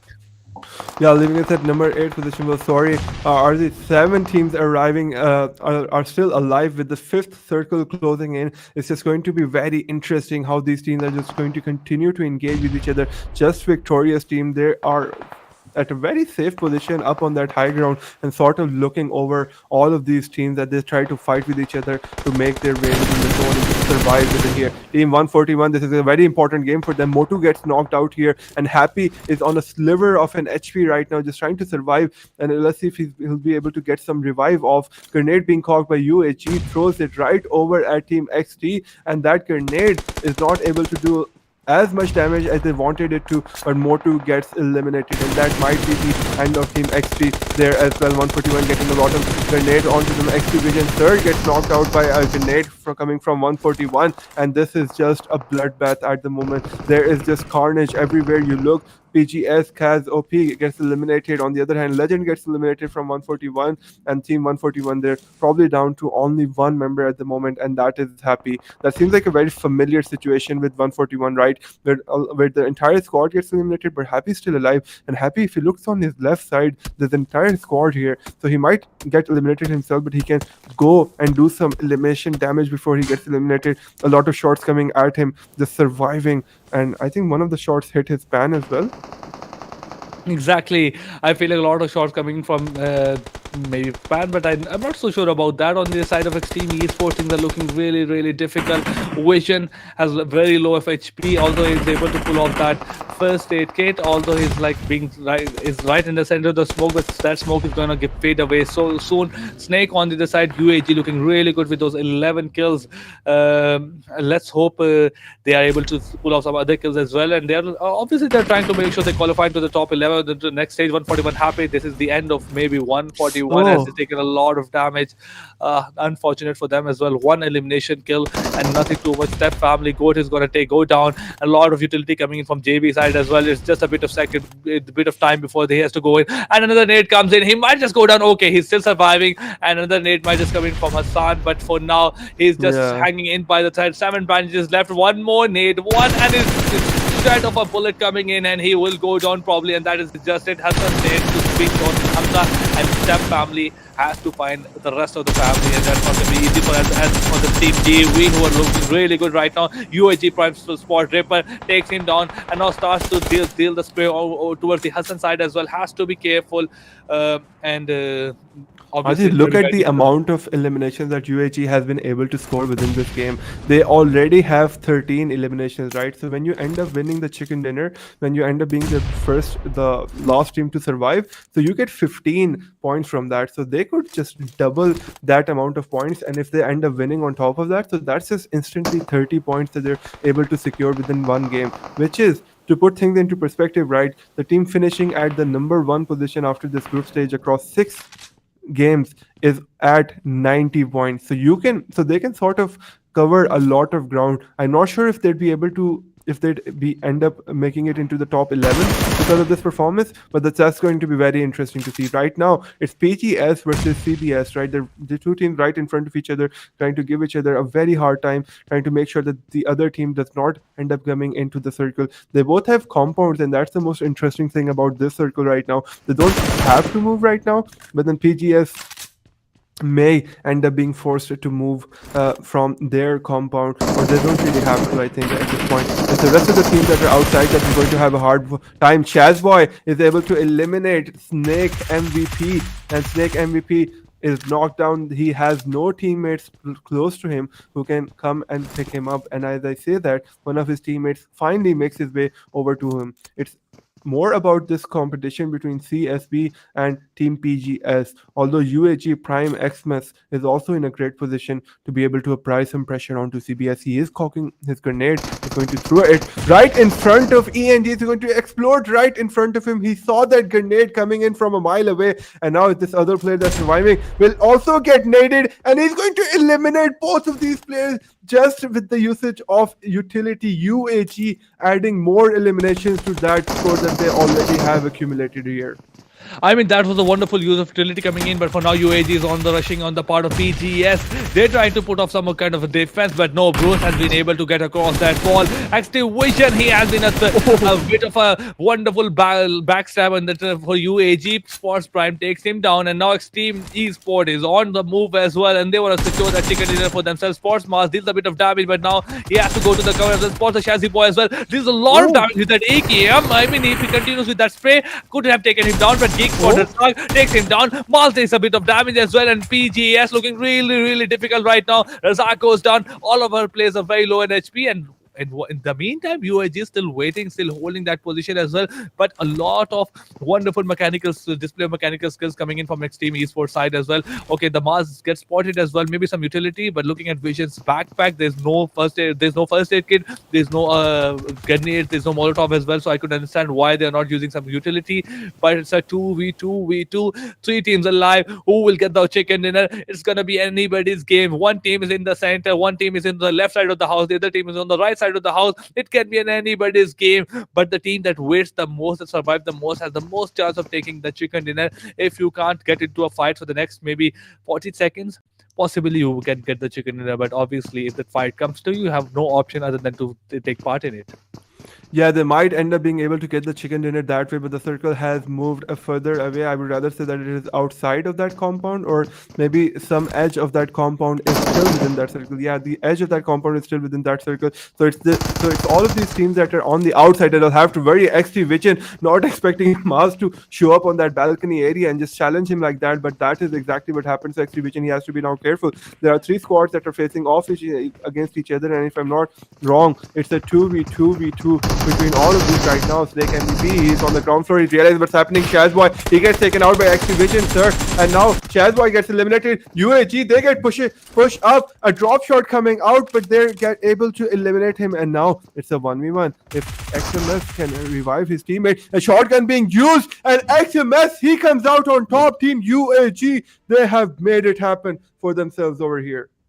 Obviously a wonderful performance coming up, and in that situation PGS tried to go for that kill. He knows that if I let them sit for a while, he might be able to revive that player. Whether for a shotgun, I don't know if that's a good choice really, with that distance between him and his teammates. Obviously if you get the shot connected, it's a really great deal, but if you don't get the shot connected, it's a bit of difficulty and you won't get another chance. So the first shot didn't get connected, and the player from UAG, that was a wonderful spray coming in, and he absolutely met no kind of retaliation in terms of didn't take any single damage, and he secured the chicken dinner. But one thing that we were talking about early, UAG, a wonderful game for them obviously, but look, I am like looking forward to the kills they have, because before this, all of this fight started, they had 13 kills in their backpack, and now while they have got the chicken dinner, they probably will have like 16 to 17 kills. This is what we talked about right at the start of the game, that some team needs to pull up and pull off a team like a match like 69, they got 19 kills. Somebody needs to do that if they want to qualify. And the bigger question is how many kills, like the first question is how many kills did they get, and the second question is, and the bigger question, have they been able to qualify or not? Yeah, so we are going to come back back to these games, back to this the round of 32, and we're going to end it off. But make sure you guys do tune in, because we do have announcements for the mobile giveaway as soon as we come back. Please don't go anywhere.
Hello, beautiful people. We are back. It's me, Mr. Syed Aziz Ali, and with me is Mr. Rana Zubair Jawad. We are here post game number 6. The round of 32 has now officially come to an end, and we have 11 teams that are now going to proceed to the semifinals.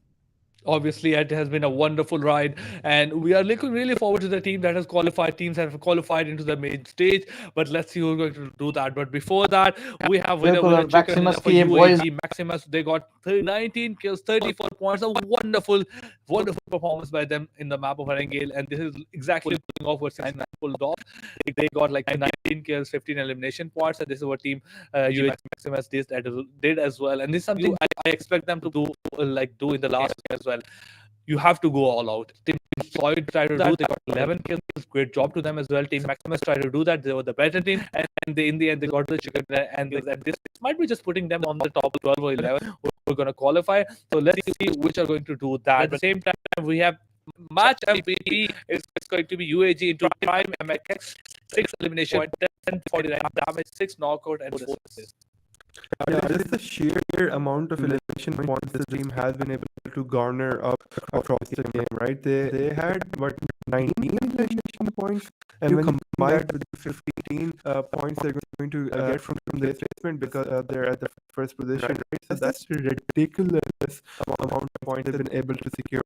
Like I said, the teams that are at the first and second position are close to 90 points. So they've sort of been able to fix that distance that existed between them and top team.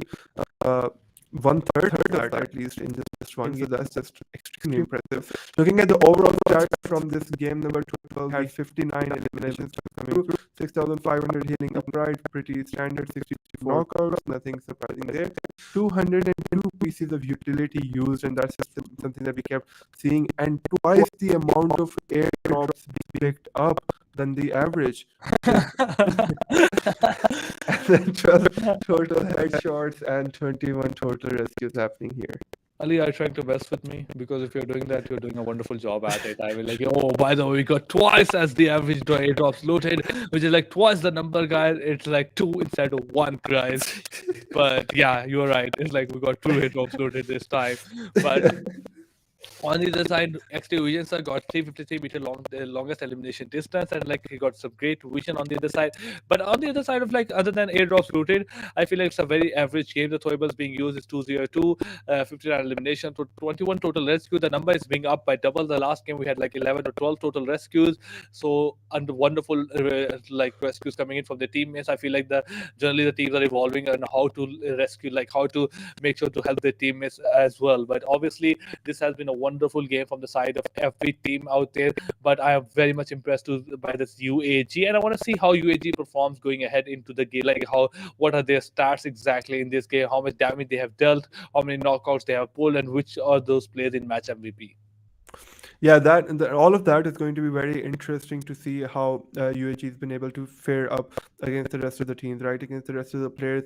But looking at the highest eliminations, they're from Prime XMS, Prime MXS, whoever that is, right? No, of course not whoever that is. That is the Prime, that is the MVP player that we have here, right? So Snake MVP coming with the highest amount of eliminations, and then Prime MXS with the highest amount of damage, highest assist going back to MVP. XT Visioner with the longest distance knockout elimination. And then we have Prime MXS again with the highest amount of knockouts, which were 6 knockouts across the game. So that is extremely impressive coming out from them. Especially looking at those damage, I mean, elimination as well. Snake got like 7 kills. And then there's like UAG Prime who got 6 kills. Then there's UAG Bruce who got 5 kills. So that's like 13 and 18 kills divided among these 3 players. But coming as the match ranking for the match number 12 of the day 2, number 1 is UAG, obviously Maximus. We discussed them. Pakistan going Esports, they did a wonderful job. Number 2, XTREME Esports. Number 3, SORRYxDARTHH with 12 elimination points and only 1 survival points there at number 4. Esports Network at number 5. Team Just Victory at number 6 with 9 points in total. Team Legion at number 7 with 7 points. And as we go along, Team Step Family with 4. Team Magician at number 4. Faceless with at number 10 with 4 points. Team 141 Whites at number 11 with 3 points. Then we have Dlord with 1, R360 at 1, Road to Glory at 0, The Fireflies at 0, Team Oxygen Esports at 0. And something that is very different, you don't see Road to Glory and Fireflies that bottom of the list. 0 points is nothing. And Road to Glory got a chicken dinner in the map of Sanhok as well. So didn't expect them to at that position at all. But R360 totally expected that.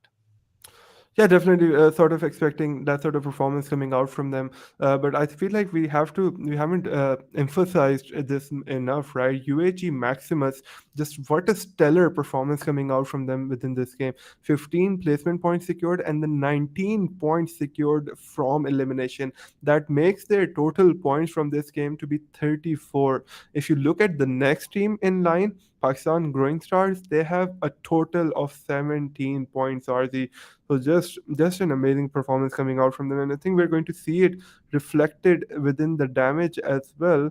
Well, although I don't think it's being reflected very accurately within the damage chart, right?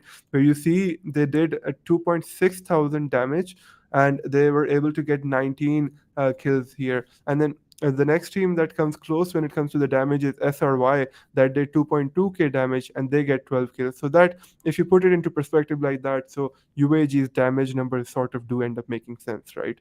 But in this game, I feel like there have been only 2 teams that for 3 teams maybe performed. I mean, look at Team UAG, Team Sorry, and Legion.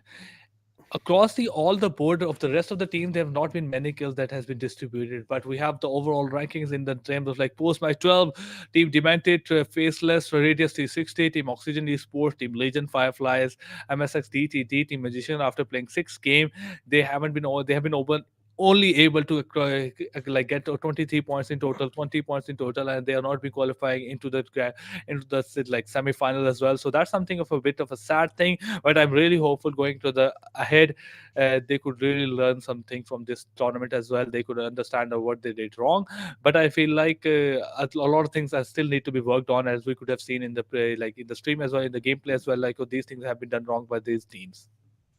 Yeah, definitely. These teams that exist upon this page, they have been eliminated because, just to reiterate for all of our viewers, right, only the top 11 teams are going to be making their way into the finals, right? Into the semi-finals, I'm sorry. So all of these teams, they do get eliminated, but I feel like they have learned some very important lessons today playing here, and just generally within this group stages. They sort of understand the level of competition that exists and how high it is, right? Now you have to step up your game. And the teams on the second page, the sort of reality is the same for them, not much different. Team GCW, BHT Tight Esports, Team All Star, Smoky Esports, SORRYxDARTHH, Esports Network, The Chronicles, Unbroken, No Fear. All of these are very stellar teams in terms of the performances that they gave, but ultimately they just ended up falling a bit short to be able to qualify. Exactly, but one more thing that we saw SORRYxDARTHH and Esports Network perform in the last game of the day, and this is something we talked about as well. You need to be consistently performing that way, and if you could perform in that last game, I'm quite sure you could perform in the other games as well. Maybe not every game, obviously, but in the other games as well. The only thing that was different is now elimination is really close to you, and you could see that happening. If you did that, what you did in the last game before a couple of games, if you did that over a couple of times as well, you could have been qualifying into the next stage very easily. Obviously, you could have used this as a learning lesson as whether you can qualify or not. But I felt like I expected great things for Team Esports Network and SORRYxDARTHH. But for now, we have teams qualifying into the semi-final. But for now, Pakistan Growing Esports, despite the fact they pulled off a great game, unfortunately couldn't qualify. Team 145 Whites couldn't qualify as well. Team just victory at number 14, UAGxMAXIMUS. Oh, that has to hurt them, man. That has to hurt so bad, right? UAGxMAXIMUS with such an amazing performance coming out in this game, right, where they were able to secure 34 points, right? 34 points in just one game. But that's just the thing, right? if you remove those 32, 34 points from their total, that doesn't really give them a lot of points to work with. So that's just the issue, right? We keep saying this. You have to be persistent. You have to be consistent across all of the games that you're going to be playing here. Quantum Rage girls, they fall behind on those on the top 11 spot as well. So that's going to suck for them as well, right? It just doesn't feel good. But now let's talk about the teams that have qualified. Are the Red Zone Esports qualifying at the 11th position with 57 points. Team Steph Family qualifying at the 10th position with 59 points as well. And then the Angry Gamers Team Tag qualifying at the 9th position with 59 placement points as well. Exactly, and now things are going to be very difficult for these teams as well as they go ahead. Obviously, these teams qualified. RZ Esports back-to-back wonderful performance coming up from their side. They were able to qualify, but XTREME Esports with that wonderful game coming in the last day, were able to qualify with 73 points. And look at that at the number one. It is Galaxy Esports with 90 points, 69 Esports with 90 points, Team GPA at with 89 points. They're definitely qualifying. XTREME Esports with 4th position with 73 points. Myth Esports at number 5 with 68 points. Road to Glory at number 6 with 67 points, and at the same time Dlord into Xotics with at number 7 with 67 points, and Team Negative, and what a wonderful positive performance by them at number 8 with 64 points. But these are the two teams at number 7 or 8 that have got no chicken dinner. At the same time, Galaxy and Team GP have got 2 chicken dinners. Myth Esports also got 2 chicken dinners as well. So congratulations to the team that have been qualifying, but something that they need to look out for, that things are going to get more difficult as you go along. So you should get ready for more of the action, more of those coordination, and if you're lacking in something, you need to work on the next, like the break your guys are having before the semifinals. Yeah, definitely. Congratulations to all these teams that have qualified. But you need to understand that as now, as this tournament progresses and we move further away from the round of 32, as we move into the semifinals, we already have 5 teams invited into the semifinals, and these 5 teams are the top teams of Pakistan, right? Because these teams have proven themselves over and over again in different official competitions for PUBG Mobile, right? So you understand that these teams are just not going to let you get off this easily. So if things have been working out for you, I would recommend that you step up your game. You since you've played almost 6 games across all of these teams, right? So you now understand their habits. You sort of have those recordings, those wards exist. Go and study them. Try to see what are their weak points. How do these teams end up rotating? What's up with their play style? And these things are just really going to matter. So now looking at the team head to head, we have Galaxy Esports on one side and then 69 Esports on the other side, who were able to just get on par with Galaxy Esports according to their last match performances. Galaxy Esports has secured 1 more chicken dinner. The placement points are much more, but the elimination points is where 69 Esports just sort of edges it out when it comes against Galaxy Esports. Although Galaxy Esports have survived longer, the average damage goes to 69 Esports, and then the total points are the same for both the teams. This, I feel like this head-to-head explains a lot more in terms of team's nature. Galaxy Esport moves towards survivability more and less of elimination. Obviously, good elimination points as well. You could see that in their less of a damage, like 1295 average damage, 41 elimination points. Looking at the team 69 Esports, they're a bit of aggressive game. Less survival times, less placement points, obviously, and more of elimination. 54 elimination points, 13 more kills than Team Galaxy Esports. Like 600 average damage more than Team Galaxy is for number 1. So in terms of total points, it's accounts accustomed to the same. Obviously, different strategies, different same outcome. So even if you want to prioritize placement, if you get 20 points, great. If you want to prioritize elimination points, 90 points, great. Whatever works for you, works for you. The stats above 90 doesn't matter. The stat of 90 matters. Did you get 90 points or not? And Galaxy and 690 Esports, both of them got the same thing. So it's obviously different game style, different play style. One more aggressive, one more passive, the side of survivability, and both of them are getting 90 points. But I feel like both of them needs to be prioritized maximum if you want to win, and I feel like it will come to that later. Yeah, let's see if it does end up coming to that later on. But yeah, see, when it comes to the MVP rankings, there are no surprises here, right? Blade Easy is still at top with those 624 eliminations. I feel like this graphic has not changed much from the last time we saw it, because 69 were already at the top, and then with teams like GPA, since they had finished all of their games and are already played. So we're a bit locked in when it comes to this graphic, right? Not much changing here. GPA Psych on that fourth position, and then Marwan with 14 eliminations on that fifth position. Exactly. I mean, Marwan also fell down. Blaze has just continued to go up. Leo with 18 points, with 18 eliminations. Survivability is great. Shazil is there. Psych is there. But I feel like the thing that have changed is on the page number 2. Omega came out of nowhere with 14 kill points. Bobby RZ is here with 12 elimination points. Obviously, Team RZ back-to-back performance. And we have seen RZ becoming the MVP of the game. Number 5 is they got the chicken dinner. Obviously, deserve to win that place. NEG, Pinkman, 11 elimination point. And Galaxy player Swanky. He's a 13-point stack pop. He has been there at number 10 for the longest time possible. We started at the day with him at number 10. We are ending at the day with him at number 10. So I feel like nothing is different for him except that he is being consistent at being great. And we've been lacking, I feel like, something that has been different from like is page number 2. Otherwise, it has been GPA, Team 69, and Galaxy all over. And it's great to see other teams players coming in as well.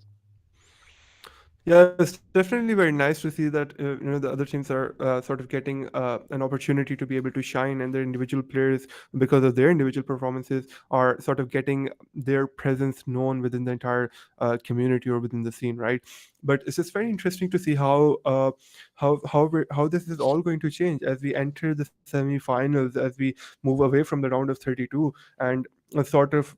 I'm not saying that there were any particularly bad teams here, but I'd say that certain teams existed that weren't as competitive as we expect the competition to be when we move towards the round of 32. So all of these fraggers that are able to get these eliminations, I am not casting any shadow of doubt upon their technical capabilities, but it's really going to be put to the test when they go up against the best of the best in the semifinals. Talking about the player head to head, right? We have Blade Easy over here with 24 eliminations. As compared to him, it's GPL Leo with 18. The headshot percentage really favors Leo, and the total amount of damage dealt really favors Blade Easy. On the other side, throwables or the utility usage is really favoring GPL Leo, because I think that's sort of also a playstyle thing, and it might also be sort of a role thing within the team that you are, right?